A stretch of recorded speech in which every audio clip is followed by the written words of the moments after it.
भारत जननीय तनुजाते जय हे कर्नाटक माते जय सुंदर नदी गणनारे जय वीर सऋषि गणवीरे तू देवी अवगुणद रोहिणी गंधद चंदन वंदित राघव मधुसूदन रवतनि सुत भारत जननीय तनुजाते जननीय जोगण वेदन घोष जननीय जीवವು ನಾವೇಶ ಹಸುರಿನ ಗಿರಿಗಳ ಸಾರೆ ನಿಂದಯ ಕೊರಳಿನ ಮಾಲೆ ಕಪಿಲ ವಚನ ಗೌತಮ ಜಿನಗಳ ಭಾರತ ಜನನಿಯ ತನುಜಾತೆ ಶಂಕರ ರಮಣ ವಿದ್ಯಾರಣ್ಯ ಬಸವೇಶ್ವರ ಮತ್ತರ ದಿವ್ಯಾರಣ್ಯ ಕರ್ಣ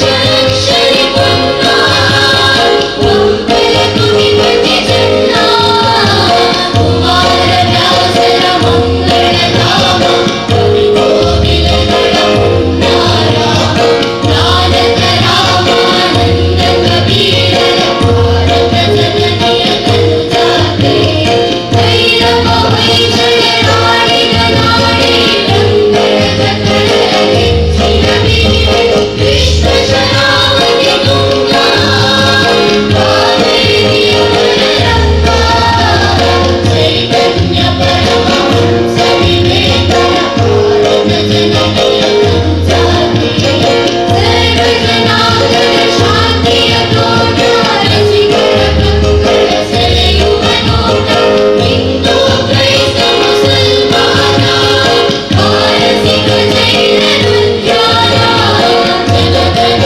ಮೋಹಕ ದೊರೆಗಳ ಧಾಮ ಲೋಕ ವೈದಿಕರ ಆಯಾಮ ಕನ್ನಡ ನುಡಿ ನುಡಿಗಾಡುವ ಗಿರಿಹ ಕನ್ನಡ ನಾಡಿಯ ಮಕ್ಕಳ ಗಿರಿಹ ಭಾರತ ಜನನಿಯ ತನುಜಾತೆ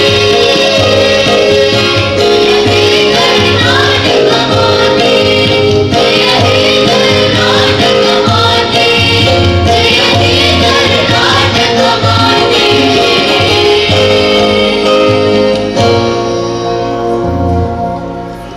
ಸಿರಿಗನ್ನಡಂಗೆ ಸೇರಿರುವ ಎಲ್ಲ ಮಹನೀಯರಿಗೆ ಮತ್ತು ಎಲ್ಲ ಯುವ ತಲೆಮಾರಿನ ವಿದ್ಯಾರ್ಥಿ ಮಿತ್ರರಿಗೆ ಕನ್ನಡ ಹಬ್ಬದ ಶುಭಾಶಯಗಳನ್ನು ಸಮರ್ಪಿಸ್ತಾ ಇದ್ದೇನೆ.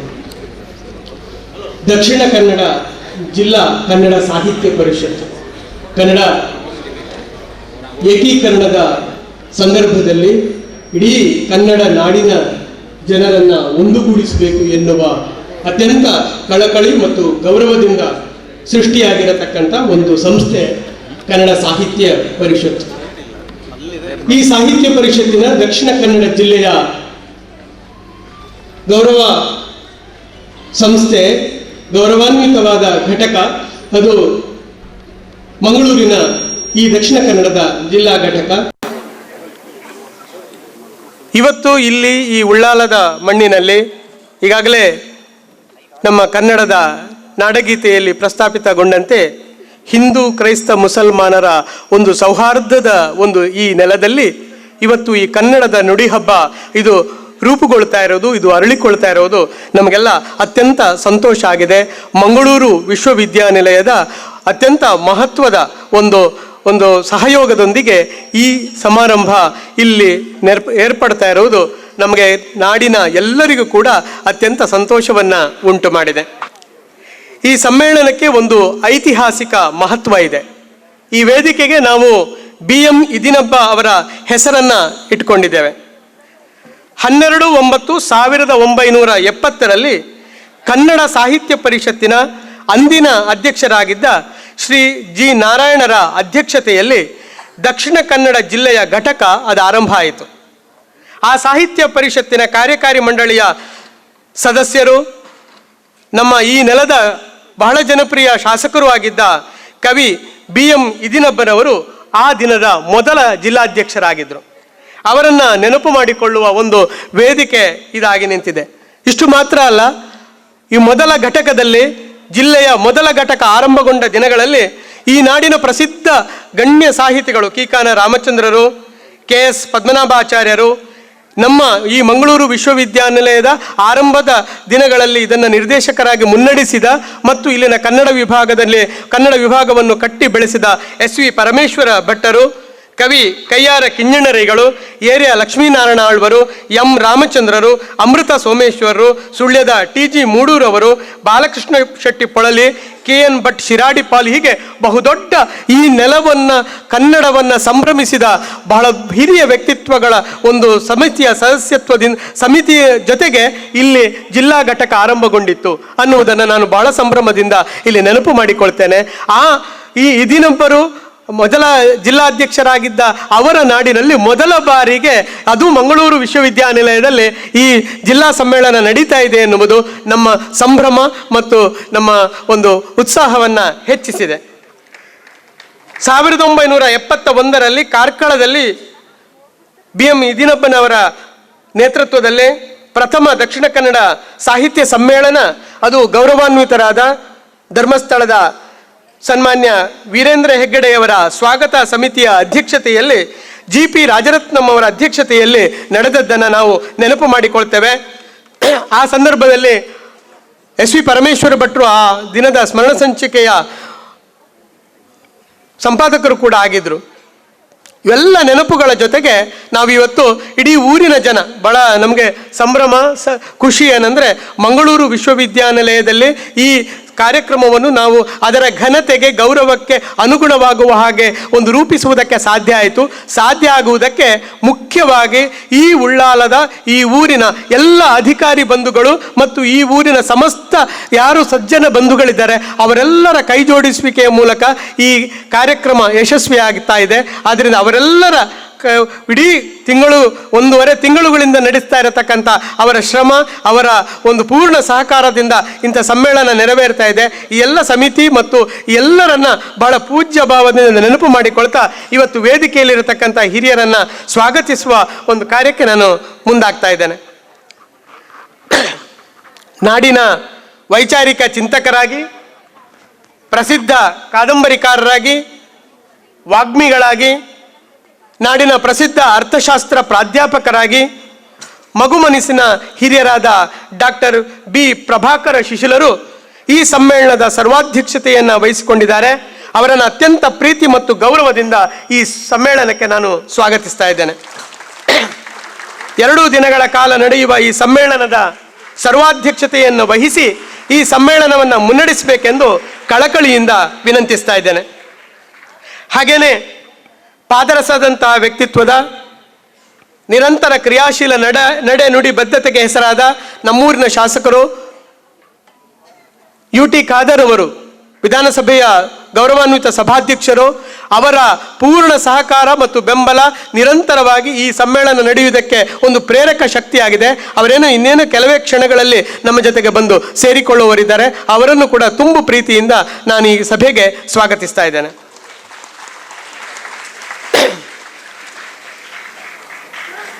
ದಕ್ಷಿಣ ಕನ್ನಡ ಜಿಲ್ಲಾ ಸಾಹಿತ್ಯ ಸಮ್ಮೇಳನದ ಇತಿಹಾಸದಲ್ಲಿ ವಿಶ್ವವಿದ್ಯಾನಿಲಯದಲ್ಲಿ ಸಾಹಿತ್ಯ ಸಮ್ಮೇಳನ ಇದು ಮೊದಲ ಬಾರಿಗೆ ನಡೀತಾ ಇದೆ. ಇದಕ್ಕೆ ಕಾರಣಕರ್ತರು ಮಂಗಳೂರು ವಿಶ್ವವಿದ್ಯಾನಿಲಯದ ಗೌರವಾನ್ವಿತ ಕುಲಪತಿಗಳಾದ ಪ್ರೊಫೆಸರ್ PL ಧರ್ಮ ಇವರು. ಉದ್ದಕ್ಕೂ ತಮ್ಮ ಮಾರ್ಗದರ್ಶನದ ಪ್ರೀತಿಯನ್ನು ನೀಡುತ್ತಾ ಬಂದಿರುವ ಕುಲಪತಿಗಳು ಈ ಆವರಣ ಇಷ್ಟು ವೈಭವದಿಂದ ಕಂಗೊಳಿಸುವುದಕ್ಕೆ ನಮಗೆ ಅನುವು ಮಾಡಿಕೊಟ್ಟಿದ್ದಾರೆ. ಸಮರ್ಥ ಆಡಳಿತಗಾರರಾಗಿ, ಶ್ರೇಷ್ಠ ಪ್ರಾಧ್ಯಾಪಕರಾಗಿ, ನಮ್ಮೆಲ್ಲರ ಪ್ರೀತಿಗೆ ಪಾತ್ರರಾಗಿರುವ ಸನ್ಮಾನ್ಯ ಕುಲಪತಿಗಳಾದ ಪ್ರೊಫೆಸರ್ PL ಧರ್ಮ ಇವರನ್ನ ಅತ್ಯಂತ ಗೌರವಪೂರ್ವಕವಾಗಿ ಈ ಸಭೆಗೆ ನಾನು ಸ್ವಾಗತಿಸ್ತಾ ಇದ್ದೇನೆ. ಈ ಸಮ್ಮೇಳನನ್ನ ಉದ್ಘಾಟಿಸುವುದಕ್ಕಾಗಿ ಮುಖ್ಯ ಅಭ್ಯಾಗತರಾಗಿ ಇಲ್ಲಿಗೆ ಆಗಮಿಸಿರುವವರು ನಾಡಿನ ಹೆಸರಾಂತ, ತಾವೆಲ್ಲ ನಿತ್ಯ ಅವರ ಹಾಡುಗಳನ್ನು ಕೇಳ್ತಾ ನಾವೆಲ್ಲ ಸಂಭ್ರಮಿಸ್ತಾ ಇರತಕ್ಕಂಥ ನಾಡಿನ ಬಹಳ ದೊಡ್ಡ ಕವಿ ಇವತ್ತು ಇಲ್ಲಿ ಬಂದಿದ್ದಾರೆ. BR ಲಕ್ಷ್ಮಣ ರಾವ್ ಅವರು ಕವಿಯಾಗಿ, ಕಥೆಗಾರರಾಗಿ, ವಿಮರ್ಶಕರಾಗಿ BR ಲಕ್ಷ್ಮಣ ರಾವ್ ಅವರು ನಾಡು ಕಂಡಿರುವ ಅಪೂರ್ವ ಪ್ರತಿಭೆ. ಸರಳ ಸಜ್ಜನಿಕೆಯ ಪ್ರೀತಿಯನ್ನೇ ಹೃದಯ ತುಂಬ ಅರಳಿಸಿಕೊಂಡಿರುವ ಕನ್ನಡ ಸಾರಸ್ವಲೋಕದ ಕಾಡುವ ಕವಿತೆಗಳ ಕಾಯಕ ಯೋಗಿ ಎಂದೇ ಪ್ರಸಿದ್ಧರಾದ BR ಲಕ್ಷ್ಮಣ್ ರಾವ್ ಅವರನ್ನು ಅತ್ಯಂತ ಗೌರವಪೂರ್ವಕವಾಗಿ ಈ ಸಭೆಗೆ ನಾನು ಸ್ವಾಗತಿಸ್ತಾ ಇದ್ದೇನೆ. ಮಾನವತೆಯ ಕಟ್ಟಡಕ್ಕೆ ಪ್ರೀತಿಯೊಂದೇ ಇಟ್ಟಿಗೆ, ಇಟ್ಟಿಗೆಗಳ ಬೆಸೆಯಬೇಕು ಕರುಣೆ ಸ್ನೇಹದೊಟ್ಟಿಗೆ, ಸುತ್ತ ನೋವು ನೀಗಿದಾಗ ನಿನ್ನ ನೆಗೆಗೂ ಅರ್ಥ, ಇಲ್ಲದಿರಲು ನಿನ್ನ ಈ ಹತಾಶೆ ಕೂಡ ಸ್ವಾರ್ಥ ಎಂದು ಹಾಡಿದ ಕವಿ BR ಲಕ್ಷ್ಮಣ್ ರಾವ್ ಅವರು ಈ ಸಮ್ಮೇಳನದ ಉದ್ಘಾಟನೆಯನ್ನು ನೆರವೇರಿಸ್ತಾ ಇದ್ದಾರೆ. ಅವರಿಗೆ ಅತ್ಯಂತ ಗೌರವದ ಸ್ವಾಗತವನ್ನು ನಾನು ಬಯಸ್ತಾ ಇದ್ದೇನೆ. ಈ ಸಭೆಯಲ್ಲಿ ಈ ಹಿಂದಿನ ಸಮ್ಮೇಳನವನ್ನು ಅತ್ಯಂತ ಯಶಸ್ವಿಯಾಗಿ ಮುನ್ನಡೆಸಿದ ನಾಡಿನ ಪ್ರಖ್ಯಾತ ಲೇಖಕಿ, ಹಿರಿಯ ಸಾಹಿತಿಗಳಾಗಿರುವ ಶ್ರೀಮತಿ ಭುವನೇಶ್ವರಿ ಹೆಗಡೆಯವರು ಅವರ ಕೃತಿಗಳ ಮೂಲಕ ನಮ್ಮನ್ನೆಲ್ಲ ಇಡೀ ಕನ್ನಡ ನಾಡನ್ನು ಒಂದು ರಸಮಯವಾದಂಥ ಒಂದು ಅನುಭೂತಿಗೆ ತಂದುಕೊಟ್ಟಿರತಕ್ಕಂಥ ಲೇಖಕಿಯವರು ಶ್ರೀಮತಿ ಭುವನೇಶ್ವರಿ ಹೆಗಡೆಯವರನ್ನ ಗೌರವಪೂರ್ವಕವಾಗಿ ಈ ಸಭೆಗೆ ನಾನು ಸ್ವಾಗತಿಸ್ತಾ ಇದ್ದೇನೆ. ದಕ್ಷಿಣ ಕನ್ನಡ ಜಿಲ್ಲಾ ಕನ್ನಡ ಸಾಹಿತ್ಯ ಪರಿಷತ್ತಿನ ಅಧ್ಯಕ್ಷರು ಡಾಕ್ಟರ್ MP ಶ್ರೀನಾಥ್ ಅವರು. ಇಡೀ ಸಮ್ಮೇಳನ ಇದು ದಕ್ಷಿಣ ಕನ್ನಡ ಜಿಲ್ಲಾ ಕನ್ನಡ ಸಾಹಿತ್ಯ ಪರಿಷತ್ತಿನ ಮುಂದಾಳುತ್ವದಲ್ಲಿ ನಡೀತಾ ಇದೆ. ನಿರಂತರವಾಗಿ ಅವರು ಕಳೆದ 3 ವರ್ಷಗಳಿಂದ ಜಿಲ್ಲಾಧ್ಯಕ್ಷರಾದ ಬಳಿಕ ನಿರಂತರ ನಮ್ಮ ಊರುಗಳಲ್ಲಿ ಗ್ರಾಮಗಳಲ್ಲಿ ಕನ್ನಡದ ಸೇವೆ ನಡೀತಾ ಇದೆ. ಊರುಗಳಲ್ಲಿ ಕನ್ನಡದ ಕೆಲಸ ಆಗ್ತಾ ಇದೆ. ಅದಕ್ಕೆ ಕಾರಣಕರ್ತರಾಗಿರುವ ಕನ್ನಡದ ತೇರನ್ನು ದಕ್ಷಿಣ ಕನ್ನಡದಲ್ಲಿ ಎಳೆಯುವ ಒಂದು ಅವಕಾಶವನ್ನ, ಒಂದು ಯೋಗವನ್ನ ಹೊಂದಿದ ಡಾಕ್ಟರ್ MP ಶ್ರೀನಾಥ್ ಅವರು ಈ ಸಮ್ಮೇಳನದ ಸಂಪೂರ್ಣ ಸ್ವರೂಪ ಮತ್ತು ಸಂಪೂರ್ಣ ಯಶಸ್ಸಿಯ ಮೂಲ ಸೂತ್ರಧಾರ. ಅವರು ವೇದಿಕೆಯಲ್ಲಿದ್ದಾರೆ. ಆಶಯ ಭಾಷಣವನ್ನು ಮುಂದೆ ನಮ್ಮ ಜೊತೆಗೆ ಹಂಚಿಕೊಳ್ಳುವವರಿದ್ದಾರೆ. ಅತ್ಯಂತ ಗೌರವದಿಂದ ಡಾಕ್ಟರ್ MP ಶ್ರೀನಾಥ್ ಅವರನ್ನ ಸ್ವಾಗತಿಸ್ತಾ ಇದ್ದೇನೆ. ನಮ್ಮ ನಾಡಿನ ಪ್ರಸಿದ್ಧ ಸಾಮಾಜಿಕ ಮುಖಂಡರು, ಮಂಗಳೂರು ನಗರಾಭಿವೃದ್ಧಿ ಪ್ರಾಧಿಕಾರದ ಅಧ್ಯಕ್ಷರು ಆಗಿರುವ, ನಮ್ಮ ಸಾಹಿತ್ಯ ಪರಿಷತ್ತಿನ ಚಟುವಟಿಕೆಗಳಿಗೆ ನಿರಂತರ ಬೆಂಬಲವಾಗಿ ನಿಂತಿರುವ ನಮ್ಮ ಶ್ರೀ ಸದಾಶಿವ ಉಳ್ಳಾಲ ಸರ್ ಅವರಿದ್ದಾರೆ. ಅತ್ಯಂತ ಗೌರವಪೂರ್ವಕವಾಗಿ ಅವರನ್ನು ಈ ಸಭೆಗೆ ನಾನು ಸ್ವಾಗತಿಸ್ತಾ ಇದ್ದೇನೆ. ಈ ಸಭೆಯಲ್ಲಿ ಕನ್ನಡ ಸಾಹಿತ್ಯ ಪರಿಷತ್ತನ್ನು ಅತ್ಯಂತ ಯಶಸ್ವಿಯಾಗಿ ಕರಾವಳಿಯವರು ನೇತೃತ್ವವನ್ನು ವಹಿಸಿದರೆ ಎಷ್ಟು ಚೆನ್ನಾಗಿ ನಿರ್ವಹಿಸಬಹುದು ಎನ್ನುವುದನ್ನು ನಾಡಿಗೆ ತೋರಿಸಿಕೊಟ್ಟಿರತಕ್ಕಂಥ ನಮ್ಮ ಹಿರಿಯರಾಗಿರತಕ್ಕಂಥ ಶ್ರೀ ಹರಿಕೃಷ್ಣ ಪುನರೂರು ಅವರು ಧರ್ಮದರ್ಶಿಗಳು ನಮ್ಮ ಜೊತೆಗಿದ್ದಾರೆ. ಅತ್ಯಂತ ಗೌರವದಿಂದ ಅವರನ್ನು ನಾನು ಸ್ವಾಗತಿಸ್ತಾ ಇದ್ದೇನೆ. ಹಾಗೇನೆ ಈ ಸಭೆಯಲ್ಲಿ ನಮ್ಮ ಜೊತೆಗೆ ಕನ್ನಡ ಮತ್ತು ಸಂಸ್ಕೃತಿ ಇಲಾಖೆಯ ಸಹಾಯ ನಿರ್ದೇಶಕರಾದ, ನಮ್ಮ ಈ ಸಮ್ಮೇಳನಕ್ಕೆ ಎಲ್ಲ ರೀತಿಯ ಸಹಕಾರವನ್ನು ನೀಡ್ತಾ ಬಂದ ಶ್ರೀ ರಾಜೇಶ್ ಜಿ ಅವರಿದ್ದಾರೆ. ಅವರನ್ನು ಅತ್ಯಂತ ಗೌರವದಿಂದ ಈ ಸಭೆಗೆ ನಾನು ಸ್ವಾಗತಿಸ್ತಾ ಇದ್ದೇನೆ. ನಮ್ಮ ಸಭೆಯಲ್ಲಿ ಈಗಾಗಲೇ ಮೆರವಣಿಗೆಯನ್ನು ಉದ್ಘಾಟನೆ ಮಾಡಿದ, ಈ ಊರಿಗೆ ರಾಷ್ಟ್ರ ಮಟ್ಟದ ಒಂದು ಗೌರವವನ್ನು ತಂದುಕೊಟ್ಟಿರತಕ್ಕಂಥ ಪದ್ಮಶ್ರೀ ಹರೇಕಳ ಹಾಜಪ್ಪ ಅವರು ಈಗಾಗಲೇ ಮೆರವಣಿಗೆಯನ್ನು ಉದ್ಘಾಟನೆ ಮಾಡಿದ್ದಾರೆ. ಅವರು ಈಗ ವೇದಿಕೆಗೆ ಬಂದಿಲ್ಲ, ಅವರೇನೋ ಅನಿವಾರ್ಯ ಕಾರಣದಿಂದ ಸ್ವಲ್ಪ ಹೊರಗಿರ್ತೇನೆ ಅಂತ ಹೇಳ್ಕೊಂಡಿದ್ದಾರೆ. ಅವರನ್ನು ಅತ್ಯಂತ ಗೌರವದಿಂದ ಕೈ ಮುಗಿದು ನಾನು ಸ್ವಾಗತಿಸ್ತಾ ಇದ್ದೇನೆ. ನಮ್ಮ ಕರ್ನಾಟಕ ಗೇರು ಅಭಿವೃದ್ಧಿ ನಿಗಮದ ಅಧ್ಯಕ್ಷರಾದ ಶ್ರೀಮತಿ ಮಮತಾ ಗಟ್ಟಿ ಅವರು ಆಗಮಿಸಿದ್ದಾರೆ. ಅವರು ನಮ್ಮ ವೇದಿಕೆಗೆ ಬರಬೇಕು ಅಂತ ನಾನು ವಿನಂತಿ ಮಾಡ್ತೇನೆ. ನಮ್ಮ ಈ ಸಮ್ಮೇಳನದ ಎಲ್ಲ ಪೂರ್ವಭಾವಿ ಸಭೆಗಳಲ್ಲಿ ನಮ್ಮ ಜೊತೆಗಿದ್ದು ಎಲ್ಲ ಮಾರ್ಗದರ್ಶನವನ್ನು ಮಾಡಿದ್ದಲ್ಲ, ತಮ್ಮಿಂದಾಗುವ ಸಂಪೂರ್ಣ ಸಹಕಾರವನ್ನು ಅವರು ನಮಗೆ ಒದಗಿಸಿದ್ದಾರೆ. ಅವರನ್ನು ಅತ್ಯಂತ ಪ್ರೀತಿಯಿಂದ ಈ ಸಭೆಗೆ ನಾನು ಸ್ವಾಗತಿಸ್ತಾ ಇದ್ದೇನೆ. ಹಾಗೇನೆ ಇವತ್ತು ಮೆರವಣಿಗೆಯ ಆರಂಭದಲ್ಲಿ ಕನ್ನಡದ ಭುವನೇಶ್ವರಿಗೆ ಪುಷ್ಪಾರ್ಚನೆಯನ್ನ ಮಾಡುವುದರ ಮೂಲಕ ನಮ್ಮನ್ನು ನಿರಂತರವಾಗಿ ಬೆಂಬಲಿಸ್ತಾ ಬಂದಿರತಕ್ಕಂಥ ತಾಲೂಕು ಪಂಚಾಯತ್ ಉಳ್ಳಾಲ ಇದರ ಕಾರ್ಯನಿರ್ವಹಣಾಧಿಕಾರಿಗಳು ಶ್ರೀ ಗುರುದತ್ MN ಅವರಿದ್ದಾರೆ. ಆರಂಭದಿಂದಲೂ ನಮಗೆ ಸಂಪೂರ್ಣ ಸಹಕಾರವನ್ನು ನೀಡಿದ ಗುರುದತ್ ಅವರ ಉಪಸ್ಥಿತಿ ನಮಗೆ ತುಂಬ ಸಂತೋಷವನ್ನು ಉಂಟು ಮಾಡಿದೆ. ಅವರಿಗೆ ಗೌರವದ ಸ್ವಾಗತವನ್ನು ನಾನು ಬಯಸ್ತಾ ಇದ್ದೇನೆ. ಹಾಗೇನೆ ನಮ್ಮ ಉಳ್ಳಾಲ ತಾಲೂಕಿನ ಆಡಳಿತಾಧಿಕಾರಿಗಳಾದ ಪ್ರದೀಪ್ ಡಿಸೋಜಾ ಅವರು ನಮ್ಮ ಜೊತೆಗಿದ್ದಾರೆ. ಅವರನ್ನು ಅತ್ಯಂತ ಗೌರವದಿಂದ ನಾನು ಸ್ವಾಗತಿಸ್ತಾ ಇದ್ದೇನೆ.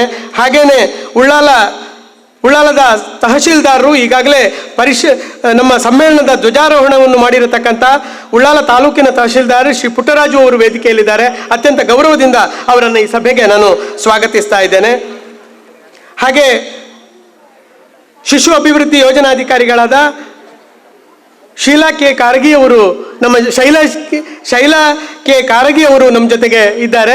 ಅವರನ್ನು ಅತ್ಯಂತ ಗೌರವದಿಂದ ಈ ಸಭೆಗೆ ನಾನು ಸ್ವಾಗತಿಸ್ತಾ ಇದ್ದೇನೆ. ಸಂಪೂರ್ಣ ಸಹಕಾರವನ್ನು ಅವರು ನಮ್ಮ ತಾಲೂಕು ಸಮ್ಮೇಳನದ ಸಂದರ್ಭದಲ್ಲಿ ನೀಡಿದ್ರು, ಈ ಬಾರಿಯೂ ನೀಡಿದ್ದಾರೆ. ಅವರ ಸಹಕಾರವನ್ನು ನಾವು ನೆನಪು ಮಾಡಿಕೊಳ್ತಾ ಇದ್ದೇವೆ. ಹಾಗೇನೆ ನಮ್ಮ ಈ ಮಂಗಳೂರು ದಕ್ಷಿಣ ವಲಯದ ಕ್ಷೇತ್ರ ಶಿಕ್ಷಣಾಧಿಕಾರಿಗಳಾದ HR ಈಶ್ವರ್ ಅವರು ನಮಗೆ ವಿದ್ಯಾರ್ಥಿಗಳು ಇಲ್ಲಿ ಬರುವುದಕ್ಕೆ ಅನುವು ಮಾಡಿಕೊಟ್ಟಿರತಕ್ಕಂಥ ಶ್ರೀಯುತರು ನಮ್ಮ ಜೊತೆಗಿದ್ದಾರೆ. ಅವರನ್ನು ಅತ್ಯಂತ ಗೌರವದಿಂದ ನಾನು ಸ್ವಾಗತಿಸ್ತಾ ಇದ್ದೇನೆ. ಈ ಸಮ್ಮೇಳನ ಇಲ್ಲಿ ಬಹಳ ಸಂಪೂರ್ಣ ಪ್ರೀತಿಯಿಂದ ನಡೆಯುವುದಕ್ಕೆ ಕಾರಣಕರ್ತರಾದವರು. ಅದರ ಹಿಂದೆ ಸಂಪೂರ್ಣ ನಾವು ಪ್ರತಿದಿನದ ಕೆಲಸ ಕಾರ್ಯಗಳನ್ನು ಮಾಡುವಾಗಲೂ ಕೂಡ ನಮ್ಮ ಜೊತೆಗಿದ್ದು ನಮ್ಮ ಬೆನ್ನು ತಟ್ಟುತ್ತಾ ಹೀಗೆ ಮಾಡಿ ಸಲಹೆ ಸೂಚನೆಗಳನ್ನು ನೀಡ್ತಾ ಬಂದವರು ಮಂಗಳೂರಿನ ಗೌರವಾನ್ವಿತ ಕುಲಸಚಿವರಾದ ಶ್ರೀ ರಾಜು ಮುಗುವೀರ ಸರ್ ಅವರು. ಅವರ ಸಂಪೂರ್ಣ ಸಹಕಾರವನ್ನು ಅವರು ಒಳ್ಳೆಯ ಸಾಹಿತ್ಯಾಸಕ್ತರು ಕೂಡ, ತುಂಬ ಒಳ್ಳೆಯ ವಾಗ್ಮಿಗಳು ಕೂಡ.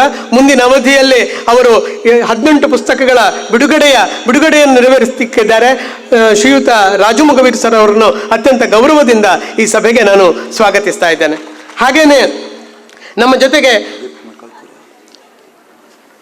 ಹಾಗೇನೆ ದಕ್ಷಿಣ ಕನ್ನಡ ಜಿಲ್ಲಾ ಕನ್ನಡ ಸಾಹಿತ್ಯ ಪರಿಷತ್ತಿನ ತೇರನ್ನ ಅನೇಕ ವರ್ಷಗಳ ಕಾಲ ಮುನ್ನಡೆಸಿದ ಹಿರಿಯರಾದ ನಿಕಟಪೂರ್ವ ಅಧ್ಯಕ್ಷರಾದ ಶ್ರೀ ಪ್ರದೀಪ್ ಕುಮಾರ್ ಕಲ್ಕೂರ್ ಅವರು ನಮ್ಮ ಜೊತೆಗಿದ್ದಾರೆ. ಗೌರವದಿಂದ ಅವರನ್ನು ನಾನು ಈ ಸಭೆಗೆ ಸ್ವಾಗತಿಸ್ತಾ ಇದ್ದೇನೆ.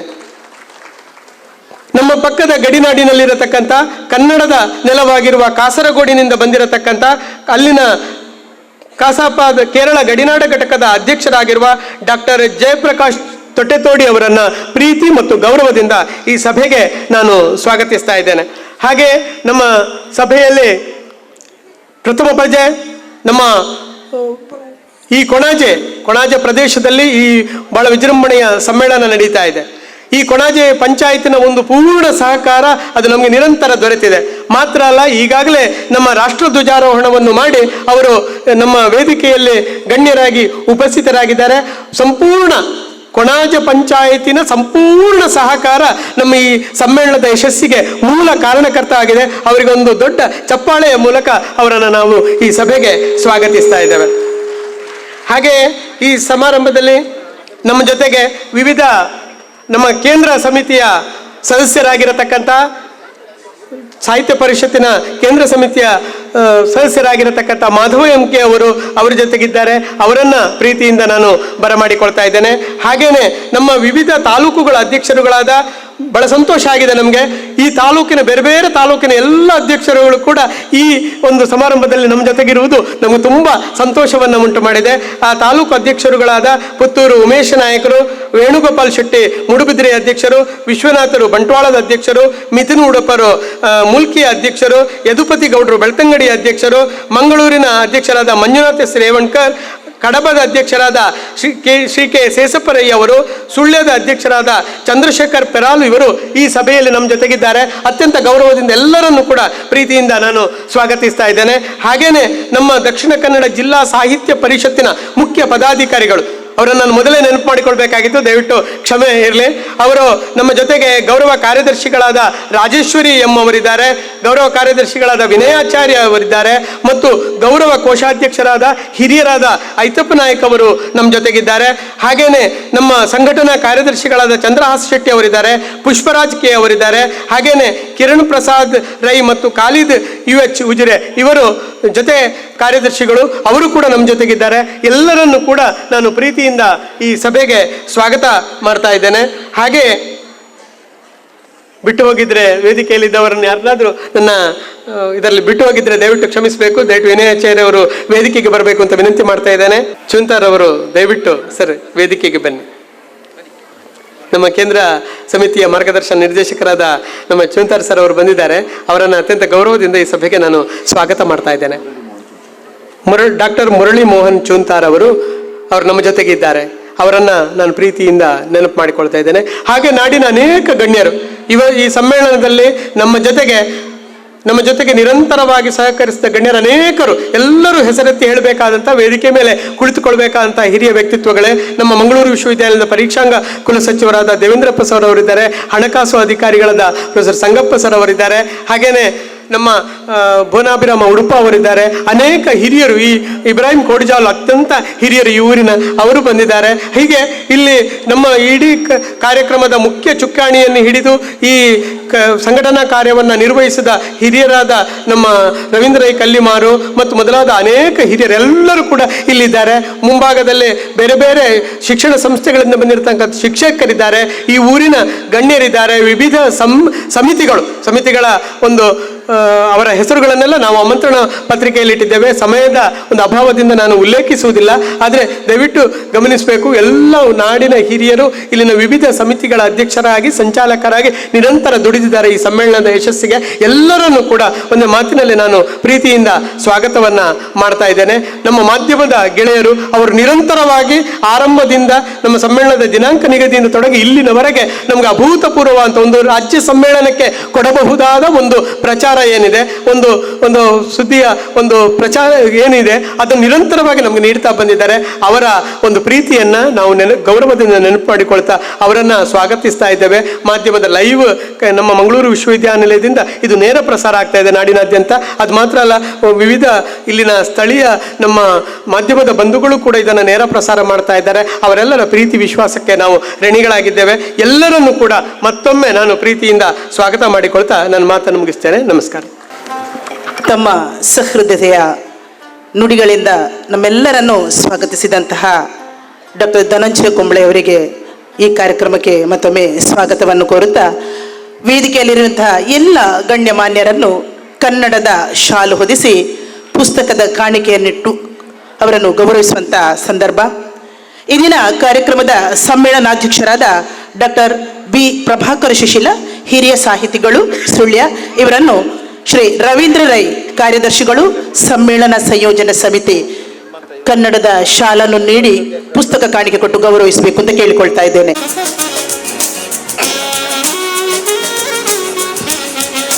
ಇಂದಿನ ಕಾರ್ಯಕ್ರಮದ ಉದ್ಘಾಟಕರಾಗಿ ಮುಖ್ಯ ಅತಿಥಿಗಳಾಗಿ ಆಗಮಿಸಿರುವಂತಹ ಸನ್ಮಾನ್ಯ ಶ್ರೀ BR ಲಕ್ಷ್ಮಣರಾವ್, ಪ್ರಸಿದ್ಧ ಕವಿಗಳು, ಬೆಂಗಳೂರು, ಇವರನ್ನು ಶ್ರೀ ರವೀಂದ್ರ ಶೆಟ್ಟಿ ಉಳಿದೊಟ್ಟು, ಮೆರವಣಿಗೆ ಸಮಿತಿಯ ಅಧ್ಯಕ್ಷರು, ಶಾಲು ಹೊದಿಸಿ ಗೌರವಿಸಬೇಕು ಅಂತ ಕೇಳಿಕೊಳ್ತಾ ಇದ್ದೇನೆ.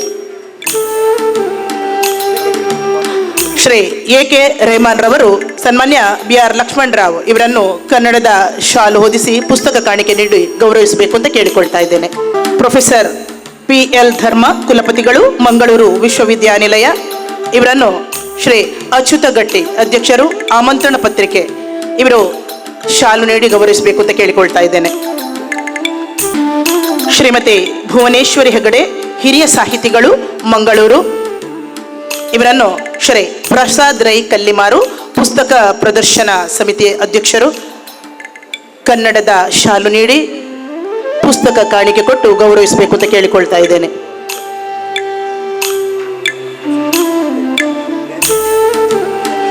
ಶ್ರೀ ರೇಮಂಡ್ ಡಿಕುನ್ನರ್ ಅವರು ವೇದಿಕೆಗೆ ಆಗಮಿಸಿ ಶ್ರೀಮತಿ ಭುವನೇಶ್ವರಿ ಹೆಗಡೆ, ಹಿರಿಯ ಸಾಹಿತಿಗಳು, ಇವರನ್ನು ಶಾಲು ಹೊದಿಸಿ ಪುಸ್ತಕದ ಕಾಣಿಕೆ ನೀಡಿ ಗೌರವಿಸಬೇಕು ಅಂತ ಕೇಳಿಕೊಳ್ತಾ ಇದ್ದೇನೆ. ಡಾಕ್ಟರ್ MP ಶ್ರೀನಾಥ್, ಅಧ್ಯಕ್ಷರು, ದಕ್ಷಿಣ ಕನ್ನಡ ಜಿಲ್ಲಾ ಕನ್ನಡ ಸಾಹಿತ್ಯ ಪರಿಷತ್ತು, ಇವರನ್ನು ಅಬ್ದುಲ್ ರಹಿಮಾನ್ ಕೋಡಿಜಾಲ್, ಆರ್ಥಿಕ ಸಮಿತಿ ಸಂಚಾಲಕರು, ಕನ್ನಡದ ಶಾಲು ನೀಡಿ ಪುಸ್ತಕವನ್ನು ನೀಡಿ ಗೌರವಿಸಿ. ಶ್ರೀಮತಿ ಮಮತಾ ಗಟ್ಟಿ, ಅಧ್ಯಕ್ಷರು, ಕರ್ನಾಟಕ ಗೇರು ಅಭಿವೃದ್ಧಿ ನಿಗಮ, ಇವರನ್ನು ತ್ಯಾಗಂ ಹರೇಕಳ, ಜೊತೆ ಕಾರ್ಯದರ್ಶಿಗಳು, ಸಮ್ಮೇಳನದ ಸಂಯೋಜನಾ ಸಮಿತಿ, ವೇದಿಕೆಗೆ ಆಗಮಿಸಿ ಕನ್ನಡದ ಶಾಲು ನೀಡಿ ಗೌರವಿಸಬೇಕು ಅಂತ ಕೇಳಿಕೊಳ್ತಾ ಇದ್ದಾನೆ. ಶ್ರೀ ಸದಾಶಿವ ಉಳ್ಳಾಲ, ಅಧ್ಯಕ್ಷರು, ಮಂಗಳೂರು ನಗರಾಭಿವೃದ್ಧಿ ಪ್ರಾಧಿಕಾರ, ಇವರನ್ನು ಶ್ರೀ ಪ್ರೊಫೆಸರ್ ಭೋಜ ಪೂಜಾರಿ, ವೇದಿಕೆ ಸಮಿತಿಯ ಅಧ್ಯಕ್ಷರು, ಕನ್ನಡದ ಶಾಲು ಮತ್ತು ಪುಸ್ತಕ ಕಾಣಿಕೆ ನೀಡಿ ಗೌರವಿಸಿಕೊಳ್ತಾ ಇದ್ದಾರೆ. ಧರ್ಮದರ್ಶಿ ಶ್ರೀ ಹರಿಕೃಷ್ಣ ಪುನರೂರು, ಮಾಜಿ ರಾಜ್ಯ ಅಧ್ಯಕ್ಷರು, ಕನ್ನಡ ಸಾಹಿತ್ಯ ಪರಿಷತ್ತು ಬೆಂಗಳೂರು, ಇವರನ್ನು ರಾಧಾಕೃಷ್ಣರಾವ್, ಆಹಾರ ಸಮಿತಿಯ ಅಧ್ಯಕ್ಷರು, ರಾಧಾಕೃಷ್ಣರಾವ್ ಆಹಾರ ಸಮಿತಿಯ ಅಧ್ಯಕ್ಷರು, ಡಾಕ್ಟರ್ ಮುರಳಿ ಮೋಹನ್ ಚಿಂತಾರ್, ಇವರು ವೇದಿಕೆಗೆ ಆಗಮಿಸಿ ಶ್ರೀ ಹರಿಕೃಷ್ಣ ಪುನರೂರು ಇವರನ್ನು ಶಾಲು ಹೊದಿಸಿ ಪುಸ್ತಕದ ಕಾಣಿಕೆ ನೀಡಿ ಗೌರವಿಸಬೇಕು ಅಂತ ಕೇಳಿಕೊಳ್ತಾ ಇದ್ದೇನೆ. ರೋಹನ್ ಮೊಂತೇರೋ, ಸ್ಥಾಪಕ ಅಧ್ಯಕ್ಷರು ರೋಹನ್ ಕಾರ್ಪೊರೇಷನ್ ಮಂಗಳೂರು. ಇವರನ್ನು ಸುರೇಂದ್ರ ರೈ ಗ್ರಾಮ ಚಾವಡಿ ನೋಂದಣಿ ಸಮಿತಿಯವರು. Doctor Anand K. Shri Rajesh G, ಸಹಾಯಕ ನಿರ್ದೇಶಕರು ಕನ್ನಡ ಸಂಸ್ಕೃತಿ ಇಲಾಖೆ. ಇವರನ್ನು ಶ್ರೀ ಸುರೇಂದ್ರ ರೈ ಗ್ರಾಮ ಚಾವಡಿ ನೋಂದಣಿ ಸಮಿತಿಯ ಅಧ್ಯಕ್ಷರಾದ ಸುರೇಂದ್ರ ರೈ ಗ್ರಾಮ ಚಾವಡಿ.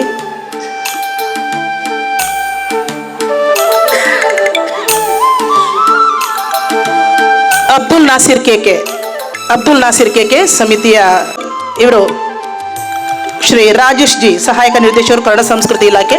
ಇವರನ್ನು ಕನ್ನಡದ ಶಾಲು ಹೊದಿಸಿ ಪುಸ್ತಕ ಕಾಣಿಕೆ ನೀಡಿ ಗೌರವಿಸ್ತಾ ಇದ್ದಾರೆ. ಶ್ರೀ ಎಸ್ ಪ್ರದೀಪ್ ಕುಮಾರ್ ಕಲ್ಕೂರ, ನಿಕಟಪೂರ್ವ ಅಧ್ಯಕ್ಷರು ದಕ್ಷಿಣ ಕನ್ನಡ ಜಿಲ್ಲಾ ಕನ್ನಡ ಸಾಹಿತ್ಯ ಪರಿಷತ್ತು. ಇವರನ್ನು ತೋನ್ಸೆ ಪುಷ್ಕಳ್ ಕುಮಾರ್, ಸಾಂಸ್ಕೃತಿಕ ಸಮಿತಿ ಅಧ್ಯಕ್ಷರು ತೋನ್ಸೆ ಪುಷ್ಕಳ್ ಕುಮಾರ್ ರವರು ವೇದಿಕೆಗೆ ಆಗಮಿಸಿ ಕನ್ನಡದ ಶಾಲು ನೀಡಿ ಗೌರವಿಸಬೇಕು ಅಂತ ಕೇಳಿಕೊಳ್ತಾ ಇದ್ದೇನೆ. ಶ್ರೀ ಎಸ್ ಪ್ರದೀಪ್ ಕುಮಾರ್ ಕಲ್ಕೂರ ಇವರನ್ನು. ಡಾಕ್ಟರ್ ಜಯಪ್ರಕಾಶ್ ತೊಟ್ಟೆತ್ತೋಡಿ, ಅಧ್ಯಕ್ಷರು ಕನ್ನಡ ಸಾಹಿತ್ಯ ಪರಿಷತ್ತು ಕೇರಳ ಗಡಿನಾಡ ಘಟಕ. ಮೊಹಮ್ಮದ್ ಮೋನು, ಮಾಜಿ ತಾಲೂಕ್ ಪಂಚಾಯತ್ ಅಧ್ಯಕ್ಷರು ವೇದಿಕೆಗೆ ಆಗಮಿಸಿ ಶ್ರೀ ಡಾಕ್ಟರ್ ಜಯಪ್ರಕಾಶ್ ತೊಟ್ಟಿತೋಡಿ ಇವರನ್ನು ಶಾಲು ನೀಡಿ ಪುಸ್ತಕದ ಕಾಣಿಕೆ ಕೊಟ್ಟು ಗೌರವಿಸಬೇಕು ಅಂತ ಕೇಳಿಕೊಳ್ತಾ ಇದ್ದೇನೆ.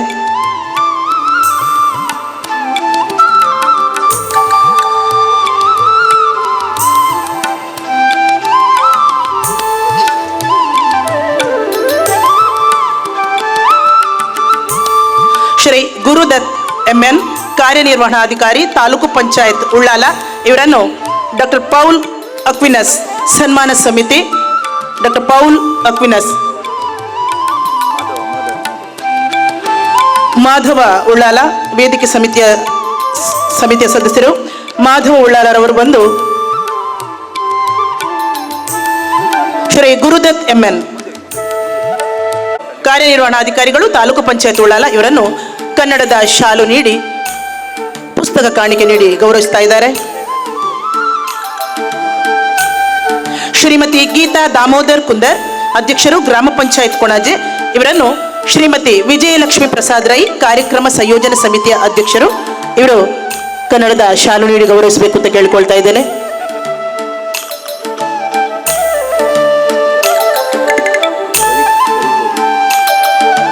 ರವಿ ಕೋಡಿಯವರು, ರವಿ ಕೋಡಿ ಕಾರ್ಯಕ್ರಮದ ಸಂಯೋಜನಾ ಸಮಿತಿಯ ಅಧ್ಯಕ್ಷರು. ಶ್ರೀಮತಿ ವಿಜಯಲಕ್ಷ್ಮಿ ಪ್ರಸಾದ್ ರೈ, ಇವರು ಶ್ರೀಮತಿ ಗೀತಾ ದಾಮೋದರ್ ಕುಂದರ್ ಇವರನ್ನು ಕನ್ನಡದ ಶಾಲು ನೀಡಿ ಪುಸ್ತಕದ ಕಾಣಿಕೆ ಕೊಟ್ಟು ಗೌರವಿಸ್ತಾ ಇದ್ದಾರೆ.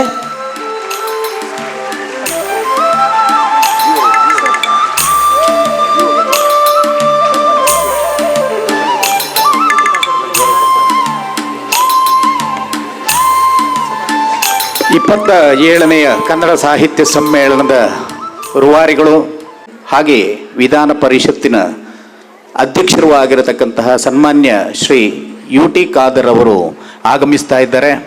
ಎಲ್ಲರೂ ಅವರನ್ನು ಕರತಾಡನದ ಮುಖಾಂತರವಾಗಿ ವೇದಿಕೆಗೆ ಬರಮಾಡಿಕೊಳ್ಬೇಕು ಅಂತ ಅತ್ಯಂತ ಪ್ರೀತಿ ಮತ್ತು ಗೌರವಗಳೊಂದಿಗೆ ಕೇಳಿಕೊಳ್ತಾ ಇದ್ದೇವೆ. ಸನ್ಮಾನ್ಯ ವಿಧಾನಸಭಾಧ್ಯಕ್ಷರಾಗಿರತಕ್ಕಂತಹ ಶ್ರೀ ಯು ಟಿ ಖಾದರ್ ಅವರು ವೇದಿಕೆಗೆ ಬರ್ತಾ ಇದ್ದಾರೆ. ಅವರನ್ನು ಅತ್ಯಂತ ಪ್ರೀತಿಯಿಂದ ಸಮ್ಮೇಳನ ಸಂಯೋಜನೆಯ ಪರವಾಗಿ ಅತ್ಯಂತ ಗೌರವಪೂರ್ವಕವಾಗಿ ವೇದಿಕೆಗೆ ಬರಮಾಡಿಕೊಳ್ತಾ ಇದ್ದೆ. ಎಲ್ಲರೂ ಕೂತ್ಕೊಳ್ಳಿ. ನಮ್ಮ ಇವತ್ತಿನ ಕಾರ್ಯಕ್ರಮದ ಮುಖ್ಯ ಅತಿಥಿಗಳು ಅಂತ ಹೇಳೋದಕ್ಕಿಂತಲೂ ಎಲ್ಲ ಕಾರ್ಯಕ್ರಮದ ಒಟ್ಟು ರೂವಾರಿಗಳು, ಮಾರ್ಗದರ್ಶನ ಎಲ್ಲ ಕಾರ್ಯಕ್ರಮಕ್ಕೆ ಸರಿಯಾದ ಒಂದು ಮಾರ್ಗದರ್ಶನ ನೀಡಿದಂಥವರು ಈ ಕ್ಷೇತ್ರದ ಗೌರವಾನ್ವಿತ ಶಾಸಕರು ಹಾಗೂ ವಿಧಾನಸಭೆಯ ಗೌರವಾನ್ವಿತ ಅಧ್ಯಕ್ಷರು. ಅವರಿಗೆ ಜೋರಾದ ಚಪ್ಪಾಳೊಂದಿಗೆ ಮತ್ತೊಮ್ಮೆ ಸ್ವಾಗತವನ್ನು ಬಯಸ್ತಾ ಡಾಕ್ಟರ್ ಧನಂಜಯ ಕುಂಬ್ಳೆ ಅವರು ಅವರಿಗೆ ಶಾಲೆ ಹೊರಿಸಿ ಅವರಿಗೆ ನೆನಪಿನ ಕಾರ್ಯಕ್ರಮ ನೀಡಿ ಗೌರವಿಸಬೇಕು, ಸ್ವಾಗತಿಸಬೇಕು ಅಂತ ಸಂದರ್ಭದಲ್ಲಿ ವಿನಂತಿ ಮಾಡ್ತೇನೆ. ಕಲ್ಲಿಮಾರ್ ಅವರು ಆಗಮಿಸಿ ಎಲ್ಲ ಅತಿಥಿ ಅಭ್ಯಾಗತರ ವೇದಿಕೆಯಲ್ಲಿದ್ದಾರೆ. ಮಾನ್ಯ ಬಿವರವರು ಇದ್ದಾರೆ ಹಾಗೂ ಎಲ್ಲ ಇಲಾಖೆ ಅಧಿಕಾರಿಗಳಿದ್ದಾರೆ. ಎಲ್ಲರಿಗೂ ಕೂಡ ತಾವುಗಳು ರವೀಂದ್ರ ರೈ ಕಲ್ಲಿಮಾರು ಹಾಗೂ ಶ್ರೀ ಡಾಕ್ಟರ್ ಧನಂಜಯ ಕುಂಬ್ಳೆ ಅವರು ಸ್ವಾಗತದ ಶಾಲೆ ನೀಡಿ ಗೌರವಿಸಬೇಕು ಅಂತ ವಿನಂತಿ. ವಿಶೇಷವಾಗಿ ನಮ್ಮ ರಿಜಿಸ್ಟ್ರ್ ಅವರು ಕುಲಸಚಿವರು ಮಾನ್ಯ ಕುಲಸಚಿವರು ಎಲ್ಲ ಕಾರ್ಯಕ್ರಮ ಸಭೆಗಳಿಗೆ ನಮ್ಮೊಂದಿಗಿದ್ದು ಸಂಪೂರ್ಣವಾಗಿ ಸಹಕಾರವನ್ನು ಮಾರ್ಗದರ್ಶನ ನೀಡಿದವರು ರಾಜು ಮೊಗವೇರ ಅವರು. ದಯವಿಟ್ಟು ಜೋರಾದ ಚಪ್ಪಾಳೆಯೊಂದಿಗೆ ಅವರಿಗೆ ಸ್ವಾಗತ ಬಯಸಬೇಕು. ಕಾರ್ಯಕ್ರಮದ ರೂವಾರಿಗಳಲ್ಲಿ ಹೇಳಿದರೂ ಕೂಡ ತಪ್ಪಾಗಲಿಕ್ಕಿಲ್ಲ. ಸಭೆಗೂ ಬಂದು ನಮಗೆ ಸಂಪೂರ್ಣವಾದ ಮಾಹಿತಿ ನೀಡಿದ್ದಾರೆ. ಅವರಿಗೆ ಸಂಪೂರ್ಣವಾದ ಸ್ವಾಗತವನ್ನು, ಪ್ರೀತಿಯ ಹೃದಯಾಂತರಾಳದ ಸ್ವಾಗತವನ್ನು ಬಯಸ್ತಾ ಡಾಕ್ಟರ್ ಧನಂಜಯ ಕುಂಬ್ಳೆ ಅವರು ಸ್ವಾಗತಿಸ್ತಾ ಇದ್ದಾರೆ. ಮಾನ್ಯ ಕ್ಷೇತ್ರ ಶಿಕ್ಷಣಾಧಿಕಾರಿಗಳು ಇವತ್ತು ಮಂಗಳೂರು ದಕ್ಷಿಣದಿಂದ ಹಲವು ರೀತಿಯ ಮಕ್ಕಳು, ಉಪನ್ಯಾಸಕರು, ಶಿಕ್ಷಕರಿಂದ ಬರಬೇಕು ಅಂತ ಹೇಳಿದ್ರೆ ಅದಕ್ಕೆ ಸಂಪೂರ್ಣವಾಗಿ ಸಹಕಾರ ಮಾಡಿದರು ಕ್ಷೇತ್ರ ಶಿಕ್ಷಣಾಧಿಕಾರಿಗಳು, ನಮ್ಮ ಬೀವರವರು, HR ಈಶ್ವರ್ ಅವರು ಹಾಗೂ ಎಲ್ಲ ಅತಿಥಿ ಅಭ್ಯರ್ಥಿಗಳಿಗೆ ಹೆಸರನ್ನು ಹೇಳುವುದಿಲ್ಲ. ನಮ್ಮ ರವೀಂದ್ರ ರೈ ಅವರು ಮತ್ತು ಡಾಕ್ಟರ್ ಧನಂಜಯ ಕುಂಬ್ಳೆ ಅವರು ಸ್ವಾಗತ ಮಾಡಬೇಕು ಅಂತೇಳಿ ವಿನಂತಿ ಮಾಡಿಕೊಳ್ತಾ, ಮಾನ್ಯ ತಹಸೀಲ್ದಾರ್ ಅವರಿಗೆ ಕೂಡ ನಮ್ಮ ಕ್ಷೇತ್ರದ ತಹಸೀಲ್ದಾರ್ ಅವರು ಮಾನ್ಯ ಪುಟ್ಟರಾಜ್ ಅವರು ಅವರಿಗೂ ಸ್ವಾಗತ. ಕನ್ನಡದ ಮನಸ್ಸುಗಳನ್ನು ಕಟ್ಟುವ, ಸಾಹಿತ್ಯದ ಗಂಧವನ್ನು ಪಸರಿಸುವ ಈ ಸಾಹಿತ್ಯ ಸಮ್ಮೇಳನದ ಒಟ್ಟಂದವನ್ನು ತಮ್ಮ ಆಶಯದ ನುಡಿಗಳೊಂದಿಗೆ ಕಟ್ಟಿಕೊಡಲಿದ್ದಾರೆ ಡಾಕ್ಟರ್ MP ಶ್ರೀನಾಥ್, ಅಧ್ಯಕ್ಷರು, ದಕ್ಷಿಣ ಕನ್ನಡ ಜಿಲ್ಲಾ ಕನ್ನಡ ಸಾಹಿತ್ಯ ಪರಿಷತ್ತು. ಸರ್ವಾಧ್ಯಕ್ಷತೆಯನ್ನು ವಹಿಸಿಕೊಂಡಿರುವ ಡಾಕ್ಟರ್ B ಪ್ರಭಾಕರ್ ಶಿಶಿಲ್ ಅವರೇ, ಕಾರ್ಯಕ್ರಮ ಉದ್ಘಾಟನೆ ಮಾಡಲಿರುವ BR ಲಕ್ಷ್ಮಣ್ ರಾವ್ ಅವರೇ, ಕರ್ನಾಟಕ ವಿಧಾನಸಭಾ ಅಧ್ಯಕ್ಷರು ಮತ್ತು ಉಳ್ಳಾಲದ ಶಾಸಕರೂ ಆದ ಗೌರವಾನ್ವಿತ UT ಖಾದರ್ ಅವರೇ, ವೇದಿಕೆಯಲ್ಲಿರುವ ಎಲ್ಲ ಗಣ್ಯರೇ, ವೇದಿಕೆಯ ಮುಂಭಾಗದಲ್ಲಿರುವ ಸಾಹಿತಿಗಳೇ, ಸಾಹಿತ್ಯ ಬಂಧುಗಳೇ, ವಿದ್ಯಾರ್ಥಿಗಳೇ, ಮಾಧ್ಯಮ ಬಂಧುಗಳೇ, ದಕ್ಷಿಣ ಕನ್ನಡ ಜಿಲ್ಲಾ 27ನೇ ಸಾಹಿತ್ಯ ಸಮ್ಮೇಳನ ಮಂಗಳೂರು ವಿಶ್ವವಿದ್ಯಾನಿಲಯದ ಮಂಗಳ ಸಭಾಂಗಣದಲ್ಲಿ ಆಗುವಂಥದ್ದು ಕಾರ್ಯಕ್ರಮಕ್ಕೆ ಮೆರುಗು ಬಂದಿದೆ, ವ್ಯಾಪಕತ್ವ ಇದೆ. ಕನ್ನಡದ ಬಗ್ಗೆ ಸಂಶೋಧನೆಗಳು, ಬರಹಗಳು, ಪ್ರಬಂಧಗಳು ಸಾಕಷ್ಟು ನಮ್ಮ ಮುಂದೆ ಇದೆ. ಅದು ಅಧ್ಯಯನಕ್ಕೂ ಕೂಡ ಒಳಪಟ್ಟಿವೆ. ಜೊತೆಗೆ ಶೈಕ್ಷಣಿಕವಾಗಿಯೂ ಕನ್ನಡ ಭಾಷೆ, ಸಾಹಿತ್ಯ ಇವುಗಳೆಲ್ಲವನ್ನು ಒಳಗೊಳಿಸಿ ನಾಡು ನುಡಿ ಕಟ್ಟುವ ಕೆಲಸ ನಿರಂತರ ಆಗ್ತಾ ಇದೆ. ಅದರಲ್ಲೂ ಕರಾವಳಿ ದಕ್ಷಿಣ ಕನ್ನಡ ಜಿಲ್ಲೆಯಲ್ಲಿ ಒಂದು ಪಂಡಿತ ಪರಂಪರೆ ಇದೆ.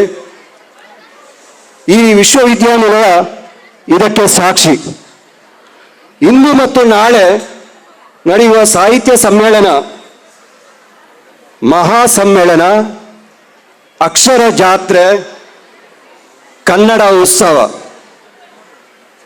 2 ದಿನಗಳಲ್ಲಿ 10 ವಿದ್ವಾಂಸರು ಕನ್ನಡ ಕಟ್ಟುವ ಕೆಲಸದಲ್ಲಿ ತೊಡಗಿದವರು ವೇದಿಕೆಗೆ ಬರಲಿದ್ದಾರೆ.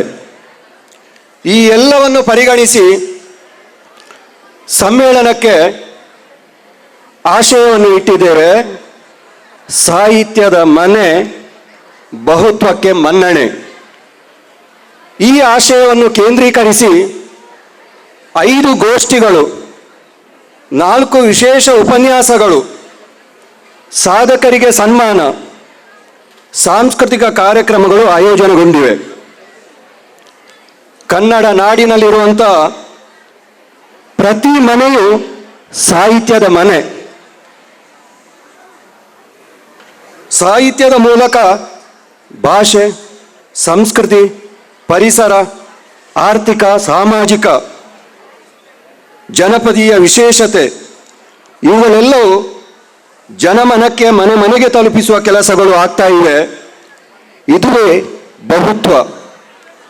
ಅಂದರೆ ಈ ನೆಲದ ಜಾನಪದ ಮತ್ತು ಶಾಸ್ತ್ರೀಯ ಸಾಂಸ್ಕೃತಿಕ ಅಂಶಗಳು, ಸಾಹಿತ್ಯಿಕ ಕಾರ್ಯಗಳು ಬೆಳೆದು ಬಂದಿವೆ. ಬಹುತ್ವದ ಪ್ರಮುಖ ಲಕ್ಷಣವೆಂದರೆ ವಿವಿಧತೆಯಲ್ಲಿ ಏಕತೆ. ಈ ನೆಲ ಜಾತಿ, ಮತ, ಧರ್ಮಗಳ ಎಲ್ಲೆಯನ್ನು ಮೀರಿದ ಮನುಜ ಮತವನ್ನು ಪ್ರತಿಪಾದಿಸುತ್ತಿದೆ.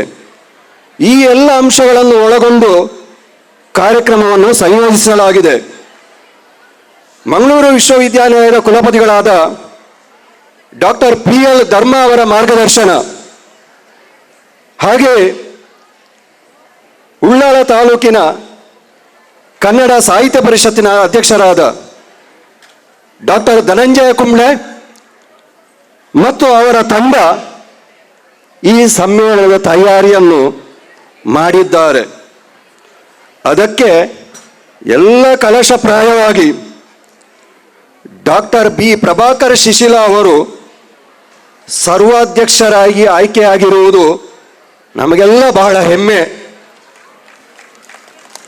ಡಾಕ್ಟರ್ ಪ್ರಭಾಕರ್ ಶಿಶಿಲ ಅವರು ಬಹುಮುಖ ಪ್ರತಿಭಾವಂತ ಶಿಕ್ಷಣ ತಜ್ಞ, ಅರ್ಥಶಾಸ್ತ್ರಜ್ಞ, ಸ್ವತಃ ಅಧ್ಯಯನಶೀಲರು, ಸಂಶೋಧಕರು, ಕಾದಂಬರಿ, ಕಥೆ, ಪ್ರವಾಸ ಕಥನ, ಯಕ್ಷಗಾನ, ನಾಟಕ, ಸಮಾಜ ಸೇವೆ, ಸಂಘಟನೆ ಇತ್ಯಾದಿ ಕ್ಷೇತ್ರಗಳಲ್ಲಿ ಕೆಲಸ ಮಾಡಿದವರು. ಅವರೇ ಬಹುತ್ವಕ್ಕೆ ಮಾದರಿ. ಅಂತಹ ಪ್ರಭಾಕರ್ ಶಿಶಿಲ ಅವರ ಈ 2 ದಿನದ ಕಾರ್ಯಕ್ರಮಗಳಲ್ಲಿ ಕೂಡ ಈ ಕಾರ್ಯಕ್ರಮವನ್ನು ಯಶಸ್ವಿಯಾಗಿ ನಡೆಸಿಕೊಡ್ತಾರೆ ಎನ್ನುವಂಥ ನಂಬಿಕೆಯೊಂದಿಗೆ ಈ ಒಂದು ಉಳ್ಳಾಲ ತಾಲೂಕು ಅಸ್ತಿತ್ವಕ್ಕೆ ಬಂದ ಮೇಲೆ ಮೊದಲ ಸಮ್ಮೇಳನ ಈ ಒಂದು ವಿಶ್ವವಿದ್ಯಾನಿಲಯದಲ್ಲಿ ಆಗ್ತಾ ಇದೆ. ಇಲ್ಲಿ ಆಗಬೇಕಾದ್ರೆ ಮುಖ್ಯ ಕಾರಣಕರ್ತರು ನಮ್ಮ ವಿಧಾನಸಭೆಯ ಅಧ್ಯಕ್ಷರಾದ ಗೌರವಾನ್ವಿತ UT ಖಾದರ್ ಅವರು.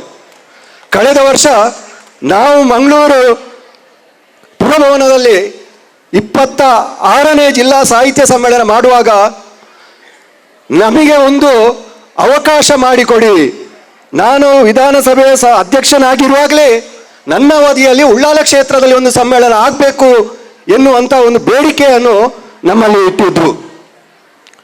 ಎಲ್ಲಿವರೆಗೆ ಅಂದರೆ ಅವರೇ ಸ್ವತಃ ಬಂದು 2-3 ಸಭೆಗಳನ್ನು ಕೂಡ ನಡೆಸಿಕೊಟ್ಟಿದ್ದಾರೆ. ಮಾತ್ರ ಅಲ್ಲ, ನಮಗೆ ಸಹಾಯಧನವನ್ನು ಕೂಡ ಇಲ್ಲಿಗೆ ಬರುವಲ್ಲಿ ಅವರು ಮುಖ್ಯ ಕಾರಣರಾಗಿದ್ದಾರೆ. ವಿಶೇಷವಾಗಿ ಅವರ ಬಗ್ಗೆ ಒಂದು ಮಾತು ಹೇಳಬೇಕು. ಮಂಡ್ಯದಲ್ಲಿ ನಡೆದಂಥ ಅಖಿಲ ಭಾರತ ಸಾಹಿತ್ಯ ಸಮ್ಮೇಳನದಲ್ಲಿ ಉದ್ಘಾಟನಾ ಸಮಾರಂಭದಲ್ಲಿ ಅವರು ಭಾಷಣ ಮಾಡುವಾಗ ಒಂದು ಮಾತು ಹೇಳಿದರು. ಮುಂದಿನ ಈ ಸಾಹಿತ್ಯ ಪರಿಷತ್ತನ್ನು, ಸಾಹಿತ್ಯ ಸೇವೆಯನ್ನು ಮಾಡುವವರು ವಿದ್ಯಾರ್ಥಿಗಳು. ಅವರ ಪೋಷಕರಿಗೆ ಒಂದು ಮಾತು ಹೇಳಿದರು, ಪೋಷಕರೇ ನೀವು ಇಂಥ ಒಂದು ಸಮ್ಮೇಳನಗಳಿಗೆ ನಿಮ್ಮ ಮಕ್ಕಳನ್ನು ಕರೆದುಕೊಂಡು ಬರಬೇಕು ಅಂತೇಳಿ ಬಹಳ ಒಳ್ಳೆಯ ಮಾತುಗಳನ್ನು ಹೇಳಿದರು. ಅದು ಎಲ್ಲ ಕಡೆ ವೈರಲ್ ಆಗಿತ್ತು.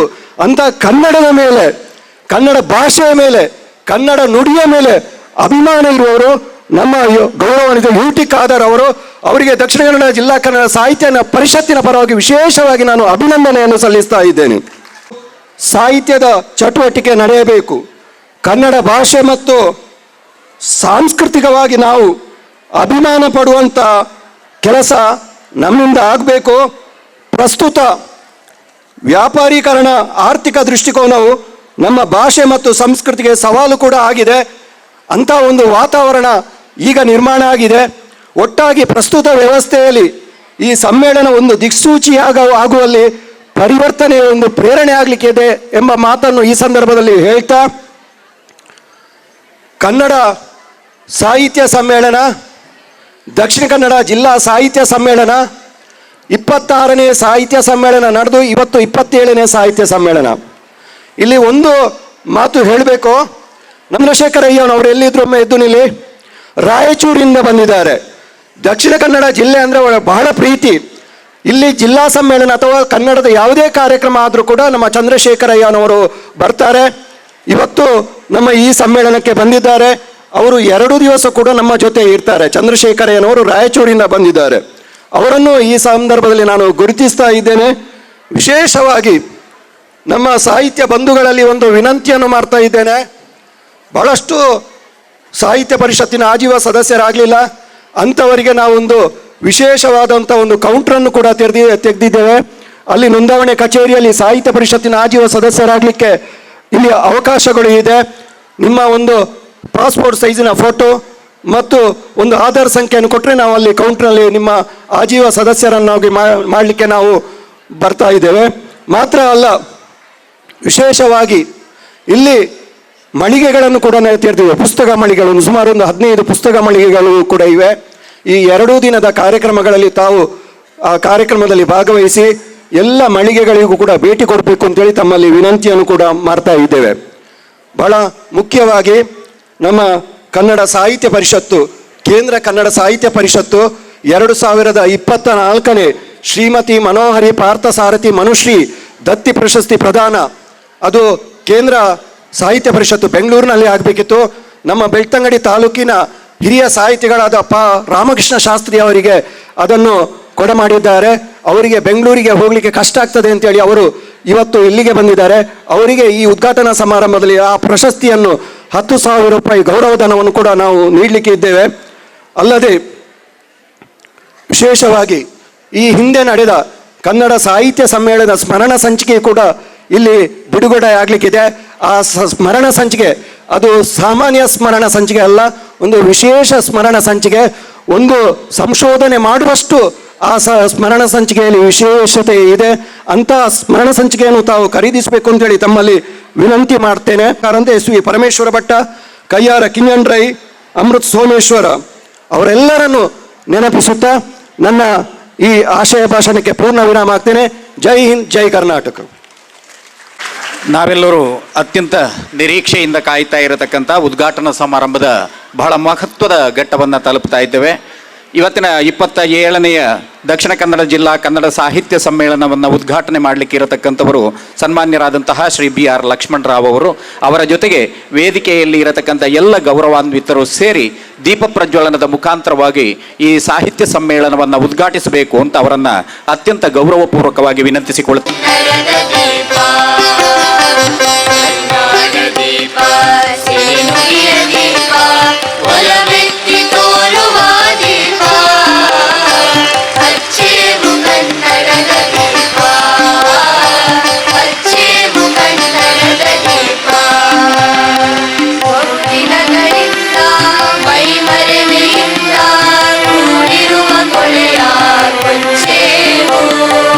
ಎಲ್ಲೆಲ್ಲಿ ಕನ್ನಡ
ಚಲನಚಿತ್ರಕಾರ BR ಲಕ್ಷ್ಮಣರಾವ್ ಚಿಕ್ಕಬಳ್ಳಾಪುರದ ಚೀಮಂಗಲದವರು.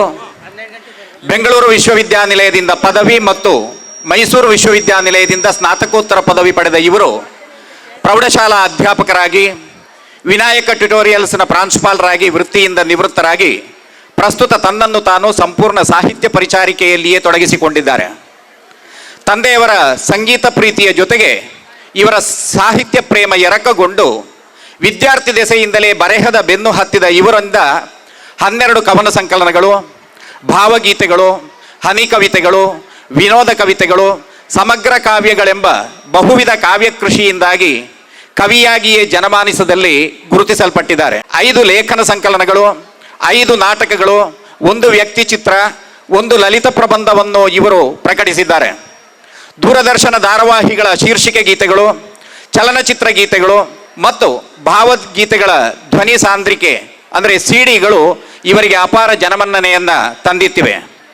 ಹಿರಿಯರಾದರೂ ಯುವ ಕವಿ ಎಂದೇ ಗುರುತಿಸಲ್ಪಡುವ BR ಲಕ್ಷ್ಮಣರಾವ್ ಅವರಿಗೆ ಕರ್ನಾಟಕ ಸಾಹಿತ್ಯ ಅಕಾಡೆಮಿ ಬಹುಮಾನ, ಗೊರೂರು ಸಾಹಿತ್ಯ ಪ್ರಶಸ್ತಿ, ಚುಟುಕು ರತ್ನ ಪ್ರಶಸ್ತಿ, ವಿಶ್ವೇಶ್ವರಯ್ಯ ಸಾಹಿತ್ಯ ಪ್ರಶಸ್ತಿ, ಡಾಕ್ಟರ್ ಪೂತಿನ ಕಾವ್ಯ ಪುರಸ್ಕಾರ, ಆರ್ಯಭಟ ಪ್ರಶಸ್ತಿ, ಕರ್ನಾಟಕ ರಾಜ್ಯೋತ್ಸವ ಪ್ರಶಸ್ತಿಯೇ ಮೊದಲಾದ ಅತ್ಯುನ್ನತ ಪ್ರಶಸ್ತಿಗಳು ಸಂದಿವೆ.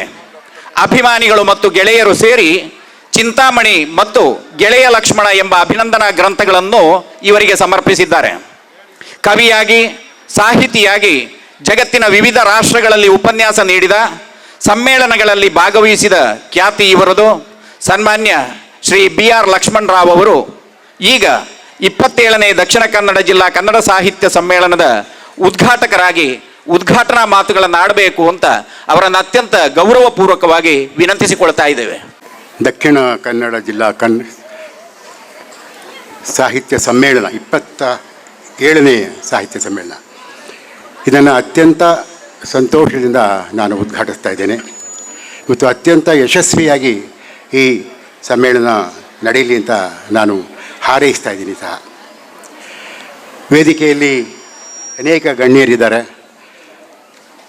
ಮುಖ್ಯವಾಗಿ ನಾನು ಡಾಕ್ಟರ್ B ಪ್ರಭಾಕರ ಶಿಶಿಲಾ ಅವರನ್ನು ಈ ಸಮ್ಮೇಳನದ ಸರ್ವಾಧ್ಯಕ್ಷತೆಗೆ ಪಾತ್ರರಾಗಿರುವಂಥ ಅವರನ್ನು ನಾನು ಮೊಟ್ಟ ಮೊದಲದಾಗಿ ಹೃತ್ಪೂರ್ವಕವಾಗಿ ಅಭಿನಂದಿಸ್ತಾ ಇದ್ದೇನೆ. ಹಿರಿಯ ಸಾಹಿತಿಗಳಿಗೆ ಈ ಒಂದು ಮನ್ನಣೆ ಸಿಕ್ಕಿರೋದು ಭಾಳ ಸಂತೋಷದ ಸಂಗತಿ. ಅವರಿಗೆ ನಾನು ಮೊದಲನೇದಾಗಿ ನನ್ನ ಅಭಿನಂದನೆ ಸಲ್ಲಿಸಲಿಕ್ಕೆ ಇಷ್ಟಪಡ್ತೀನಿ. ಮತ್ತು ಖಾದರ್ ಅವರಿದ್ದಾರೆ. ಅವರು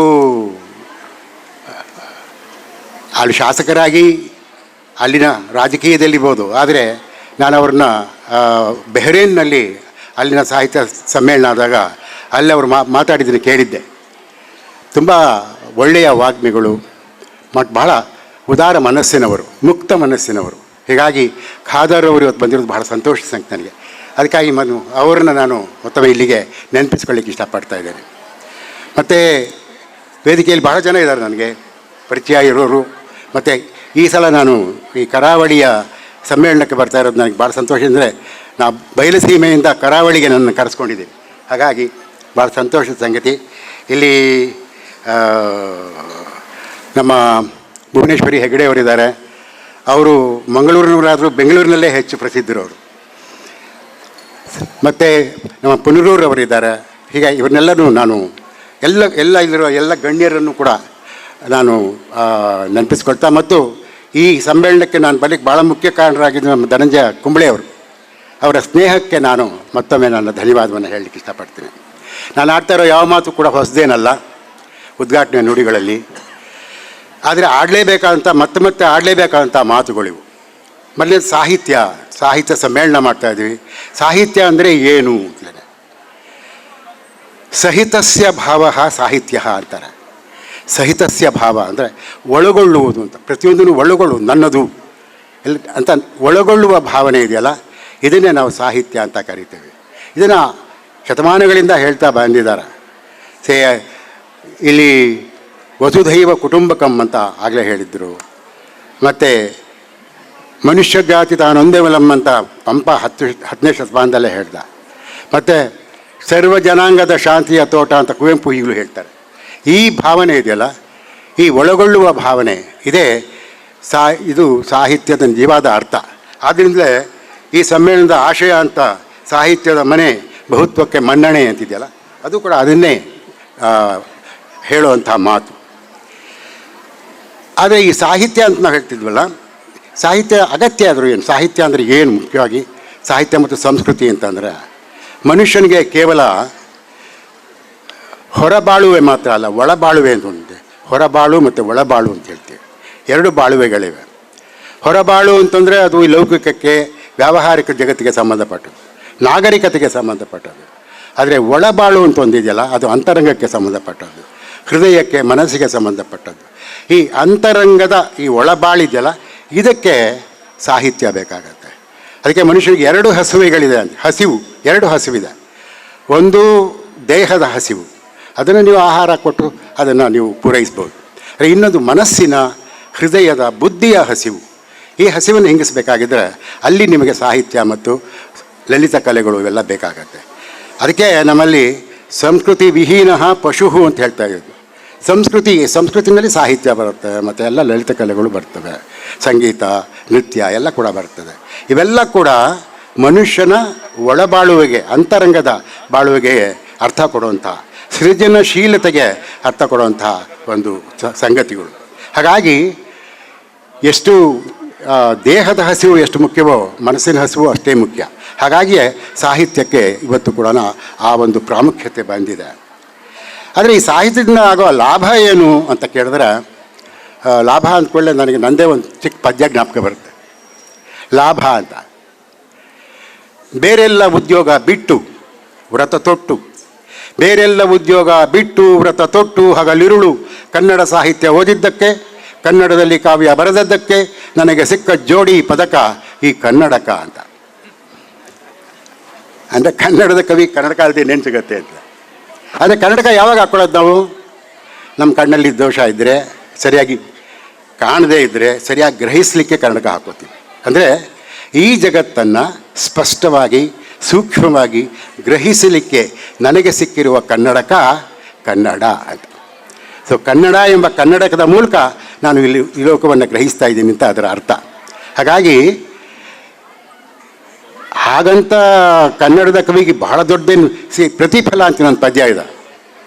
ಪ್ರತಿಫಲ ಅಂತ, ಕೆಟ್ಟು ಕೂತಿತ್ತು ನಲ್ಲಿ ಖ್ಯಾತ ಕವಿಯ ಮನೆಯಲ್ಲಿ, ಕೆಟ್ಟು ಕೂತಿತ್ತು ನಲ್ಲಿ ಖ್ಯಾತ ಕವಿಯ ಮನೆಯಲ್ಲಿ, ಒತ್ತಿದೊಡನೆ ಫೋನ್ ನಂಬರ್ ಬಂದ ರಿಪೇರಿಗೆ ಪ್ಲಂಬರ್ ಮಾರುತಿ ಕಾರಲ್ಲಿ. ಸರಿಹೋಯಿತು ನಲ್ಲಿ ಕೆಲವೇ ನಿಮಿಷಗಳಲ್ಲಿ, ಸರಿಹೋಯಿತು ನಲ್ಲಿ ಕೆಲವೇ ನಿಮಿಷಗಳಲ್ಲಿ, ಧನ್ಯವಾದ ಸಲ್ಲಿಸಿ ಪ್ಲಂಬರನಿಗೆ ಕವಿ ಋಷಿ ಬಿಲ್ಲು ಎಷ್ಟೆಂದರು, ಕೇವಲ 1000 ರು. ಕವಿ ಹೌಹಾರಿದರು, ಅಯ್ಯ ಏನಿದು ಅನ್ಯಾಯ, ದಿನಗಟ್ಟಲೆ ನಾ ಕೂತು ಹೊಸದರೂ ಕವನ ಸಿಗುವುದಿಲ್ಲವಲ್ಲ, ಇಷ್ಟೊಂದು ಗೌರವ ಧನ. ಇಂತೆಂದನು ಪ್ಲಂಬರ್ ಅರಳಿಸಿ ನಗೆ ಮುಗುಳು, ಇಂತೆಂದನು ಪ್ಲಂಬರ್ ಅರಳಿಸಿ ನಗೆ ಮುಗುಳು, ನಾನು ಕವಿಯಾಗಿದ್ದೆ ಸರ್ ಪ್ಲಂಬರ್ ಆಗುವ ಮೊದಲು ಅಂತ. ಬುದ್ಧಿವಂತ, ಅವನು ನಂಬರ್ 1 ಕವಿ ಆಗಿದ್ದು ಪ್ಲಂಬರ್ 1 ಕವಿ ಆದ. ಆದರೆ ನಾ ಹೇಳ್ತಿರೋದು ನಿಜವಾಗಿಯೂ ಕೂಡ ಈ ಸಾಹಿತ್ಯದಿಂದ ಆಗ್ಬೋದು, ಸಂಗೀತದಿಂದ, ಲಲಿತ ಕಲೆಗಳಿಂದ ಆಗ್ಬೋದು, ಇದರಿಂದ ವ್ಯಾವಹಾರಿಕವಾದಂತಹ ಲಾಭ ಕಡಿಮೆ, ಲೌಕಿಕವಾದ ಲಾಭ ಕಡಿಮೆ. ಆದರೆ ಅದನ್ನ ನಿಜವಾದ ಸಂತೋಷ ಎಂದರೆ ಸೃಜನಶೀಲತೆಯ ಸಂತೋಷ, ಅಭಿವ್ಯಕ್ತಿಯ ಸಂತೋಷ. ಇದು ಸಾಹಿತ್ಯ ಮತ್ತು ಸಂಸ್ಕೃತಿಯಿಂದ ಆಗುವಂಥ ಲಾಭಗಳು. ಇಂಥ ಸಾಹಿತ್ಯ ಅಥವಾ ಸಾಹಿತಿ ಅದನ್ನು ತನಗೆ ಅನಿಸಿದ್ದನ್ನು ಅವನು ದಿಟ್ಟವಾಗಿ, ಪ್ರಾಮಾಣಿಕವಾಗಿ, ಮುಕ್ತವಾಗಿ ಹೇಳ್ಕೊಳ್ಳಿಕ್ಕೆ ಒಂದು ಮುಕ್ತವಾದ ವಾತಾವರಣ ಬೇಕಾಗಿರ್ತದೆ. ಆ ಮುಕ್ತವಾದ ವಾತಾವರಣ ಮತ್ತು ಅಭಿವ್ಯಕ್ತಿ ಸ್ವಾತಂತ್ರ್ಯ ಅನ್ನೋದು ಬಹಳ ಮುಖ್ಯ. ಆದರೆ ಇಂದು ಆ ಪರಿಸ್ಥಿತಿ ಇದೆಯಾ ಅಂತ ನಾವು ಯೋಚನೆ ಮಾಡಬೇಕಾಗಿದೆ. 50 ವರ್ಷದಿಂದ ನಾನು ಬರೀಲಿಕ್ಕೆ ಶುರು ಮಾಡಿದ ಕಾಲದಲ್ಲಿ ಆ ರೀತಿಯ ಒಂದು ಅಭಿವ್ಯಕ್ತಿ ಸ್ವಾತಂತ್ರ್ಯ ನಮಗಿತ್ತು. ಆಗ ನಮಗನ್ಸಿದ್ದನ್ನು ನಾವು ನೇರವಾಗಿ, ದಿಟ್ಟವಾಗಿ ಹೇಳುವಂಥ ಒಂದು ಸ್ವಾತಂತ್ರ್ಯ ಇತ್ತು. ಆದರೆ ಇಂದು ಆ ಥರದ ಸ್ವಾತಂತ್ರ್ಯ ಬರ್ತಾ ಬರ್ತಾ ಅದು ಕುಗ್ತಾ ಬಂದಿದೆ. ಅದು ಇವತ್ತು ನಾವು ಏನು ಮಾತಾಡಿದ್ರೆ ಏನು ಮಾತಾಡೋದಕ್ಕೆ ಏನು ಅರ್ಥ ಬರುತ್ತೋ, ಯಾವ ಬಣ್ಣ ಹಾಕ್ತಾರೋ ಹೇಳಲಿಕ್ಕೆ ಬರೋದಿಲ್ಲ. ಹಾಗಾಗಿ ಇವತ್ತು ಒಂದು ಭೀತಿಯ ವಾತಾವರಣ ಇದೆ, ನಾವೆಲ್ಲರೂ ಒಪ್ಕೊಳ್ಬೇಕಂತ ಸಂಗತಿ ಅದು. ಈ ವಾತಾವರಣಕ್ಕೆ ಭಾಳ ಮುಖ್ಯ ಕಾರಣ ಅದು ರಾಜಕೀಯಕ್ಕಿಂತಲೂ ಧಾರ್ಮಿಕ ಸಂಸ್ಥೆಗಿಂತಲೂ ಬಹಳ ಮಿಗಿಲಾಗಿ ಇವತ್ತಿನ ಸೋಷಿಯಲ್ ಮೀಡಿಯಾ ಆಗಿದೆ. ಇವತ್ತಿನ ಈ ಸಾಮಾಜಿಕ ಮಾಧ್ಯಮಗಳು ಅಂತ ನಾವು ಹೇಳ್ತೀವಿ, ಇವು ಇವತ್ತು ಎಲ್ಲರೂ ಅಂಥ ಒಂದು ಈ ಪೋಲರೈಸೇಷನ್ ನಾವು ಹೇಳ್ತೀವಿ ಎಲ್ಲ ಆಗ್ತಾ ಇರೋದೆಲ್ಲ ಈ ಸಾಮಾಜಿಕ ಮಾಧ್ಯಮಗಳಿಂದ ಆಗ್ತಾ ಇರೋಂಥ ಕಾಲ ಇದು. ಹಾಗಾಗಿ ಇವತ್ತು ಮುಕ್ತವಾಗಿ ನಾವು ಏನು ಹೇಳುವಂಥ ಪರಿಸ್ಥಿತಿ ಇಲ್ಲದೆ ಇರುವಂಥ ಕಾಲ ಬಂದಿದೆ. ಆದ್ದರಿಂದಲೇ ಇಂಥ ಸಮ್ಮೇಳನದಲ್ಲಿ ಅದರ ಬಗ್ಗೆ ಬಹಳ ಮುಕ್ತವಾಗಿ ಚರ್ಚೆ ಮಾಡಬೇಕಾದಂಥ ಸಂದರ್ಭ ಇದಾಗಿದೆ. ಜೊತೆಗೆ ಸಾಹಿತ್ಯ ಅದು ಪ್ರಸಾರ ಆಗಬೇಕಾಗಿದ್ದರೆ, ಜನಕ್ಕೆ ತಲುಪಬೇಕಾಗಿದ್ದರೆ ಬೇಕಾಗಿರುವಂಥದ್ದು ಪುಸ್ತಕೋದ್ಯಮ. ಆ ಪುಸ್ತಕೋದ್ಯಮಕ್ಕೂ ಕೂಡ ಇಂದು ನೀವೇ ಬಲ್ಲ ಹಾಗೆ ಸರ್ಕಾರಗಳು ಯಾವುದೇ ರೀತಿಯ ಪ್ರೋತ್ಸಾಹವನ್ನು ಕೊಡ್ತಾ ಇಲ್ಲ. ಹೆಚ್ಚಾಗಿ ಇನ್ನೂ ಅದನ್ನು ಆದಷ್ಟು ಅದರ ಮೇಲೆ ಒತ್ತಡ ಜಾಸ್ತಿ ಮಾಡ್ತಾರೆ. ನೋಡಿ, ಈಗ ಮುಂಚೆ ಆದರೆ ನಾವು ಒಂದು ಪುಸ್ತಕ ಪ್ರಕಟಿಸಿದ್ರೆ ಅದನ್ನು ಅಂಚೆನಲ್ಲಿ ನಾವು ತೆರೆದ ಅಂಚೆನಲ್ಲಿ ಕಳಿಸ್ಬೋದಾಗಿತ್ತು ಬಹಳ ಕಡಿಮೆ ವೆಚ್ಚದಲ್ಲಿ. ಇವತ್ತು ಪುಸ್ತಕದ ಬೆಲೆ ಎಷ್ಟಾಗುತ್ತೋ ಅದನ್ನು ನಾವು ಅಂಚೆಲಿ ಕಳಿಸ್ಬೇಕಾದ್ರೆ ಅಷ್ಟೇ ಬೆಲೆ ಅಂಚೆ ಬೆಲೆ ತೆರಬೇಕಾಗಿ ಬಂದಿದೆ. ಅಂದರೆ ಇವತ್ತು ಇವೆಲ್ಲ ಸಾಹಿತ್ಯಕ್ಕೆ ಅಥವಾ ಕಲೆಗಳಿಗೆ ಇರಬೇಕಾದ ಆದ್ಯತೆ ಇವತ್ತು ಸರ್ಕಾರಗಳು ಕೊಡ್ತಾ ಇಲ್ಲ. ಈ ಸರ್ಕಾರ ಕೇಂದ್ರವೂ ಆಗಿರ್ಬೋದು, ರಾಜ್ಯವೂ ಆಗಿರ್ಬೋದು, ಎಲ್ಲೂ ಕೂಡ ಆದ್ಯತೆಯ ದೃಷ್ಟಿಯಿಂದ ಬಂದರೆ ನಿಮಗೆ ಗೊತ್ತಿರೋ ಹಾಗೆ ಶಿಕ್ಷಣಕ್ಕೂ ಅಷ್ಟೇ, ಪುಸ್ತಕೋದ್ಯಮಕ್ಕೂ ಅಷ್ಟೇ ಆದ್ಯತೆ ಬಹಳ ಕಡಿಮೆ ಆಗಿದೆ. ಅದನ್ನು ಕೂಡ ಚರ್ಚೆ ಮಾಡಬೇಕಾದಂಥ ಸಂಗತಿ ಆಗಿದೆ. ಇನ್ನು ಕನ್ನಡದ ಬಗ್ಗೆ ಅಂತೂ ನಾವು ಹೇಳಬೇಕಾಗೇ ಇಲ್ಲ. ಕನ್ನಡ ಇವತ್ತು ಬಹಳ ಒಂದು ಕಡೆಯಿಂದ ಇಂಗ್ಲೀಷ್ ಮತ್ತು ಒಂದು ಕಡೆಯಿಂದ ಹಿಂದಿ ಇವುಗಳ ಒಂದು ದಬ್ಬಾಳಿಕೆಗೆ, ಆಕ್ರಮಣಕ್ಕೆ ತುತ್ತಾಗಿ ನಲುಗ್ತಾ ಇದೆ. ಇಂತಹ ಪರಿಸ್ಥಿತಿಯಲ್ಲಿ ನಾವೆಲ್ಲರೂ ಕೂಡ ಮುಕ್ತ ಮನಸ್ಸಿನಿಂದ ಇದರ ಬಗ್ಗೆ ಚರ್ಚೆ ಮಾಡಬೇಕಾದಂಥ ಒಂದು ಭಾಳ ತುರ್ತಾದಂತಹ ಸನ್ನಿವೇಶದಲ್ಲಿ ನಾವಿದ್ದೇವೆ. ಆ ಎಲ್ಲ ಚರ್ಚೆಗಳು ಇಂಥ ಸಮ್ಮೇಳನದಲ್ಲಿ ಸಾಧ್ಯ ಆಗಲಿ ಮತ್ತು ಕನ್ನಡ ಇಂದು ಕೂಡ ಎಂದೆಂದಿಗೂ ಕೂಡ ಕನ್ನಡ ಉಳಿಲಿ ಅನ್ನೋ ಒಂದು ಆಶಯದಿಂದ ನಾನು ಒಂದು ಕವಿತೆಯನ್ನು, ನನ್ನದೇ ಒಂದು ಕವಿತೆಯನ್ನು ಓದಿ ನನ್ನ ಈ ಉದ್ಘಾಟನಾ ಮಾತುಗಳನ್ನು ಮುಂಚೆ ನಿಚ್ಚಂ ಪೊಸತು ಅಂತ ಒಂದು ಪದ್ಯ ಇದೆ. ನಿಚ್ಚಂ ಪೊಸತು ನಿಮ್ಗೆ ಗೊತ್ತಿರಾಗೆ ಪಂಪ ಹೇಳಿದ ಮಾತು. ನಶಿಸಿ ಹೋಗುವುದೇ ಕನ್ನಡ ಭಾಷೆ, ಇಲ್ಲ ಅದು ಸುಳ್ಳು. ನಶಿಸಿ ಹೋಗುವುದೇ ಕನ್ನಡ ಭಾಷೆ, ಇಲ್ಲ ಅದು ಸುಳ್ಳು. ಎಷ್ಟೇ ತುಳಿದರೂ ಎದ್ದು ನಿಲ್ಲುವುದು ಕನ್ನಡ ಗರಿಕೆ ಹುಲ್ಲು. ಕೊಲ್ಲಲು ಬಂದ ಅನ್ಯ ಭಾಷೆಗಳ ವಾತಾಪಿಗಳನ್ನು ಉಂಡು, ಕೊಲ್ಲಲು ಬಂದ ಅನ್ಯ ಭಾಷೆಗಳ ವಾತಾಪಿಗಳನ್ನು ಉಂಡು ಬೆಳೆದಿದೆ ಕನ್ನಡ ಅಗಸ್ತ್ಯನಂತೆ ಎಲ್ಲವ ಜೀರ್ಣಿಸಿಕೊಂಡು. ಲಾಭ ನಷ್ಟಗಳ ವ್ಯಾಪಾರವಲ್ಲ ಕನ್ನಡ ನಾಡು ನುಡಿ, ಲಾಭ ನಷ್ಟಗಳ ವ್ಯಾಪಾರವಲ್ಲ ಕನ್ನಡ ನಾಡು ನುಡಿ. ನಮಗೆ ನಮ್ಮದೇ ಚಹರೆಯ ತೋರುವ ಪರಂಪರಾಗತ ಕನ್ನಡಿ. ಕನ್ನಡವೆಂಬುದು ಅಮ್ಮನ ಮಮತೆ, ಕನ್ನಡವೆಂಬುದು ಅಮ್ಮನ ಮಮತೆ ಕನ್ನಡ ಹೃದಯಗಳಲ್ಲಿ. ಜಗದ ಎಲ್ಲೆಡೆಗೂ ಹಬ್ಬಿದೆ ಇಂದು ಕನ್ನಡದ ಕರುಳ ಬಳ್ಳಿ. ಪ್ರತಿ ಋತುಮಾನಕ್ಕೂ ಬದಲಾಗುವಂತೆ ನಿತ್ಯ ನೂತನೆ ಧರಿತ್ರಿ, ಪ್ರತಿ ಋತುಮಾನಕ್ಕೂ ಬದಲಾಗುವಂತೆ ನಿತ್ಯ ನೂತನೆ ಧರಿತ್ರಿ. ಪಂಪ ನುಡಿದಂತೆ ನಿಚ್ಚಂ ಪೊಸತು ನಮ್ಮ ಕನ್ನಡ ನುಡಿ. ನಮಸ್ಕಾರ. ಎಲ್ಲವೂ ಸಹಿತವಾದ ಮತ್ತು ಸಹ್ಯವಾದ ಸಾಹಿತ್ಯದ ಕುರಿತು ತನ್ನ ಕಾವ್ಯ ಮಾತುಗಳಿಂದ ನಮ್ಮನ್ನು ಪ್ರೋತ್ಸಾಹಿಸಿದ ಕವಿಶ್ರೇಷ್ಠ ಶ್ರೀ BR ಲಕ್ಷ್ಮಣರಾವ್ ಸರ್ಗೆ ವಂದಿಸುತ್ತಾ, ಇದೀಗ ಉಜಿರೆಯಲ್ಲಿ ನಡೆದ 23ನೆಯ ಕನ್ನಡ ಸಾಹಿತ್ಯ ಸಮ್ಮೇಳನದ ನೆನಪುಗಳನ್ನು ಹೊತ್ತ ಸ್ಮರಣ ಸಂಚಿಕೆಯನ್ನು ಬಿಡುಗಡೆ ಮಾಡುವಂಥ ಹೊತ್ತು. ಸ್ಮರಣ ಸಂಚಿಕೆಯನ್ನು ಬಿಡುಗಡೆ ಮಾಡಲಿದ್ದಾರೆ ಸನ್ಮಾನ್ಯ ಶ್ರೀ UT ಖಾದರ್, ಸಭಾಧ್ಯಕ್ಷರು, ಕರ್ನಾಟಕ ವಿಧಾನಸಭೆ ಹಾಗೂ ಶಾಸಕರು, ಉಳ್ಳಾಲ ಹಾಗೂ ಗೌರವಾಧ್ಯಕ್ಷರು, ಸಮ್ಮೇಳನದ ಸಂಯೋಜನಾ ಸಮಿತಿ ದಿವಾ ಕೊಕ್ಕಡ ಇವರು ವೇದಿಕೆಗೆ ಆಗಮಿಸಬೇಕು ಅಂತ ಕೇಳಿಕೊಳ್ತಾ ಇದ್ದೇನೆ. ಶ್ರೀಯುತ ದಿವಾ ಕೊಕ್ಕಡ.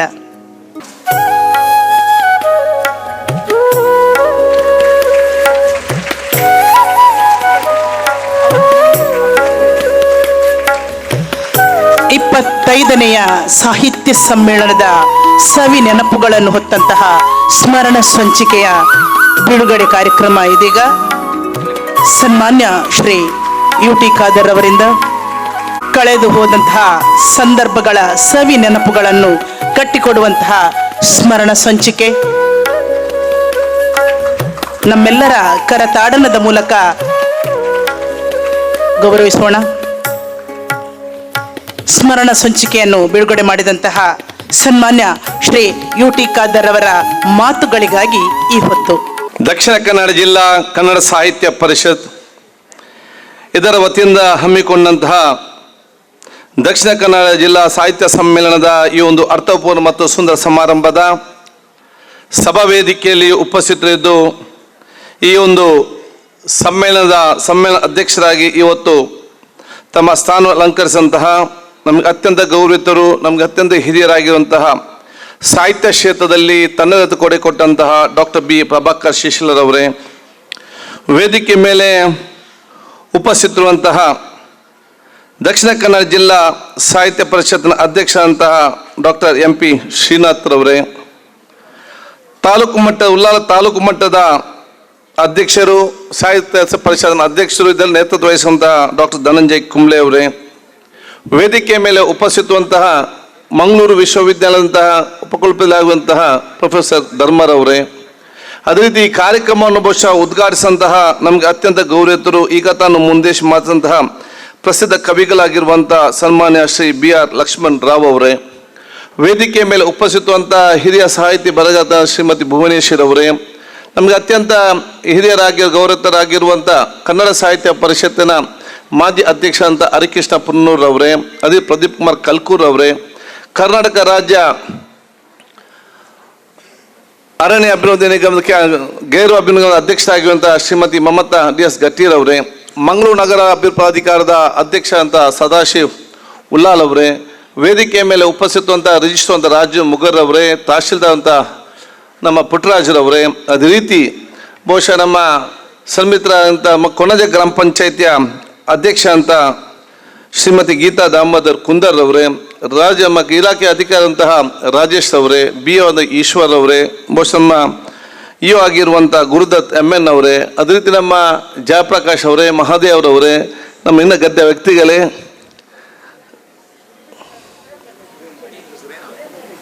ಉಡುಪಿ ಜಿಲ್ಲಾ ಅಧ್ಯಕ್ಷ ಅಂತ ಸುರೇಂದ್ರ ಅಡಿಗರ್ ಅವರೇ, ಮಂಗಳೂರು ಮತ್ತು ಉಡುಪಿ ಜಿಲ್ಲೆಯ ವಿವಿಧ ತಾಲೂಕು ಮಟ್ಟದ ಎಲ್ಲ ನಮ್ಮ ಅಧ್ಯಕ್ಷರುಗಳೇ, ವಿವಿಧ ನಮ್ಮ ಇಲಾಖೆ ಅಧಿಕಾರಿ ವರ್ಗದವರೇ, ಈ ಕಾರ್ಯಕ್ರಮಕ್ಕೆ ತನ್ನ ಸಂಪೂರ್ಣವಾದ ವಿಶೇಷವಾದ ಸಹಕಾರ ಕೊಟ್ಟಂಥ ತ್ಯಾಗ ಮಾಸ್ಟರ್ ಅವರೇ, ಶ್ರೀ ರವೀಂದ್ರ ರೈ ಕಲ್ಲಿಮಾರ್ ಅವರೇ, ತಂದಾ ಶೆಟ್ಟಿರವರೇ, ಅದೇ ರೀತಿ ರಾಧಾಕೃಷ್ಣರವರೇ, ನಮ್ಮ ರವೀಂದ್ರ ಪಚ್ಚಣ್ಣನ್ ಅವರೇ, ಇಬ್ರಾಹಿಂ ಕೋರ್ಜಾಲ್ ಅವರೇ, ಇನ್ನಿತ ಎಲ್ಲ ನಮ್ಮ ಈ ಒಂದು ಕಾರ್ಯಕ್ಕೆ ಅತ್ಯಂತ ಯಶಸ್ವಿ ಮಾಡಲಿಕ್ಕೆ ಸಹಕಾರ ಕೊಟ್ಟಂಥ ಪ್ರತಿಯೊಂದು ಈ ಊರಿನ ವಿವಿಧ ಗ್ರಾಮ ಪಂಚಾಯಿತಿಯ ಅಧ್ಯಕ್ಷ ಸದಸ್ಯರೇ, ಅಧಿಕಾರಿ ವರ್ಗದವರೇ, ವಿವಿಧ ಶಾಲೆಯ ಮುಖ್ಯ ಶಿಕ್ಷಕರೇ, ಶಿಕ್ಷಕ ವರ್ಗದವರೇ, ನಮ್ಮ ಇನ್ನಿತರ ಇಲಾಖೆಯ ನಮ್ಮೆಲ್ಲ ಸ್ವಯಂ ಮಿತ್ರ ಕಾರ್ಯಕರ್ತರೇ ಹಾಗೂ ಇಲ್ಲಿ ಸೇರುವ ಗುರು ಹಿರಿಯರೇ, ಬಹುಶಃ ಎಲ್ಲರ ಪರವಾಗಿ ಒಂದು ಯುವ ಹಿರಿಯ ಇಬ್ರಾಹಿಂ ಕೋರ್ಜಲ್ ಅವರು ಮತ್ತು ನನ್ನ ಮುಂದಿರುವಂಥ ಅತ್ಯಂತ ಗೌರವಿತ ಹಿರಿಯರು, ಸಾಹಿತ್ಯ ಆಗುವಂಥ ನನ್ನ ಮಾವಿನ ಕಾಲೇಜಿನಲ್ಲಿ ನನಗೆ ಪಾಠ ಮಾಡಿದಂಥ ಸನ್ಮಾನ್ಯ ಗೌರವ ಜಯಪ್ರಕಾಶ್ ಮಾವಿನ ಕುಲಿ ಅವರೇ, ಬಹುಶಃ ಎಲ್ಲ ನಮ್ಮ ಬಂಧು ಬಗ್ಗೆ ಮಾಧ್ಯಮದ ಮಿತ್ರರೇ, ಅತ್ಯಂತ ಸಂತೋಷವಾಗ್ತಿದೆ ಇವತ್ತಿನ ಈ ಕಾರ್ಯಕ್ರಮದಲ್ಲಿ ಭಾಗವಹಿಸಲಿಕ್ಕೆ. ಬಹುಶಃ ಎಲ್ಲ ಆಯೋಜಿಸ ನಿಮಗೆಲ್ಲ ನಾನು ವಿಶೇಷ ಅಭಿನಂದನೆ ಶುಭಾಶಯ ಸಲ್ಲಿಸ್ತೇನೆ. ವಿಶ್ವದ ಸಂಸ್ಕೃತಿಯ ಸಾರ ಎಲ್ಲಿ ಕಾಣ್ತದಂತ ಹೇಳಿದರೆ ಅದು ನಮ್ಮ ದೇಶದ ಭಾರತದಲ್ಲಿ ಕಾಣ್ತದಂತೆ. ವಿಶ್ವದ ಸಂಸ್ಕೃತಿಯ ಸಾರ ನಾವು ಎಲ್ಲಿ ನೋಡ್ಬೇಕಂತ ಹೇಳಿದರೆ ಅದು ನಮ್ಮ ಭಾರತ ದೇಶ ಸಂಸ್ಕೃತಿಯನ್ನು ನೋಡಬೇಕು. ಭಾರತ ದೇಶದ ಸಂಸ್ಕೃತಿ ಸಾರ ಎಲ್ಲಿ ನೋಡ್ಬೇಕಂತ ಹೇಳಿದರೆ ಅದು ಕರ್ನಾಟಕದಲ್ಲಿ ನಮಗೆ ಕಾಣಲಿಕ್ಕೆ ಸಿಗ್ತದಂತೆ. ಕರ್ನಾಟಕದ ಒಂದು ಸಂಸ್ಕೃತಿಯ ಸಾರ ಎಲ್ಲಿ ಕಾಣಲಿಕ್ಕೆ ಸಿಗ್ತದಂತ ಹೇಳಿದರೆ ಅದು ನಮ್ಮ ದಕ್ಷಿಣ ಕನ್ನಡಿಯಲ್ಲಿ ಇವತ್ತು ಸಿಗ್ತದೆ.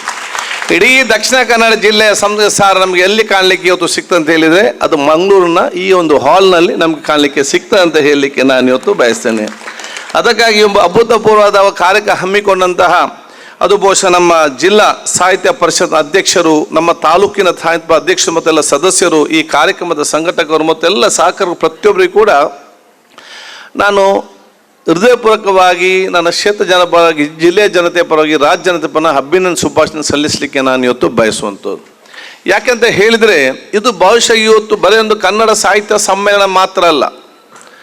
ಈ ಒಂದು ಕಾರ್ಯಕ್ರಮ ಇವತ್ತು ಬರೋ ಒಂದು ದಿವಸದ 2 ದಿವಸ ಸಮ್ಮೇಳನ ಮಾತ್ರ ಮುಗಿಯುವಂಥ ವಿಚಾರ ಅಲ್ಲ. ಇಂಥ ಎಲ್ಲ ಕನ್ನಡ ಸಾಹಿತ್ಯ ಪರಿಷತ್ನವರು ಮತ್ತು ಇನ್ನಿತರ ಮಾಡಿಸುವಂಥ ಎಲ್ಲ ಸಾಹಿತ್ಯ ಸಮ್ಮೇಳನಗಳು, ಹಲವಾರು ಸಾಹಿತಿಗಳು, ಕವಿಗಳು ಬಂದು ಅವ್ರ ವಿಚಾರ ತಿಳಿಸುವಂಥದ್ದು, ಅದರ ವಿಚಾರ ಚರ್ಚೆ ಮಾಡುವಂಥದ್ದು, ಇಲ್ಲೆಲ್ಲವೂ ಕೂಡ ನಮ್ಮ ಊರಿನ ಪರಂಪರೆ ಏನಿದೆ, ಸಂಸ್ಕೃತಿ ಏನಿದೆ, ಆಚಾರ ಏನಿದೆ, ವಿಚಾರ ಏನಿದೆ, ಇದನ್ನು ಯುವ ಜನಾಂಗ ಮತ್ತು ವಿದ್ಯಾರ್ಥಿ ಸಮುದಾಯಕ್ಕೆ ಮತ್ತು ಇನ್ನು ಹುಟ್ಟಿ ಬರುವಕ್ಕೆ ವರ್ಗಾಯಿಸುವಂಥ ಒಂದು ಅಭೂತಪೂರ್ವವಾದ ಟ್ರಾನ್ಸ್ಫಾರ್ಮೇಷನ್ ಪ್ರೋಗ್ರಾಮ್ ಅಂತ ಹೇಳಲಿಕ್ಕೆ ನಾನು ಇವತ್ತು ಬಯಸ್ತೇನೆ.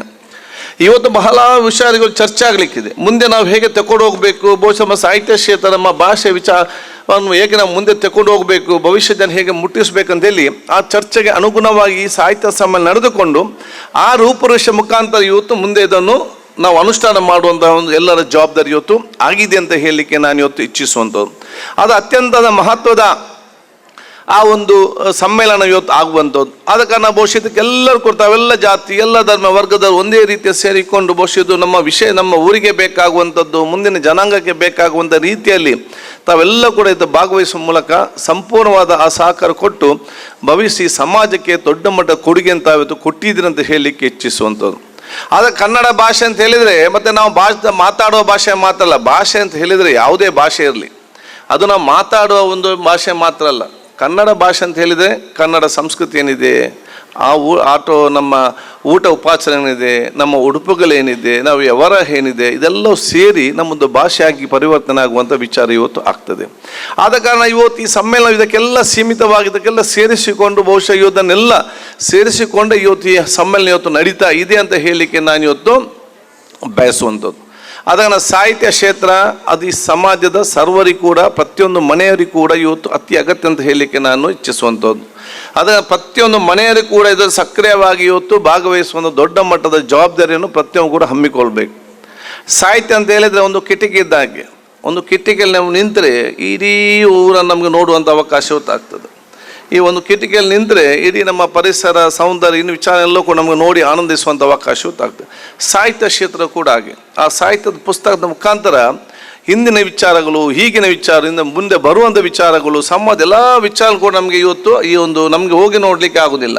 ಅದು ಸಾಹಿತ್ಯ ಕ್ಷೇತ್ರದಲ್ಲಿ ನಾವು ತೊಡಗಿಸಿಕೊಂಡು ಅದನ್ನು ಓದಲಿಕ್ಕೆ ಪ್ರಾರಂಭ ಮಾಡಿದರೆ ಎಲ್ಲ ರೀತಿಯ ಜ್ಞಾನ ಮತ್ತು ಎಲ್ಲ ರೀತಿಯ ನಾಲೆಜ್ ಮತ್ತು ಎಲ್ಲ ನಿಮಗೆ ನಮ್ಮ ವ್ಯಕ್ತಿತ್ವವನ್ನು ಬೆಳೆಸಿಕೊಳ್ಳಲಿಕ್ಕೆ ನಮಗೆ ಇರಲಿ, ನಮ್ಮ ಮಕ್ಕಳಿಗಿರಲಿ, ಯುವ ಜನಾಂಗಕ್ಕಿರಲಿ, ಅವರ ವ್ಯಕ್ತಿತ್ವವನ್ನು ಬೆಳೆಸಿಕೊಳ್ಳಲಿಕ್ಕೆ ದೊಡ್ಡ ಮಟ್ಟದೊಂದು ಅಸ್ತ್ರ ಇವತ್ತಾಗಿದೆ. ಅದರ ಮುಖಾಂತರ ಅವರ ತಂದೆ ತಾಯಂದರ ಆಸ್ತಿ ಸಂಪತ್ತು ಮಾತ್ರ ಅಲ್ಲ, ತಂದೆ ತಾಯಂದರ ಆಸ್ತಿ ಸಂಪತ್ತು ಜೊತೆಯಲ್ಲಿ ಈ ಸಮಾಜ ಮತ್ತು ದೇಶ ಸಂಪತ್ತಾಗಿ ಮಾಡಬಾರ್ದು ಎಲ್ಲ ಅವಕಾಶ ಕೂಡ ಈ ಸಾಹಿತ್ಯ ಕ್ಷೇತ್ರಕ್ಕೆ ದೊಡ್ಡ ಮಟ್ಟದ ಶಕ್ತಿ ಇದೆ ಅಂತ ಹೇಳಲಿಕ್ಕೆ ನಾನು ಇವತ್ತು ಬಯಸುವಂಥದ್ದು. ಅದಕ್ಕಾಗಿ ನಾನು ಯಾವಾಗಲೂ ಮಾತನ್ನು ಹೇಳ್ತಾ ಇರ್ತೇನೆ, ಆಧುನಿಕ ಮತ್ತು ತಂತ್ರಜ್ಞಾನ ಕಾಲದಲ್ಲಿ ಭಾಳಷ್ಟು ಪಾಶ್ಚಾತ್ಯ ಸಂಸ್ಕೃತಿ ಎಷ್ಟೇ ಬಂದಿದ್ದರೂ ಕೂಡ, ಬೇರೆ ಬೇರೆ ವಿಚಾರ ಎಷ್ಟೇ ಇವತ್ತು ಇದ್ದದ್ದು ಕೂಡ, ಯಾವುದೇ ಪಾಶ್ಚಾತ್ಯ ಸಂಸ್ಕೃತಿ ನಮ್ಮ ಊರಿನ ಕನ್ನಡದ ತುಳುನಾಡಿನ ಸಂಸ್ಕೃತಿ ಮೆಟ್ಟಿ ಹೋಗಲಿಕ್ಕೆ ಯಾರಿಗೂ ಕೂಡ ಸಾಧ್ಯ ಆಗಲಿಲ್ಲ. ಯಾಕೆಂತ ಹೇಳಿದರೆ ಈ ರೀತಿಯ ಸಾಹಿತ್ಯ ಸಮ್ಮೇಳನ, ಸಾಹಿತ್ಯ ಕಾರ್ಯಕ್ರಮಗಳು, ಸಾಹಿತ್ಯದ ವಿಚಾರಗಳು ಎಲ್ಲ ಹಿರಿಯರು ಕೊಡುವಂಥ ಕೊಡುಗೆಯ ಮುಖಾಂತರ ನಮ್ಮ ಸಂಸ್ಕೃತಿ ಭಾಳಷ್ಟು ಗಟ್ಟಿಯಾಗಿ ಬೇರೆ ಊರಿದೆ ಅಂತ ಹೇಳಲಿಕ್ಕೆ ಇದನ್ನು ಯಾರಿನಲ್ಲಿ ಕೂಡ ಸಾಹಿತ್ಯ ತೆಗಲಿಕ್ಕೆ ಅದಕ್ಕೆ ಇದನ್ನು ಇನ್ನಷ್ಟು ಬಲಿಷ್ಠಗೊಳಿಸಲಿಕ್ಕೆ ಈ ರೀತಿಯ ಸಾಹಿತ್ಯ ಸಮ್ಮೇಳನಗಳು ಇವತ್ತು ವಿದ್ಯಾರ್ಥಿಗಳ ಪರಿಚಯ ಮಾಡಿಕೊಳ್ಳುವಂಥದ್ದು, ತಂದೆ ಪ್ರೋತ್ಸಾಹ ಕೊಡುವಂಥದ್ದು, ಇದೆಲ್ಲ ಕೂಡ ಇದರಲ್ಲಿ ಇವತ್ತು ಕಾಣಲಿಕ್ಕೆ ಸಿಕ್ತಂತ ಹೇಳಲಿಕ್ಕೆ ನಾನು ಬಯಸುವಂಥದ್ದು. ಆದ ಕಾರಣ ಬಹುಶಃ ನಾನು ಯಾವಾಗಲೂ ಮೊನ್ನೆ ಕೂಡ ನಾನು ಮಂಡ್ಯದಲ್ಲಿ ಕೂಡ ಹೇಳಿದೆ, ಮನೆಯವರು ಬಹುಶಃ ಸಾಹಿತ್ಯ ಕ್ಷೇತ್ರಕ್ಕೆ ಸಂಬಂಧಪಟ್ಟ ಹಾಗೆ ಮನೆಯವರಿಗೆ ಈಗ ಮಕ್ಕಳಿಗಿಂತಲೂ ಗಾಡಿ ಮನೆಯವರಿಗೆ ಸ್ವಲ್ಪ ಈಗ ನಮ್ಮ ಸಮ್ಮೇಳನ ಮಾಡಿ ದೊಡ್ಡ ಅಗತ್ಯದ ಕಾರ್ಯಕ್ರಮ ಆಗಬೇಕಂತ ಹೇಳಲಿಕ್ಕೆ ನಾನು ಇವತ್ತು ಇಚ್ಛಿಸುವಂಥದ್ದು. ಯಾಕೆಂದರೆ ಬೋಲೆ ಹಿರಿಯರಿದ್ದೀರಿ, ತಾವೆಲ್ಲ ನೋಡ್ತಾ ಇದ್ದೀರಿ, ಶನಿವಾರ ಆದಿತ್ಯವಾರ ಎಲ್ಲ ನಮ್ಮ city centre, Fiza mall, Panambur beach, Kadri park, Ullal beach, ಎಷ್ಟು ತಂದೆ ತಾಯಿ ಮಕ್ಕಳೆಲ್ಲ ಭಾಳ ಖುಷಿಯಿಂದಾಗಿ ಎಲ್ಲ ಕೆಲಸವನ್ನು ಬಿಟ್ಟು ಹೋಗ್ಬೇಕು. ಆ ರೀತಿ ಹೋಗ್ಬೇಕು. ಐಸ್ ಕ್ರೀಮ್, ಪಾಪ್ಕಾರ್ನ್ ತಿಂದು ಭಾಳ ಖುಷಿಯಿಂದ ಇರ್ತಾರೆ. ಆ ರೀತಿ ಹೋಗ್ಬೇಕು. ಯಾವ ರೀತಿ ತಮ್ಮ ಮಕ್ಕಳನ್ನು ನೀವು city centre, Fiza mall, Kadri ಇರಲಿ ಅಥವಾ ಪಣಂಬೂರು ಇರಲಿ, ಉಲ್ಲಾಲ ಇರಲಿ, ಎಲ್ಲಿ ಬೇಕಾದ್ರೆ ಕರ್ಕೊಂಡು ನೀವು ಸಮ್ಮೇಳನ ಒಂದು ಈ ರೀತಿಯ ಒಂದು ಅತ್ಯುತ್ತಮವಾದ ಪ್ರಾಜೆಕ್ಟ್ ಕರ್ಕೊಂಡು ಹೋಗ್ತೀರಾ. ಅದೇ ರೀತಿ ಕನ್ನಡ ಸಾಹಿತ್ಯ ಪರಿಷತ್ನ ಒಂದು ಪುಸ್ತಕದ ಎಕ್ಸಿಬಿಷನ್ ಮಾಡಿದರೆ ಒಂದು ಮಗು ಇಲ್ಲ, ಒಂದು ತಾಯಿ ಇಲ್ಲ, ಒಂದು ತಂದೆ ಇಲ್ಲ, ಅಲ್ಲಿ ಕರ್ಕೊಂಡು ಹೋಗೋದಿಲ್ಲಪ್ಪ. ಈ ತಂದೆ ತಾಯಿ ಅಂದರೆ ನೀವು ಎಲ್ಲಿ ಈ ಕಡೆಗೆ ಹೇಗೆ ಕರ್ಕೊಂಡು ಹೋಗ್ತೀರಿ, ಅದೇ ರೀತಿ ಇಲ್ಲಿಗೊಂದು 5 ನಿಮಿಷ ಕರ್ಕೊಂಡು ಹೋದರೆ ನಿಮ್ಮ ಮಕ್ಕಳಿಗೆ ಒಮ್ಮೆ ಬುಕ್ಕಿನ ಪರಿಚಯ ಮಾಡಿದರೆ ಸಾಕು. ಮತ್ತು ನೀವು ಬೇಕಂತಿಲ್ಲ, ಆ ಮಕ್ಕಳಿಗೆ ಹೋಗಿ ಪುಸ್ತಕವನ್ನು ತಗೊಂಡು ಬರುವಂಥ ಕೆಲಸ ಇವತ್ತು ಅದು ಪರಿಚಯ ನಾವು ಮಾಡದಿದ್ದರೆ ಬಹುಶಃ ಮಕ್ಕಳಿಗೆ ಅದು ಪರಿಚಯ ಆಗುವುದು ಹೇಗೆ? ಆದ ಕಾರಣ ಸಾಹಿತ್ಯ ಕ್ಷೇತ್ರವನ್ನು ಮಕ್ಕಳಿಗೆ ಪರಿಚಯ ಮಾಡಲಿಕ್ಕೆ ಬೇಕಾಗಿ ಈ ರೀತಿಯ ಕಾರ್ಯಕ್ರಮಗಳು ಅಲ್ಲಿಂದ ಆಗೋದು ಭಾಳ ಅಗತ್ಯವಾಗುವ ವಿಚಾರ ಇವತ್ತಾಗಿದೆ. ಅದಕ್ಕೆ ನಾನು ಕೂಡ ಮೊನ್ನೆ ಕೂತ್ಕೊಂಡು ಆಲೋಚನೆ ಮಾಡುವಾಗ ಬಹುಶಃ ಇವತ್ತು ನಾನು ನಮ್ಮ ವಿಧಾನಸೌಧದಲ್ಲಿ ಪ್ರಪ್ರಥಮ ಬಾರಿಗೆ ಮುಂದಿನ 27ನೇ ತಾರೀಕಿಗೆ ಇಂದ 3ನೇ ತಾರೀಕಿನವರೆಗೆ ನಾವು ಪುಸ್ತಕ ಮೇಳ ಮತ್ತು ಸಾಹಿತ್ಯ ಮೇಳವನ್ನು ವಿಧಾನಸೌಧ ಒಳಗಡೆ ಮತ್ತು ಕ್ಯಾಂಪಸ್ನ ಒಳಗಡೆ ಫಸ್ಟ್ ಟೈಮ್ ನಾವು ಇವತ್ತು ಮಾಡ್ತಾ ಇವತ್ತಿದೆ. ಯಾಕೆಲ್ಲ ಸಾಹಿತಿಗಳು ಬರಗಲ್ಲ. ಅದರ ಜೊತೆ 15-16 ಸಬ್ಜೆಕ್ಟ್ಗಳು ನಾವು ಇವತ್ತು ಚರ್ಚೆ ಮಾಡಿ ದೊಡ್ಡ ದೊಡ್ಡ ಮಟ್ಟದ ಇವತ್ತು ಬರಹಗಾರರು, ಸಾಹಿತಿಗಳು, ಚಲನಚಿತ್ರ ಇವರೆಲ್ಲ ಬಂದಿದ್ದ ಚರ್ಚೆ ಪ್ಯಾನೆಲ್ ಡಿಸ್ಕಷನ್ ಇದೆ.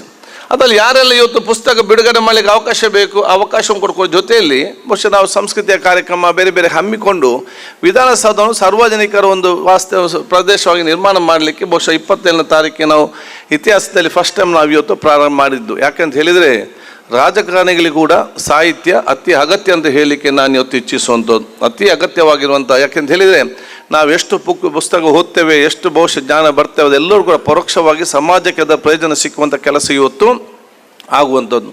ಸಮಾಜಕ್ಕೆ ಇವತ್ತು ಪ್ರಯೋಜನ ಸಿಕ್ಕಬೇಕಾದ್ರೆ ನಾವೆಲ್ಲ ಜನಪ್ರತಿನಿಧಿ, ಅದು ಗ್ರಾಮ ಪಂಚಾಯತಿಯಿಂದ ಹಿಡಿದು ಇದ್ಮನ್ನು ಕೂಡ ದೊಡ್ಡ ಮಟ್ಟ ಸಾಹಿತ್ಯಿಕ ಮಟ್ಟಿಗೆ ನಾವು ದೊಡ್ಡ ಮಟ್ಟ ಒತ್ತು ಕೊಡುವಂಥ, ಅದಕ್ಕೆ ವಿಶೇಷವಾದ ಒಂದು ಇಂಪಾರ್ಟೆನ್ಸ್ ಮಹತ್ವ ಕೊಡುವಂಥ ಒಂದು ಜವಾಬ್ದಾರಿ ಇವತ್ತು ಆಗಿದೆ. ಅದಕ್ಕಾಗಿ ಬಹುಶಃ ವಿಧಾನಸೌಧದಲ್ಲಿ ಮಾತ್ರ ಅಲ್ಲ, ತಳಮಟ್ಟದಲ್ಲಿ ಬಂದು ನಿಲ್ಲಬೇಕಾದ್ರೆ ನನಗೇನಿಸ್ತದೆ, ನಾನು ಕೂಡ ಮಾನ್ಯ ಮುಖ್ಯಮಂತ್ರಿ ಬಹುಶಃ ನಮ್ಮ ಗ್ರಾಮೀಣ ಸಚಿವರು ಮತ್ತು ನಮ್ಮ ಸಂಸ್ಕೃತಿ ಸಚಿವರು ನಾನು ಕೂಡ ಮಾತಾಡ್ತೇನೆ. ಬರೀ ವಿಧಾನಸೌಧದಲ್ಲಿ ಜಿಲ್ಲಾ ಮಟ್ಟದಲ್ಲಿ ಮಾತ್ರ ಅಲ್ಲ, ಪ್ರತಿಯೊಂದು ಗ್ರಾಮದಲ್ಲಿ ಕೂಡ ಮಾಡಲಿಕ್ಕೆ ವಿಶೇಷದ ಅನುದಾನವನ್ನು ಕನಿಷ್ಠ 2 ವರ್ಷಕ್ಕೆ ಆದರೂ ಕೂಡ ಅವರ ಪಂಚಾಯತ್ನ ಬಜೆಟಲ್ಲಿ ಮೀಸಲಿಡುವಂಥ ಕೆಲಸ ಮಾಡಿ ಆ ಗ್ರಾಮದ ಸಾಹಿತಿಗಳು ಯಾರಿದ್ದಾರೆ ನೋಡಿಕೊಂಡು, ಯುವಕರು ಯಾರಿದ್ದಾರೆ ಗುರುತಿಸಿಕೊಂಡು ಪ್ರೋತ್ಸಾಹಿಸುವ ಕೆಲಸ ತಳಮಟ್ಟದಿಂದಲೇ ಬಂದರೆ ಅದು ತಾಲೂಕು ಮಟ್ಟದಲ್ಲಿ ದೊಡ್ಡ ಮಟ್ಟದ ಪ್ರಯೋಜನ ಆಗುವಂಥ ವಿಚಾರ ಇವತ್ತು. ಯಾಕೆಂದರೆ ನಮಗೆ ಅಲ್ಲೇ ಗೊತ್ತಾಗ್ತದೆ, ಶಾಲೆ ಮಟ್ಟದಲ್ಲಿ ಒಂದು ಗ್ರಾಮದಲ್ಲಿ ಗೊತ್ತಾಗ್ತದೆ ಯಾರು ಆ ಪ್ರತಿಭೆ ಇದೆ ಅಂತೇಳಿ ನಮಗೆ ಅಲ್ಲಿ ಗೊತ್ತಾಗುವಂಥ ಅವಕಾಶ ಆಗ್ತದೆ. ಆಸಕ್ತಿ ಇದ್ದವರಿಗೆ ಮುಂದೆ ಬರುವಂಥ ವಿಚಾರ ಕೂಡ ಆಗುವಂಥದ್ದು. ಬಹುಶಃ ಮುಂದಿನ ದಿನ ಖಂಡಿತವಾಗಿ ಇದು ಕೂಡ ಅನುಷ್ಠಾನಕ್ಕೆ ಬರ್ಬೋದೆಂಬ ವಿಶ್ವಾಸ ನನಗೆ ಖಂಡಿತವಾಗಿ ಇದೆ ಅಂತ ಹೇಳಲಿಕ್ಕೆ ಇಚ್ಛಿಸುವಂಥದ್ದು. ಆದ ಕಾರಣ ಬಹುಶಃ ನಮ್ಮ ಕನ್ನಡ ಭಾಷೆಯನ್ನು ನಾವು ಭಾಳಷ್ಟು ಅಚ್ಚುಕಟ್ಟಾಗಿ ನಾವು ಇವತ್ತು ಕಲಿತುಕೊಂಡು, ಕನ್ನಡ ಭಾಷೆ ಕೂಡ 60 ಕಿಲೋಮೀಟರ್ಗೊಮ್ಮೆ ಚೇಂಜ್ ಆಗ್ತಾ ಇವತ್ತು ಹೋಗ್ತದೆ. ನಾವು ಇಲ್ಲಿಂದ ಕುಂದಾಪುರಕ್ಕೆ ಹೋದೆ ಮತ್ತು ಅವರ ನಮಗೆ ಅರ್ಥನೇ ಆಗೋದಿಲ್ಲ. ಆ ಕಡೆ ಸ್ವಲ್ಪ ಆ ಕಡೆ ಹೋದೆ ಮತ್ತೆ ಕೂಡ ಅರ್ಥ ಆಗೋದಿಲ್ಲ. ಉತ್ತರ ಕನ್ನಡ ಹೋದೆ ಅವರ ವಿಚಾರ ಬೇರೆ, ನಮ್ಮ ವಿಚಾರ ಬೇರೆ. ನಾವಿಲ್ಲಿ ಉತ್ತಮವಾದ ಭಾವನೆ ಮಾತಾಡಿ ಹೇಳಿದರೆ ಅದು ಅವರಿಗೆ ಕೋಪ ಬರ್ತದೆ. ಹಾಗೆ ಅಲ್ಲಿ ಬೇರೆ, ಅದರ ಅರ್ಥವೇ ಬೇರೆ, ಅಲ್ಲಿ ಅರ್ಥ ಇಲ್ಲಿ ಅರ್ಥ ಬೇರೆ. ಅದಕ್ಕೆ ಎಲ್ಲವೂ ಕೂಡ ಇದೊಂದು ಸೊಬಗು, ನಮ್ಮ ಭಾಷೆ ಒಂದು ಸೊಬಗಾಗಿರ್ತದೆ, ಅದು ಸೌಂದರ್ಯವಾಗಿರ್ತದೆ. ಇದನ್ನೆಲ್ಲ ಅರ್ಥ ಮಾಡಿಸಿಕೊಳ್ಳುವಂತಹ ಒಂದು ವಿಚಾರವನ್ನು ನಾವು ಈಗಲೇ ಬಹುಶಃ ಸಮಾಜಕ್ಕೆ, ಯುವಕರಿಗೆ ಇದೆಲ್ಲವನ್ನು ನಾವು ಮಾಡಿಸಿಕೊಡುವಂಥ ಜವಾಬ್ದಾರಿ ಇವತ್ತು ಸರ್ವರಿಗೆ ಕೂಡ ಇರುವಂಥ ವಿಚಾರ ಆಗಿದೆ ಅಂತ ಹೇಳಲಿಕ್ಕೆ ಇಚ್ಛಿಸ್ತೇನೆ. ಅದಕ್ಕಾಗಿ ನಾನು ಯಾವ ಮಾತು ಹೇಳ್ತಾ ಇರ್ತೇನೆ, ನಮ್ಮ ಭಾಷೆಯನ್ನು ಭಾಳ ಚೆನ್ನಾಗಿ ಕಲಿತು ಅರ್ಥ ಮಾಡಿಕೊಂಡು ಅದನ್ನು ನಮ್ಗೆ ಯಾವಾಗ ಬೇಕಾದರೂ ನಾವು ಉಪಯೋಗ ಮಾಡೋ ಜೊತೆಯಲ್ಲಿ ಇನ್ನಿತರ ಭಾಷೆಯನ್ನು ಕೂಡ ಗೌರವಿಸುವಂಥ, ಕಲಿಯುವಂಥ ಮನೋಭಾವವನ್ನು ಕೂಡ ನಾವೆಲ್ಲರೂ ಕೂಡ ಹಮ್ಮಿಕೊಳ್ಬೇಕಂತ ಹೇಳಲಿಕ್ಕೆ ನಾನು ಇಚ್ಛಿಸುವಂಥದ್ದು. ನನ್ನ ಬಲವಾದ ನಂಬಿಕೆ ಯಾವುದಂತ ಹೇಳಿದರೆ, ಒಂದು ನಮ್ಮ ಕನ್ನಡ ಭಾಷೆ ಬೆಳಿಬೇಕಾದ್ರೆ ಇನ್ನೊಂದು ಭಾಷೆಯನ್ನು ಪ್ರೀತಿಸಿದರೆ ಮಾತ್ರ ಕನ್ನಡ ಭಾಷೆ ಬೆಳೀಲಿಕ್ಕೆ ಸಾಧ್ಯವಾಗ್ತದೆ. ಒಂದು ಭಾಷೆಯನ್ನು ದ್ವೇಷ ಮಾಡಿ ಇನ್ನೊಂದು ಭಾಷೆಯನ್ನು ಬೆಳೀಲಿಕ್ಕೆ ಸಾಧ್ಯವಿಲ್ಲ. ಯಾಕೆ ಮಕ್ಕಳಿಗೆ ನಾವು ಎಲ್ಲ ಅವರು ಇದರಲ್ಲಿ ಭಾಳಷ್ಟು ಆಸಕ್ತಿ ಹೋಗುವ ವಿಚಾರ. ಆದ ಕಾರಣ ನಾವು ಬಹುಶಃ ಇವತ್ತು ಬೇರೆ ಬೇರೆ ಆ ಭಾಷೆ, ಸಂಸ್ಕೃತಿ, ಆಚಾರ ಅದನ್ನು ಪ್ರೀತಿಸಿ ಗೌರವಿಸಿ ಅರ್ಥ ಮಾಡಿಕೊಂಡು ನಮ್ಮ ಭಾಷೆಯನ್ನು ನಾವು ಭಾಳ ಚೆನ್ನಾಗಿ ಅದನ್ನು ನಾವು ಬೇರೆಗೆ ಅರ್ಥ ಮಾಡಿಕೊಳ್ಳುವ ಮುಖಾಂತರ ಒಂದು ವಿಶ್ವಾಸಭರಿತವಾದ ಸಮಾಜ, ಅಭಿವೃದ್ಧಿಯ ಕರ್ನಾಟಕ ಮತ್ತು ಬಲಿಷ್ಠವಾದ ಭಾರತ ಇವತ್ತು ನಿರ್ಮಾಣ ಮಾಡುವಂಥ ಜವಾಬ್ದಾರಿ ಪ್ರತಿಯೊಬ್ಬರು ಕೂಡ ಜವಾಬ್ದಾರಿ. ನಾನು ಬೆಳಗಾಂನ ಚಿಕ್ಕೋಡಿಯ ಗಡು ಪ್ರದೇಶದಲ್ಲಿ ಇದೆ, ಅಲ್ಲಿ ಮಿಕ್ಸ್ ಅದು ಮಹಾರಾಷ್ಟ್ರ ಮತ್ತು ಭಾಳ ಸಮಸ್ಯೆ ಅದೊಂದು ಗಡು ಏರಿಯಾ. ನಾನು ಅಲ್ಲಿ ಹೋಗಿದ್ದೆ. ಅಲ್ಲಿ ಅದನ್ನು ಭಾಳ ಸ್ಪಷ್ಟವಾಗಿ ನಾನು ಹೇಳಿದೆ, ನಮ್ಮ ಕನ್ನಡ ನೆಲದಲ್ಲಿ ಕನ್ನಡದವರೆಲ್ಲರೂ ಕೂಡ ಕನ್ನಡ ಭಾಷೆ ಭಾಳ ಚೆನ್ನಾಗಿ ಕಲಿತು ನಿಮಗೆ ಮರಾಠಿ ಭಾಷೆಯನ್ನು ಕೂಡ ಕಲಿಯುವಂಥ ಅವಕಾಶ ಪಡ್ಕೊಳ್ಳಿ. ಮರಾಠಿಗರು ತಾವು ಅದೀರ ಬಹುಶಃ ನೀವು ನಿಮ್ಮ ಭಾಷೆಯಲ್ಲಿ ಜೊತೆ ಕನ್ನಡ ಕೂಡ ಅರ್ಥ ಮಾಡಿಕೊಂಡು ನೀವು ಏನೇನು ನೀವು ವಿಶ್ವಾಸ ಮಾಡಿ, ನೀವು ಮರಾಠಿ ಮಾಡೋದು, ಇವನು ಕನ್ನಡ ಮಾಡೋದು, ನಿಮ್ಮದು ಭಾಷೆ ಇವನಿಗೆ ಅರ್ಥ ಆಗೋದಿಲ್ಲ, ಅವನ ಭಾಷೆ ಅವನಿಗೆ ಅರ್ಥ ಆಗೋದು, ನೀವು ಸಮಸ್ಯೆ ಮಾಡಿ ಊರಿಗೆ ಸಮಸ್ಯೆ ಆಗುವಂಥ ವಿಚಾರ ಇವತ್ತಾಗ್ತದೆ. ಹಾಗೊಂದು ವಿಶ್ವಾಸಭರಿತ ಸಮಾಜ ಮುಖಾಂತರ ಸಮೃದ್ಧವಾದ ಸಮಾಜ ಕಟ್ಟಲಿಕ್ಕೆ ನಮಗೆಲ್ಲರಿಗೂ ಕೂಡ ಪೂರಕವಾಗುವಂಥ ಕೆಲಸ ಖಂಡಿತವಾಗಿ ಇವತ್ತು ಆಗುವಂಥದ್ದು. ಆದ ಕಾರಣ ಬಹುಶಃ ಎಲ್ಲ ಕಾರ್ಯಕ್ರಮಗಳು ಬಹುಶಃ ಇವತ್ತು ಅತ್ಯಂತ ಪ್ರಯೋಜನಕಾರಿಯಾಗಿ ಮುಂದಿನ ದಿನಗಳಲ್ಲಿ 2 ದಿವಸದ ಕಾರ್ಯಕ್ರಮ ಅತ್ಯಂತ ಯಶಸ್ವಿಯಾಗಿ ಮುಂದಿನ ದಿನಗಳಲ್ಲಿ ದೊಡ್ಡ ಮಟ್ಟದ ಕ್ರಾಂತಿಕಾರಿ ಬದಲಾವಣೆ ನಮ್ಮ ಊರಲ್ಲಿ ಆಗುವಂಥ ಅವಕಾಶ ಆಗ್ತದೆ.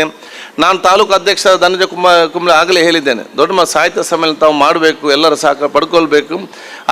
ಇದು ಜಿಲ್ಲಾ ಮಟ್ಟದ ಸಮ್ಮೇಳನ, ತಾಲೂಕು ಮಟ್ಟ ಸಮ್ಮೇಳನ. ನಮ್ಮ ತಾಲೂಕಿನಲ್ಲಿ ಎಷ್ಟು ಹಿರಿಯ ಸಾಹಿತಿಗಳಿದ್ದಾರೆ, ಎಷ್ಟು ಹಿರಿಯ ಬರಹಗಾರರಿದ್ದಾರೆ, ನಮ್ಮ ಎಷ್ಟು ಬಹುಶಃ ಹಿರಿಯ ಕವಿಗಳಿದ್ದಾರೆ, ಅದರ ಜೊತೆಯಲ್ಲಿ ಸಣ್ಣ ಯುವಕರು ಎಷ್ಟು ಜನ ಇದ್ದಾರೆ, ನಮಗೊಂದು ಲೆಕ್ಕ ಬೇಕು, ಒಂದು ಪಟ್ಟಿ ಬೇಕು, ನಮ್ಮಲ್ಲಿ ಡೇಟಾ ಬೇಕು ಇದರಲ್ಲಿ.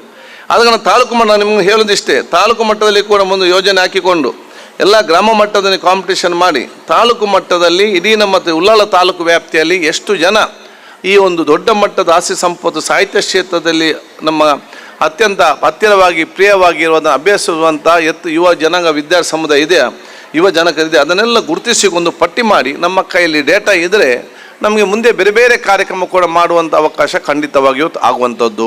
ಬಹುಶಃ ಕಳೆದ ವರ್ಷ ಉಳ್ಳಾಲದಲ್ಲಿ ಗಟ್ಟಿ ಸಮಾಜದಲ್ಲಿ ನಾವು ಮಕ್ಕಳ ಸಾಹಿತ್ಯ ಸಮ್ಮೇಳನ ಕೂಡ ಆಯೋಜಿಸಿ ಒಂದು ದಿವಸದ ಕಾರ್ಯಕ್ರಮ ಕೂಡ ನಾವು ಅಲ್ಲಿ ಇವತ್ತು ಕಾರ್ಯಕ್ರಮ ಕೂಡ ನಾವು ಇವತ್ತು ಹಮ್ಮಿಕೊಂಡಿದ್ದೆವು. ಅದಕ್ಕೆ ಈ ರೀತಿ ಎಲ್ಲ ಕೆಲಸಕ್ಕೆ ನಾವೆಲ್ಲರೂ ಕೂಡ ಜೊತೆಯಾಗಿ ಮಾಡಿ ಹೋಗುವಂಥ ಅವಕಾಶ ಪ್ರತಿಯೊಬ್ಬರನ್ನು ಕೂಡ ಆಗಲಿ. ಬಹುಶಃ ನಾನು ಮತ್ತೆ ಇದರ ಸಂಘಟಕರು ಭಾಳಷ್ಟು ಸಂಘಟಕರು ಆಗಲಿ ಬಹುಶಃ ಒಂದೂವರೆ ತಿಂಗಳಿಂದ ಆಗಿನ ಎಷ್ಟು ಮೀಟಿಂಗ್ ಆಗಿರ್ಬೋದು ನನ್ನ ಚುನಾವಣೆ ಕೂಡ ಇಷ್ಟು ಮೀಟಿಂಗ್ ಆಗಲಿಲ್ಲ, ಅಷ್ಟು ಮೀಟಿಂಗ್ ಆಗಿದೆ ಇದ್ದಾರೆ. ಹಾಗೆ ಅಷ್ಟು ಮೀಟಿಂಗ್ ಮಾತ್ರ ಅಲ್ಲ, ಅದಕ್ಕೆ ಎಲ್ಲರೂ ಕೂಡ ಬಂದಿದ್ದಾರೆ. ಯಾರು ಗ್ರಾಮ ಪಂಚಾಯತ್ ಅಧ್ಯಕ್ಷರು, ಸದಸ್ಯರುಗಳು, ಅಧಿಕಾರಿ ವರ್ಗದವರು, ಎಲ್ಲ ವಿವಿಧ ಇಲಾಖೆಯವರು ಬಂದು ಎಲ್ಲ ರೀತಿಯ ಸಹಕಾರ ಕೊಟ್ಟು ಅತ್ಯಂತ ಯಶಸ್ವಿ ಮಾಡಿ ಕೊಟ್ಟಿದ್ದಾರೆ. ಅದಕ್ಕೆ ನಾನು ಕೇಳಿದ ಪಕ್ಕದಲ್ಲಿ ಕೂತು ಬೇರೆ ಜಿಲ್ಲಾ ಸಾಹಿತ್ಯ ಸಮ್ಮೇಳನ ಈ ರೀತಿ ಆಗಿದೆ ಅಂತ ಹೇಳಿದರು. ಇಲ್ಲ ಇಷ್ಟು ಚೆನ್ನಾಗಿ ಆಗಲಿಲ್ಲ, ಇದು ಭಾಳ ಅದ್ಭುತವಾಗಿ ಮಾಡಿದ್ದಾರೆ ಅಂತೇಳಿ ನಮ್ಮ ಸಮ್ಮೇಳನ ಅಧ್ಯಕ್ಷ ಹೇಳಿದರು.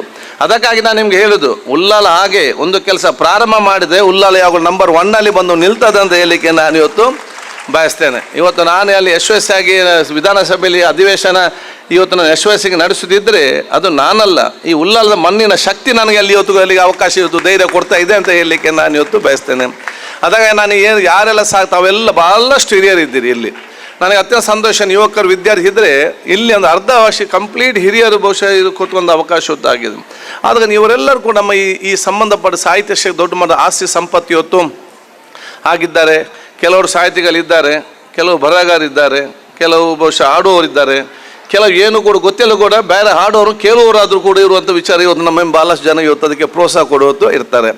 ಆದ ಕಾರಣ ನಾವೆಲ್ಲರೂ ಕೂಡ ಜೊತೆ ಸೇರಿಕೊಂಡು ಅತ್ಯುತ್ತಮವಾಗಿ ಒಂದು ಉತ್ತಮವಾದ ಸಮಾಜ, ಬಲಿಷ್ಠವಾದ ಕರ್ನಾಟಕ ಮತ್ತು ರಾಷ್ಟ್ರ ಕಟ್ಟುವಂಥ ಕೆಲಸಕ್ಕೆ ನಾವೆಲ್ಲರೂ ಕೂಡ ಮುಂದೆ ಹೋಗುವಂಥ ಅವಕಾಶ ಆಗುವ ಜೊತೆಯಲ್ಲಿ ಒಂದು ವಿಶ್ವದಲ್ಲೇ ಒಂದು ಅತ್ಯುತ್ತಮವಾದ ಒಂದು ದೇಶ ಪರಿವರ್ತನೆ ಆಗುವ ನಮ್ಮ ಎಲ್ಲ ಕೆಲಸಗಳು ಆಗುವಂಥ ಅವಕಾಶ ಆಗಲಿ ಅಂತ ನಾನು ಇವತ್ತು ಹೇಳಿಕೊಳ್ತಾ ಜಾಸ್ತಿ ಬಹುಶಃ ನಿಮಗೆಲ್ಲರಿಗೂ ಕೂಡ ನನ್ನ ವಿಶೇಷವಾದ ಅಭಿನಂದನೆ ಶುಭಾಶಯವನ್ನು ಇವತ್ತು ಸಲ್ಲಿಸಿಕೊಂಡು ಬಹುಶಃ ತಮಗೆಲ್ಲರಿಗೂ ಕೂಡ ಮುಂದಿನ ದಿನಗಳಲ್ಲಿ ಬೆಂಗಳೂರು ನಡೆಯುವಂಥ ವಿಧಾನಸೌಧ ನಡೆಯುವಂಥ ಆ ಒಂದು ಕನ್ನಡ ಪುಸ್ತಕ ಮೇಳ ಮತ್ತು ಸಾಹಿತ್ಯ ಸಮ್ಮೇಳನ ಸಾಹಿತ್ಯ ಮೇಳಕ್ಕೆ ತಾವೆಲ್ಲ ಯಾರಿಗೆಲ್ಲ ಬರಲಿಕ್ಕೆ ಇಚ್ಛಿದೆ ತಾವು ಖಂಡಿತವಾಗಿ ತಾವೆಲ್ಲ ಬರಬೇಕು, ನೋಡಬೇಕು. ಮುಂದಿನ ದಿನ ನಿಮ್ಮ ಸಲಹೆ ಸೂಚನೆ ಎಲ್ಲ ಕೂಡ ನಮಗೆ ಕೊಡುವಂಥ ಅವಕಾಶ ಇವತ್ತು ಮಾಡಬೇಕಂತ ಕೂಡ ನಾನು ಕೇಳಿಕೊಂಡು ನಿಮಗೆಲ್ಲರಿಗೂ ನನ್ನ ಅಭಿನಂದನೆ ಸಲ್ಲಿಸಿ, ನಿಮ್ಮ ವೈಶ್ಯ ಕುಲಪತಿ ಅವರು ಬಹುಶಃ ಬಂದಾಗ ಅವರಿಗೆ ರಾಷ್ಟ್ರೀಯ ಧ್ವಜ ಭಾಳಷ್ಟು ಸಮಯದಿಂದ ಇವತ್ತು ಬೇಡಿಕೆ ಇದೆ. ದೊಡ್ಡ ಮಟ್ಟದ ನಾವು ಉಳ್ಳಾಲದಲ್ಲಿ ಹಾಕಿದಂಥ ಬಹುಶಃ ರಾಷ್ಟ್ರ ಧ್ವಜದ ದೊಡ್ಡ ಮಟ್ಟದ ಧ್ವಜವನ್ನು ಕೂಡ ನಾವು ಯೂನಿವರ್ಸಿಟಿ ಕ್ಯಾಂಪಸ್ಸಲ್ಲಿ ಕೂಡ ಆಗಬೇಕಂತ ಹೇಳಿ ಖಂಡಿತವಾಗಿಯೂ ಈ ಸಮ್ಮೇಳನದ ನೆನಪಿಗೋಸ್ಕರ ಈ ಒಂದು ಸ್ವತಃಸ್ತಂಭವನ್ನು ಆದಷ್ಟು ಬೇಗ ನಾವೆಲ್ಲಿ ಸ್ಥಾಪಿಸಿದ ನಾನು ಹೇಳಿಕೊಳ್ತಾ ನಿಮಗೆಲ್ಲರಿಗೂ ನನ್ನ ವಿಶೇಷದ ಶುಭಾಶಯ ಸಲ್ಲಿಸಿಕೊಂಡು ಮುಂದಿನ ವರ್ಷ ಇಲ್ಲಿ ಸಮ್ಮೇಳನ ನೀವು ಅವ್ರಿಗೆ ಕೊಡುವಾಗ ಹೇಳಬೇಕು ಇದಕ್ಕಿಂತ ಚೆನ್ನಾಗಿ ಮಾಡಬೇಕಂತ ಹೇಳಿ. ಆದಾಗ ಅವರಿಗೂ ಕೂಡ ನಮ್ಮೆಲ್ಲರ ಜೊತೆ ಎಲ್ಲಿ ಮಾಡಿದ್ರು ಕೂಡ ನಾವು ಅಲ್ಲಿ ಹೋಗಿ ಈ ರೀತಿ ಎಲ್ಲ ಕಾರ್ಯಕ್ರಮ ಎಲ್ಲ ಸಹಕಾರ ನಾವಿವತ್ತು ಕೊಡುವಂತ ನಾನು ಹೇಳಿಕೊಂಡು ಮತ್ತೊಮ್ಮೆ ನಿಮ್ಮೆಲ್ಲರ ಸಹಕಾರ ನಾನು ಕೇಳಿಕೊಂಡು ನಿಮಗೆಲ್ಲ ಶುಭಾಶಯ ಸಲ್ಲಿಸಿ ನನ್ನ ಎರಡು ಮಾತು ಮುಗಿಸ್ತೀನಿ. ಜೈ ಹಿಂದ್. ಆತ್ಮೀಯರೇ, ನಿರರ್ಗಳ ಮಾತುಕತೆಯ ಜೊತೆಗೆ ಅತ್ಯಂತ ಉತ್ತಮ ಚಿಂತನಾ ಲಹರಿಯ ಮುಖಾಂತರವಾಗಿ ತಮ್ಮ ಮಾತುಗಳ ಮುಖಾಂತರವಾಗಿ ನಮ್ಮೆಲ್ಲರ ಮನಸ್ಸನ್ನು ಪ್ರವೇಶ ಮಾಡಿದಂತಹ ಸನ್ಮಾನ್ಯ UT ಖಾದರ್ ಅವರಿಗೆ ವಂದನೆಗಳು. ರಾಜಕಾರಣದಲ್ಲಿ ಅವರು ವಿದ್ವಾಂಸರು, ಸಾಮರಸ್ಯಕ್ಕೆ ಹೆಸರಾದವರು. ಸಾಮರಸ್ಯ ಎನ್ನುವಂಥದ್ದು ತನ್ನ ಬದುಕಿನಲ್ಲಿ ಹೇಗಿದೆ ಎನ್ನುವಂಥದ್ದನ್ನು ಅವರ ಚಿಂತನಾ ಲಹರಿಯಲ್ಲಿ ನಾವು ಈಗ ಅರಿತುಕೊಂಡಿದ್ದೇವೆ. ಭೇದ ಭಾವ ಇಲ್ಲದೆ ಎಲ್ಲರೂ ಪ್ರೀತಿಸತಕ್ಕಂತಹ ಒಬ್ಬ ವ್ಯಕ್ತಿ, ನಮ್ಮವರು ಅಂತೇಳಿ ಹೇಳಲಿಕ್ಕೆ, ವಿಧಾನಸಭೆಯ ಸಭಾಧ್ಯಕ್ಷರು ಅಂತೇಳಿ ಹೇಳಲಿಕ್ಕೆ ನಮಗೆಲ್ಲರಿಗೂ ಕೂಡ ಅತ್ಯಂತ ಸಂತೋಷ ಎನ್ನುವಂಥದ್ದನ್ನು ಹೇಳ್ತಾ ಸಮ್ಮೇಳನ ಸಂಯೋಜನಾ ಸಮಿತಿಯ ಪರವಾಗಿ ಅವರನ್ನು ಈಗ ಗೌರವಿಸಲಿದ್ದೇವೆ. ಆದ್ದರಿಂದ ಸನ್ಮಾನ್ಯ UT ಖಾದರ್ ಸರ್ ಅವರು ಸನ್ಮಾನ ಪೀಠವನ್ನು ಏರಬೇಕು ಅಂತ ಅವರನ್ನು ಅತ್ಯಂತ ಗೌರವಪೂರ್ವಕವಾಗಿ ವಿನಂತಿಸಿಕೊಳ್ತಾ ಇದ್ದೇವೆ. ಇದೆಲ್ಲ ನಮ್ಮ ಪ್ರೀತಿಯ ದ್ಯೋತಕವಾಗಿ ಮಾಡ್ತಾ ಇರುವಂತಹ ಕಾರ್ಯ ಸರ್. ನಮ್ಮ ಖಾದರ್ ಸರ್ ಅವರು ನಮ್ಮ ಹೆಮ್ಮೆ. ಸಾಮರಸ್ಯಕ್ಕೆ ಕಿರೀಟಪ್ರಾಯರಾಗಿರತಕ್ಕಂತಹ ಸನ್ಮಾನ್ಯ UT ಖಾದರ್ ಅವರನ್ನು 27ನೇ ದಕ್ಷಿಣ ಕನ್ನಡ ಜಿಲ್ಲಾ ಸಾಹಿತ್ಯ ಸಮ್ಮೇಳನದ ಸಂಯೋಜನಾ ಸಮಿತಿಯ ಪರವಾಗಿ ಅವರನ್ನು ಅತ್ಯಂತ ಗೌರವಪೂರ್ವಕವಾಗಿ ದಕ್ಷಿಣ ಕನ್ನಡ ಜಿಲ್ಲಾ ಕನ್ನಡ ಸಾಹಿತ್ಯ ಪರಿಷತ್ತಿನ ಅಧ್ಯಕ್ಷರಾದಂತಹ ಡಾಕ್ಟರ್ MP ಶ್ರೀನಾಥ್, ಹಾಗೆ ವೇದಿಕೆಯ ಮೇಲೆ ಇರತಕ್ಕಂತಹ ಗಣ್ಯರು ಶಾಲು ಹೊದಿಸಿ ಹಾರ ಹಾಕಿ ಅವರನ್ನು ಗೌರವಿಸ್ತಾ ಇದ್ದಾರೆ. ಎಲ್ಲರ ಕರತಾಡನದ ಮುಖಾಂತರವಾಗಿ ಈ ಸಂಭ್ರಮವನ್ನು ಇನ್ನಷ್ಟು ಹೆಚ್ಚಿಸಬೇಕು ಅಂತ ನಿಮ್ಮಲ್ಲಿ ಅತ್ಯಂತ ಕಳಕಳಿಯಿಂದ ಮನವಿ ಮಾಡಿಕೊಳ್ತಾ ಇದ್ದೇವೆ.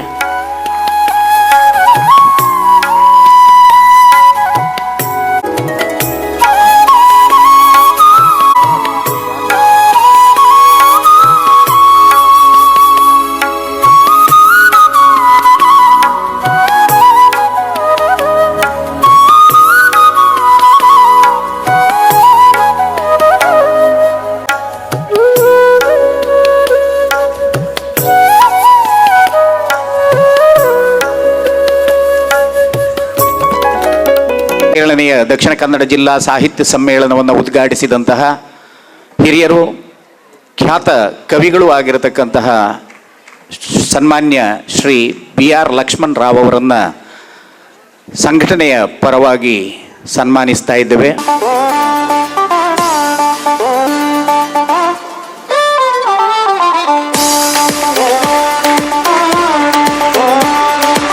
ವಿಧಾನಸಭೆಯ ಸಭಾಧ್ಯಕ್ಷರಾದಂತಹ ಸನ್ಮಾನ್ಯ UT ಖಾದರ್ ಸರ್ ಅವರು, ಮಂಗಳೂರು ವಿಶ್ವವಿದ್ಯಾನಿಲಯದ ಕುಲಪತಿಗಳಾಗಿರತಕ್ಕಂತಹ PL ಧರ್ಮ ಅವರು, ಹಾಗೆ ಸಾಹಿತ್ಯ ಪರಿಷತ್ತಿನ ಅಧ್ಯಕ್ಷರಾದಂತಹ ಡಾಕ್ಟರ್ MP ಶ್ರೀನಾಥ್ ಅವರು, ಸಮ್ಮೇಳನಾಧ್ಯಕ್ಷರ ಪ್ರಭಾಕರ ಶಿಶಿಲ ಅವರ ಜೊತೆಗೆ ಅವರನ್ನು ಗೌರವಿಸ್ತಾ ಇದ್ದಾರೆ. ಎಲ್ಲ ಗಣ್ಯಮಾನ್ಯರ ಜೊತೆಗೆ ಗೌರವಿಸ್ತಾ ಇದ್ದಾರೆ.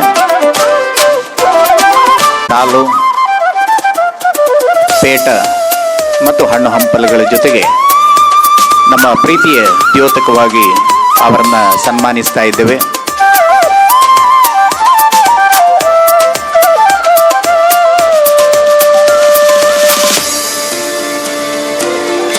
ಎಲ್ಲರ ಕರಚಪ್ಪಾಳೆಯ ಮುಖಾಂತರವಾಗಿ ಈ ಸಂಭ್ರಮವನ್ನು ಇನ್ನಷ್ಟು ಕೊಳ್ತಾ ಇದ್ದೇವೆ.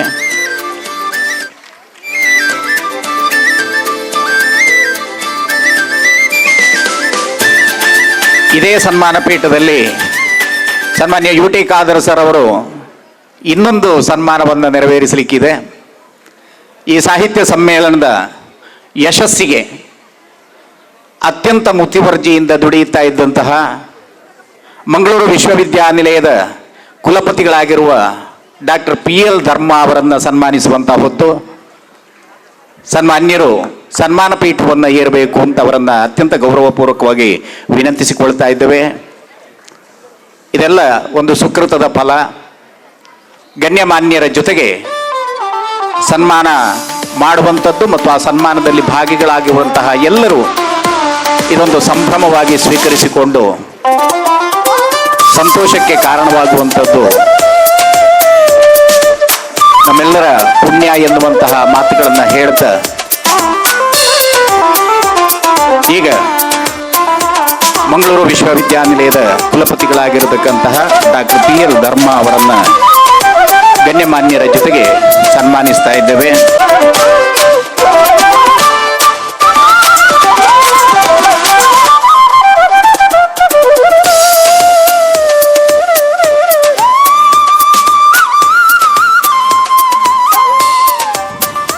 ಪ್ರತಿಯೊಬ್ಬರಿಗೂ ಕೂಡ ಅತ್ಯಂತ ಆತ್ಮೀಯರಾಗಿರುವ ಡಾಕ್ಟರ್ PL ಧರ್ಮ ಅವರು ಇವತ್ತು ಸಾಂಸ್ಕೃತಿಕ ಕಾರ್ಯಕ್ರಮ, ವಸ್ತು ಪ್ರದರ್ಶನ, ಪುಸ್ತಕ ಮತ್ತು ಇತರ ಮಳಿಗೆಗಳನ್ನು ಉದ್ಘಾಟಿಸಿದ್ದಾರೆ.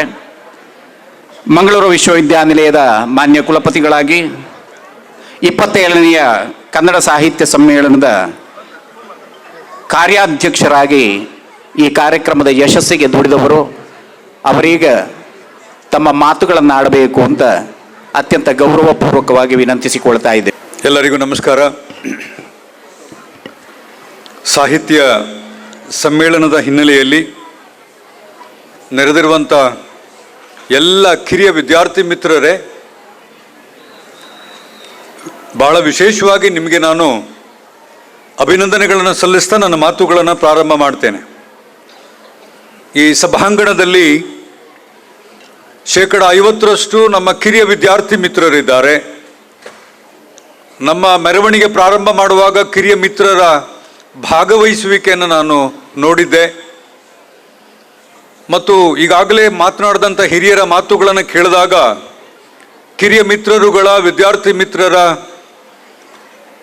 ಬದ್ಧತೆ, ಸಾಮಾಜಿಕ ಬದ್ಧತೆ ಮತ್ತು ಭಾಷಾ ಬದ್ಧತೆ ಹೇಗಿರಬೇಕು ಅನ್ನೋದನ್ನು ಗಮನಿಸಿದಾಗ ಈ ಸಾಹಿತ್ಯ ಸಮ್ಮೇಳನದ ಒಟ್ಟು ಆಶಯವನ್ನು ಸಂಪೂರ್ಣಗೊಳಿಸಲಿಕ್ಕೆ ಕಿರಿಯ ವಿದ್ಯಾರ್ಥಿ ಮಿತ್ರರ ಸಹಕಾರ ಮತ್ತು ಬದ್ಧತೆ ಬಹಳ ಮುಖ್ಯವಾಗಿದೆ. ಈ ಹಿನ್ನೆಲೆಯಲ್ಲಿ ತಂದೆ ತಾಯಿಗಳ ಜೊತೆಗಳೇ ಈ ವಿದ್ಯಾರ್ಥಿ ಮಿತ್ರರಿಗೆ ಪಾಠ ಮಾಡ್ತಾ ಇರುವಂಥ ಎಲ್ಲ ಪ್ರೈಮರಿ ಸ್ಕೂಲ್ನಲ್ಲಿರುವಂಥ ಅಧ್ಯಾಪಕ ಮಿತ್ರರುಗಳಿಗೆ ಈ ಸಾಹಿತ್ಯ ಸಮ್ಮೇಳನದ ಪರವಾಗಿ, ನಮ್ಮ ವೇದಿಕೆಯಲ್ಲಿರುವ ಎಲ್ಲ ಹಿರಿಯರ ಪರವಾಗಿ, ಮುಂಭಾಗದಲ್ಲಿ ಕೂತ್ಕೊಂಡಿರುವಂಥ ಎಲ್ಲ ಹಿರಿಯರ ಪರವಾಗಿ ನಾನು ಕೈ ಮುಗಿದು ನಿಮಗೆ ನಾನು ಗೌರವಗಳನ್ನು ಸೂಚಿಸ್ತೇನೆ.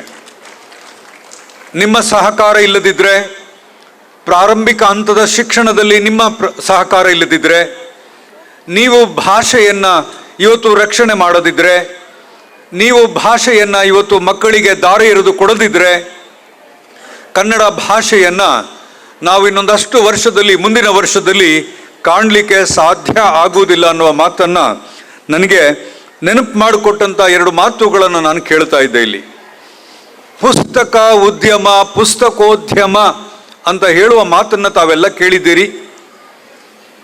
ಈ ವೇದಿಕೆಯಲ್ಲಿರುವಂಥ ಎಲ್ಲ ನಮ್ಮ ಊರಿನ ಗಣ್ಯರಿಗೆ ಯಾರ ಹೆಸರನ್ನು ಹೇಳದೆ ಸಮಯದ ಸದುಪಯೋಗ ಪಡಿಸ್ಕೊಳ್ಳಿಕ್ಕಾಗಿ ಎಲ್ಲ ಹಿರಿಯರಿಗೆ ಗೌರವಗಳನ್ನು ಸೂಚಿಸ್ತಾ ಮತ್ತು ಇಲ್ಲಿ ಬಂದಿರುವ ಎಲ್ಲ ಆಹ್ವಾನಿತರಿಗೆ, ಗೌರವಾನ್ವಿತರಿಗೆ ನಾನು ಗೌರವಗಳನ್ನು ಹೇಳ್ತಾ ಈ ಉದ್ಯಮದ ಬಗ್ಗೆ 2 ಮಾತು ಹೇಳಬೇಕು ಅಂತ ನಾನು ತಿಳ್ಕೊಂಡಿದ್ದೇನೆ.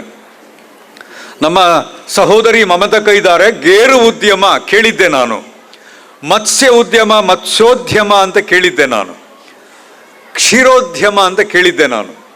ಇತ್ತೀಚಿನ ದಿವಸಗಳಲ್ಲಿ ನಾವು ಪುಸ್ತಕೋದ್ಯಮ ಅನ್ನುವ ಒಂದು ಪದವನ್ನು ಕೇಳ್ತಾ ಇರುವ ಮಟ್ಟಕ್ಕೆ ನಾವು ನಮ್ಮ ವ್ಯವಸ್ಥೆಯನ್ನು ತಗೊಂಡು ಬಂದಿದ್ದೇವೆ ಅಂತಂದರೆ, ತಾವೆಲ್ಲರೂ ತಮ್ಮ ಹೃದಯವನ್ನು ಮುಟ್ಟಿಕೊಂಡು ಈ ಉದ್ಯಮಕ್ಕೂ ಈಗಾಗಲೇ ಬೆಳೆದಿರುವ ಬೇರೆ ಉದ್ಯಮಗಳಕ್ಕೂ ಒಂದೇ ಸ್ತರದ ಸ್ಥಾನಮಾನ ಇದೆಯೇ ಅನ್ನುವ ಪ್ರಶ್ನೆಗಳನ್ನು ನಾವೆಲ್ಲ ಹಾಕ್ಕೊಳ್ಬೇಕಾಗಿದೆ. ಪುಸ್ತಕ, ಸರಸ್ವತಿ, ಓದುವುದು ಮತ್ತು ಪುಸ್ತಕದ ಜೊತೆ ಒಡನಾಟ ಮಾಡುವುದು ಉದ್ಯಮವಾಗಬಾರದು ಅನ್ನುವುದು ನನ್ನ ಕಳಕಳಿಯ ಮನವಿ. ಹಾಗಾಗಿ ಎಲ್ಲ ಹಿರಿಯರಲ್ಲಿ ಪುಸ್ತಕವನ್ನು ಬರೆದು ಅದನ್ನು ಉದ್ಯಮವನ್ನಾಗಿ ಮಾಡಿ ಅದರಿಂದ ಆದಾಯ ಬರುವುದಾಗುವ ಆಲೋಚನೆಗಳನ್ನು ಬಿಟ್ಟು, ಪುಸ್ತಕ ನನ್ನ ಹಕ್ಕು ಮತ್ತು ನನ್ನ ಧರ್ಮ, ನನ್ನ ಕರ್ತವ್ಯ, ಹಾಗಾಗಿ ಪುಸ್ತಕವನ್ನು ಬರೀತೇನೆ, ಓದುಗರು ಬೇಡ. ರಾವ್ ಸರ್ ಹೇಳ್ತಾ ಇದ್ರು ಓದುಗರೇ ಬೇಡ, ಪ್ಲಂಬರ್ ಬಗ್ಗೆ ಹೇಳ್ತಾ ಇದ್ದ ಮಾತು ಕೇಳಿದೆ ನಾನು, ಓದುಗರೇ ಬೇಡ, ಆದರೆ ನನ್ನ ಕರ್ತವ್ಯವನ್ನು ನಾನು ಮಾಡ್ತೇನೆ. ಉದ್ಯಮ ಅಂತ ಹೇಳಿದ ತಕ್ಷಣವೇ ಅಲ್ಲಿ ನಿಮಗೆ ಗೊತ್ತಿರುವ ಹಾಗೆ ಬರಹಗಾರನ ಮತ್ತು ಅವನ ಉದ್ದೇಶದ ಸಂಬಂಧಗಳು ಬಹಳ ಸ್ಪಷ್ಟ ಆಗುವುದರಿಂದ ಉದ್ಯಮದಿಂದ ಒಂದು ಮುಕ್ತಿಯನ್ನು, ಲಿಬರೇಷನನ್ನು ನಾವಿವತ್ತು ಕೊಟ್ಟು ಕನ್ನಡ ಸಾಹಿತ್ಯವನ್ನು ಉಳಿಸ್ಕೊಳ್ಬೇಕಾಗಿದೆ. ತಾಯಿ ತಂದೆಗಳು ಮಕ್ಕಳಿಗೆ ಹೇಳ್ಕೊಡುವಾಗ ನಮ್ಮ ತಂದೆ ತಾಯಿಗಳು ಕನ್ನಡವನ್ನು ಕಲಿಸ್ಕೊಟ್ರು. ಎಲ್ಲ ವಿದ್ಯಾರ್ಥಿ ಮಿತ್ರರಿಗೆ ತಂದೆ ತಾಯಿಗಳು ಕನ್ನಡ ಕಲಿಸ್ಕೊಡ್ತಾರೆ. ಅವ್ರಿಗೊಂದು ಆಪ್ಷನ್ ಇದೆ, ಬ್ಯಾರಿ ಭಾಷೆ ಮಾತನಾಡುವ, ಕೊಂಕಣಿ ಮಾತನಾಡುವ, ತುಳು, ತಮಿಳ್, ತೆಲುಗು, ಮಲಯಾಳಂ ಮಾತನಾಡುವ ಒಂದು ಆಪ್ಷನ್ಸ್ ಮನೇಲಿದೆ. ಹಾಗಾಗಿ ಮಾತೃಭಾಷೆ ಅಂತ ಹೇಳೋ ಒಂದು ಸಣ್ಣ ಅಂಶ ಇದೆ. ನೀವು ಖಾಸಗಿ ಬದುಕಿಂದ ಹೊರಗಡೆ ಬಂದಾಗ, ಈ ಕರ್ನಾಟಕದಲ್ಲಿ ಸಾರ್ವಜನಿಕಕ್ಕೆ ಬಂದಾಗ ಕನ್ನಡ ಭಾಷೆ ಬಹಳ ಪ್ರಮುಖ ಆಗುತ್ತೆ. ಇದರ ಕೊಂಡಿಯನ್ನು ಹಿಡಿಸ್ಕೊಡುವವರು ನಮ್ಮ ಪ್ರಾಥಮಿಕ ಶಾಲೆಯ ಅಧ್ಯಾಪಕ ಮಿತ್ರರು. ಬಹಳ ದೊಡ್ಡ ಸರಸ್ವತಿಯ ಕೆಲಸವನ್ನು ತಾವು ಮಾಡ್ತಾ ಇದ್ದೀರಿ. ಸಾಹಿತ್ಯ ಸಮ್ಮೇಳನದಲ್ಲಿ ಪ್ರಾಥಮಿಕ ಶಿಕ್ಷಕರ ಒಂದು ಗುರುತನ್ನು, ಐಡೆಂಟಿಟಿಯನ್ನು ನಾವು ಮಾಡಬೇಕಾದ ಜವಾಬ್ದಾರಿ ಈಗ ನಮಗಿದೆ. ಬಹಳ ದೊಡ್ಡ ಜವಾಬ್ದಾರಿ ಇದೆ.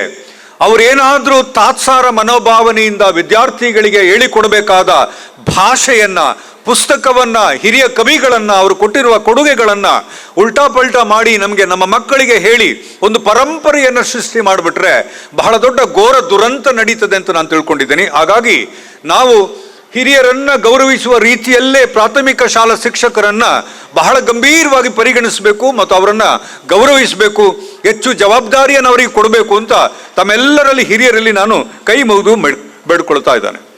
ಮಂಗಳೂರು ವಿಶ್ವವಿದ್ಯಾನಿಲಯದಲ್ಲಿ ಈ ಕಾರ್ಯಕ್ರಮವನ್ನು, ಈ ಸಮ್ಮೇಳನವನ್ನು ಏರ್ಪಡಿಸಲಿಕ್ಕೆ ತಾವೆಲ್ಲರೂ ಉತ್ಸುಕದಿಂದ ಬಂದಾಗ ನಾವು ನಮ್ಮ ಭಾಷೆ ನನ್ನದೂ ಒಂದು ಕೊಡುಗೆ ಇದೆ ಅಂತ ಹೇಳುವ ಎಲ್ಲ ನಮ್ಮ 2,500 ವಿದ್ಯಾರ್ಥಿಗಳ ಪರವಾಗಿ, ನಮ್ಮೆಲ್ಲ ಅಧ್ಯಾಪಕ ಮಿತ್ರರುಗಳ ಪರವಾಗಿ, ಆಡಳಿತದ ಚುಕ್ಕಾಣಿ ಹಿಡಿದಿರುವಂಥ ಶ್ರೀ ರಾಜು ಮಗುವೀರ ಹಿರಿಯ KS ಅಧಿಕಾರಿಯವರ ಪರವಾಗಿ, ನಮ್ಮೆಲ್ಲ ಆಫೀಸರ್ಸ್ಗಳ ಪರವಾಗಿ ನಾನು ಈ ದಕ್ಷಿಣ ಕನ್ನಡ ಜಿಲ್ಲಾ ಸಾಹಿತ್ಯ ಸಮ್ಮೇಳನದ ಒಟ್ಟು ತಂಡಕ್ಕೆ ನಾನು ಗೌರವವನ್ನು ಮತ್ತು ಅಭಿನಂದನೆಗಳನ್ನು ಸಲ್ಲಿಸ್ತೇನೆ.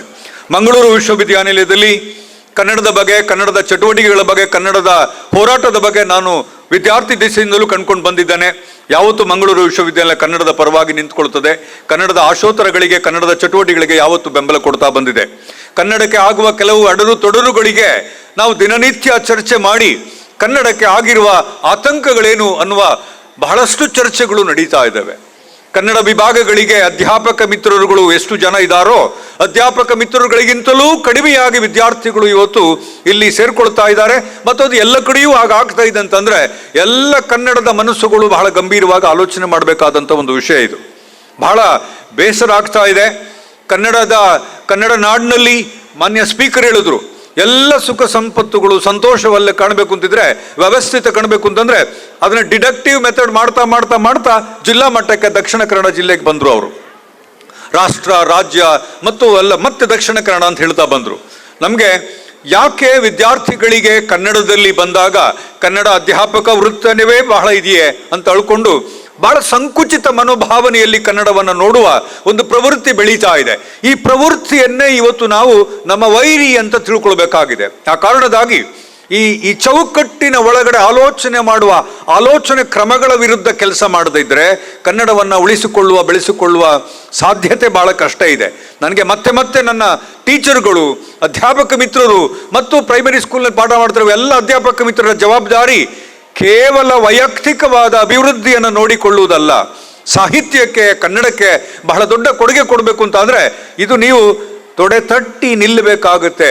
ಕಾಳಗಕ್ಕೆ ನಾವೀಗ ಸಜ್ಜಾಗದಿದ್ರೆ ಸಮ್ಮೇಳನಗಳು ಮತ್ತೆ ನಂತರ ಸಮ್ಮೇಳನಗಳು ಲೆಕ್ಕ ಆಗ್ತಾ ಹೋಗ್ತಾ ಇದ್ದೇವೆ. ನಾವು 27ನೇ ಸಮ್ಮೇಳನ ಮಾಡ್ತಾ ಇದ್ದೇವೆ.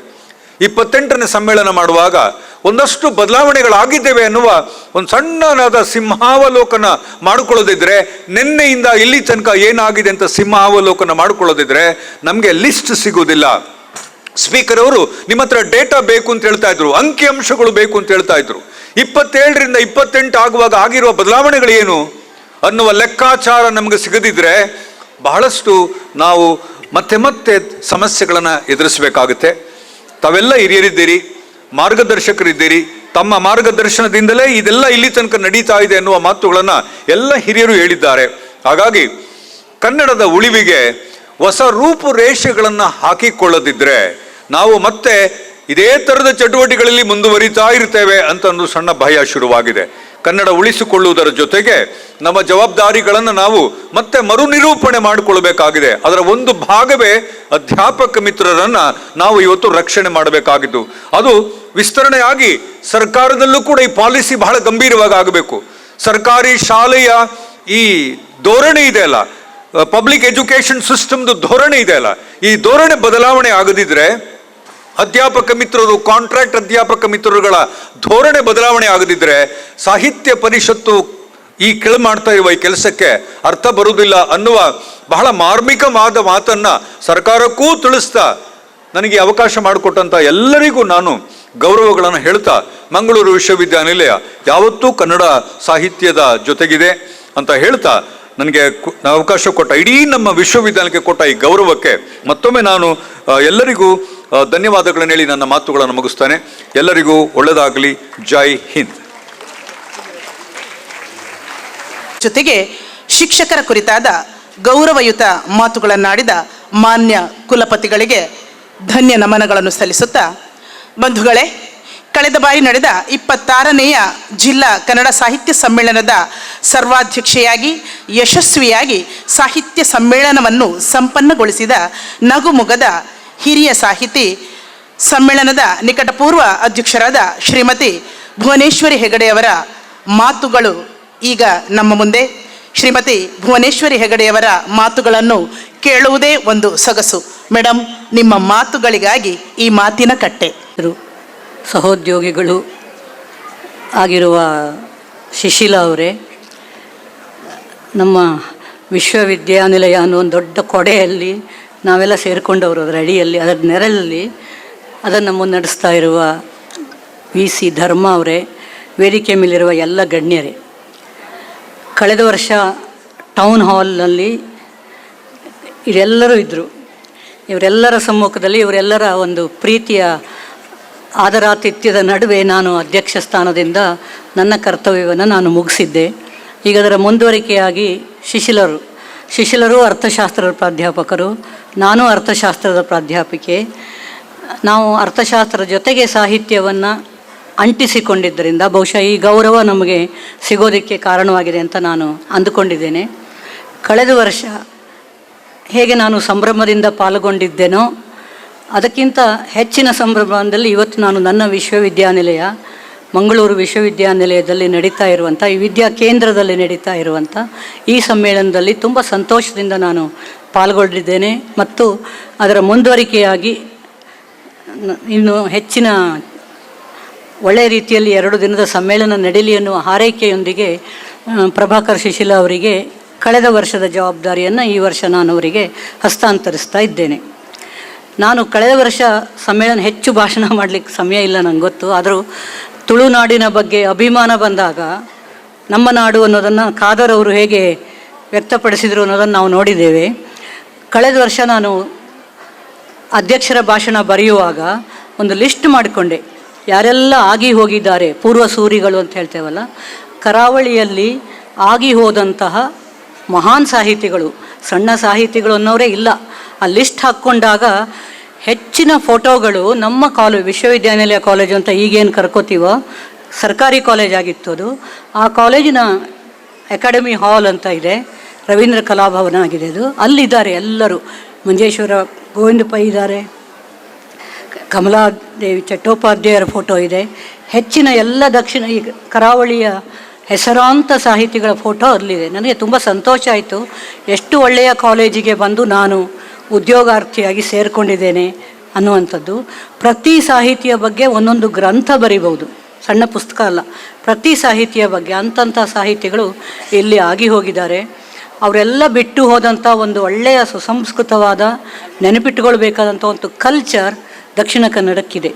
ನಾವು ಇವತ್ತೇನು ನಮ್ಮ ಬಗ್ಗೆ ನಾವು ಹೇಳ್ಕೊತೀವೋ ಅದಕ್ಕೆ ಕಾರಣರಾದವರು ಹಿರಿಯರು. ಅವರು ನಿರ್ಮಿಸಿಟ್ಟು ಹೋದಂಥ, ನಾನು ಇವತ್ತು ಬರುವಾಗ ಮಾಧವ್ ನಾನು ಕರ್ಕೊಂಡು ಬಂದರು. ಅವ್ರಿಗೆ ಹೇಳ್ತಾ ಇದ್ದೆ, ಇನ್ನು ಯಾವತ್ತೋ ಒಂದಿನ ಈ ಆಧುನಿಕತೆ, ಈ ತಂತ್ರಜ್ಞಾನ, ಈ ಭಾಷಾಭಿಮಾನ ಅನ್ನೋದನ್ನು ಎಲ್ಲಿ ಸೇರಿಸ್ಬೇಕು ಅಂತಲೇ ನಂಗೆ ಗೊತ್ತಾಗಲಿಲ್ಲ. ತುಳು ಮತ್ತು ಕನ್ನಡದ ನಡುವೆ ಜಗಳ ತಂದಿಡಿದಿದ್ರೆ ಸಾಕು, ಆ ದುರ್ದಿನ ಕರಾವಳಿಗೆ ಬರದೇ ಇದ್ದರೆ ಸಾಕು ಅಂತ. ನಾವು ತುಳುವೇತರರು ಇಲ್ಲಿಗೆ ಬಂದು ಕನ್ನಡದ ಮೂಲಕವಾಗಿ ತುಳುವಿನ ಸ್ನೇಹ, ತುಳುವಿನ ಸಖ್ಯ ಹೇಗೆ ನಮಗೆ ಆಗಿದೆ ಅಂದರೆ ನಮ್ಗೆ ಅನಿಸೋದೇ ಇಲ್ಲ ಕನ್ನಡ ಬೇರೆ ತುಳು ಬೇರೆ ಅಂತ ಅನಿಸೋದೇ ಇಲ್ಲ. ಕನ್ನಡದಲ್ಲಿ ತುಳು ಸೇರಿಕೊಂಡಿದೆ, ತುಳುವಲ್ಲಿ ಎಲ್ಲೂ ಕೂಡ ತುಳು ಕನ್ನಡ ದ್ವೇಷ ಅಂತ ಎಲ್ಲೂ ಪೇಪರ್ನವರಿಗೆ ಅವಕಾಶವೇ ಸಿಕ್ಕಿಲ್ಲ ಹಾಕೋದಕ್ಕೆ. ಅಂಥ ದುರ್ದಿನ ಕರಾವಳಿಗೆ ಬರದೇ ಇರಲಿ, ತುಳುವಾಗಿ ಕನ್ನಡವಾಗಿ ಇಲ್ಲಿಯವರೆಗೆ ಹೇಗೆ ಪ್ರೀತಿಯಿಂದ ಸೌಹಾರ್ದತೆಯಿಂದ ನಡ್ಕೊಂಡು ಬಂದಿದೆಯೋ. ಯಾಕಂದ್ರೆ ನಮಗೆ ನಡುವೆ ಕನ್ನಡ ನಮ್ಮ ಕಾಲೇಜಿನ ಅಫಿಷಿಯಲ್ ಭಾಷೆ ತುಳು, ಇಂಗ್ಲೀಷ್ ಬಿಟ್ಬಿಡಿ. ನಡುವೆ ಯಾವಾಗ ಅವನು ಕನ್ನಡಕ್ಕೆ ಹೋಗಿರ್ತಾನೆ, ಕನ್ನಡದ ತುಳುವಿಗೆ ಯಾವಾಗ ಬಂದಿರ್ತಾನೆ ಗೊತ್ತಾಗಿರೋದೇ ಇಲ್ಲ ನಮಗೆ. ಬರೆಯುವಾಗ ಮಾತ್ರ ನಾವು ಶಿಷ್ಟ ಕನ್ನಡವನ್ನು ಬಳಸ್ಕೊಳ್ಳುವಂಥದ್ದು. ಆ ಸಾಮರಸ್ಯವನ್ನು ಎಲ್ಲ ರೀತಿಯಲ್ಲಿ, ಸಾಮಾಜಿಕ ಸಾಮರಸ್ಯ ಇರ್ಬೋದು, ಧಾರ್ಮಿಕ ಸಾಮರಸ್ಯ ಇರ್ಬೋದು, ಅದರ ಒಳ್ಳೆಯ ಫಲವನ್ನು ಅನುಭವಿಸಿದವಳು ನಾನು. ಬೇರೆ ಕಡೆಯಿಂದ ಬಂದು ಇಲ್ಲೇ ನೆಲೆ ನಿಂತು ಇಲ್ಲೇ ಮನೆ ಮಾಡಿ ಬೇರೆ ಊರಿಗೆ ಹೋಗೋದಿಲ್ಲ ಅಂತ ಹೇಳಿ ಆ ಸೌಹಾರ್ದತೆ ಅನ್ನುವಂಥ ಒಂದು ಸಹಜವಾಗಿ, ಅದು ಯಾರು ಫೋರ್ಸ್ ಮಾಡಿ ಅಲ್ಲ, ಸಹಜವಾಗಿ ಇರುವಂಥ ಈ ಸೌಹಾರ್ದತೆಗೆ ಹೆಸರಾದಂಥ ದಕ್ಷಿಣ ಕನ್ನಡದ ಈ ವೈಭವ. ಯಾಕಂದರೆ ನಮಗೆ ಕಳೆದ ವರ್ಷ ಈ ವೈಭವ, ಈ ಮಕ್ಕಳು ಸಿಕ್ಕಿರಲಿಲ್ಲ. ಮಕ್ಕಳು ಎಲ್ಲಿದ್ದಾರೋ ಅಲ್ಲಿ ಚಿಲಿಪಿಲಿ, ಅಲ್ಲಿ ಉತ್ಸಾಹ. ಆ ಉತ್ಸಾಹ ನಮ್ಮ ವೈಸ್ ಚಾನ್ಸ್ಲರ್ ಮುಖದಲ್ಲಿ ಯಾವಾಗಲೂ ಇರುವಂಥದ್ದು. ಸರ್, ನೀವು ಅಧಿಕಾರದಲ್ಲಿ ಬರೋದ್ರೊಳಗೆ ನಾನು ರಿಟೈರ್ ಆದೆ ಅಂತ ನನಗೊಂದು ಖೇದ ಯಾವಾಗಲೂ ಇರುವಂಥದ್ದು. ಮುಖದಲ್ಲೊಂದು ಮಾರ್ಧವತೆ, ಮುಖದಲ್ಲೊಂದು ಪ್ರೀತಿ ಇಲ್ಲದಿದ್ದರೆ ಅವರು ಎಷ್ಟು ದೊಡ್ಡ ಅಧಿಕಾರದಲ್ಲಿದ್ದರೂ ಸಾಮಾನ್ಯ ಮನುಷ್ಯನಿಗೆ ಏನು ಪ್ರಯೋಜನ ಅನ್ನೋ ರೀತಿಯ ಭಾವನೆ ಬಂದುಬಿಡ್ತದೆ. ಆ ಸ್ನೇಹದ ಒಂದು ಇಡೀ ವಿಶ್ವವಿದ್ಯಾನಿಲಯದ ಅಧಿಕಾರಿ ವರ್ಗವನ್ನೇ ಅವರು ಮಾರ್ಪಡಿಸ್ಬಿಟ್ಟಿದ್ದಾರೆ. ವಿಶ್ವವಿದ್ಯಾನಿಲಯ ಪಾಲ್ಗೊಂಡಿದೆ, ವಿದ್ಯಾರ್ಥಿ ಲೋಕ ಪಾಲ್ಗೊಂಡಿದೆ, ತಾವೆಲ್ಲರೂ ಪಾಲ್ಗೊಂಡಿದ್ದೀರಿ. ಇಂಥ ಒಂದು ಒಳ್ಳೆಯ ಕಾರ್ಯಕ್ರಮದಲ್ಲಿ ಸಾಹಿತ್ಯ ಸಮ್ಮೇಳನ ನಡೀತಾ ಇರೋದು. ಸಾಹಿತ್ಯಕ್ಕೆ ಭವಿಷ್ಯ ಇದೆ, ಕನ್ನಡಕ್ಕೆ ಭವಿಷ್ಯ ಇದೆ. ಲಕ್ಷ್ಮಣರಾಯರು ಇನ್ನೂ ತುಂಬ ದೀರ್ಘಕಾಲದವರೆಗೆ ಪ್ರೇಮ ಕವಿತೆಗಳನ್ನು ಬರೆಯಬಲ್ಲರು ಅನ್ನುವಂಥ ಆಶಾಭಾವನೆಯನ್ನು ವ್ಯಕ್ತಪಡಿಸಿ ಸಮ್ಮೇಳನಕ್ಕೆ ಶುಭ ಹಾರೈಸಿ ನನಗೆ ಈ ಗೌರವವನ್ನು ಕೊಟ್ಟಿದ್ದಕ್ಕಾಗಿ ತಮಗೆಲ್ಲರಿಗೆ ಕೃತಜ್ಞತೆ ಅರ್ಪಿಸಿ ನನ್ನ ಮಾತನ್ನು ಸಮ್ಮೇಳನದ ಕೇಂದ್ರ ಬಿಂದು, ಸಾಹಿತ್ಯ ಕ್ಷೇತ್ರದಲ್ಲಿ ಹಲವು ಆವಿಷ್ಕಾರಗಳನ್ನು ಮಾಡಿ ಖ್ಯಾತ ಸಾಹಿತಿಗಳು ಎನ್ನುವುದಾಗಿ ಗುರುತಿಸಿಕೊಂಡಿರತಕ್ಕಂತಹ ಡಾಕ್ಟರ್ ಬಿ ಪ್ರಭಾಕರ ಶಿಶಿಲ ಇವರನ್ನು ಕಾರ್ಯಕ್ರಮ ಸಂಯೋಜನಾ ಸಮಿತಿಯ ಅಧ್ಯಕ್ಷರಾದಂತಹ ಶ್ರೀಮತಿ ವಿಜಯಲಕ್ಷ್ಮಿ ಪ್ರಸಾದ್ ಕಲ್ಲಿಮಾರು ಅವರು ಪರಿಚಯಿಸಬೇಕು ಅಂತ ಅವರನ್ನು ವಿನಂತಿಸಿಕೊಳ್ತಾ ಇದ್ದೇವೆ. ಆತ್ಮೀಯ ಬಂಧುಗಳೆಲ್ಲರಿಗೂ ಪ್ರೀತಿಯ ನಮಸ್ಕಾರಗಳು. ಸಾಹಿತ್ಯ ಕ್ಷೇತ್ರದಲ್ಲಿ ಶತಕ ಬಾರಿಸುವುದೆಂದರೆ ಬಹುದೊಡ್ಡ ಸಾಧನೆಯೇ ಸರಿ. ಅಂತಹುದರಲ್ಲಿ ದ್ವಿಶತಕಗಳಿಗಿಂತಲೂ ಹೆಚ್ಚು ಸಾಧನೆ ಮಾಡಿದ ಮಹಾನ್ ಸಾಧಕ ನಮ್ಮ ಜೊತೆಗಿದ್ದಾರೆ.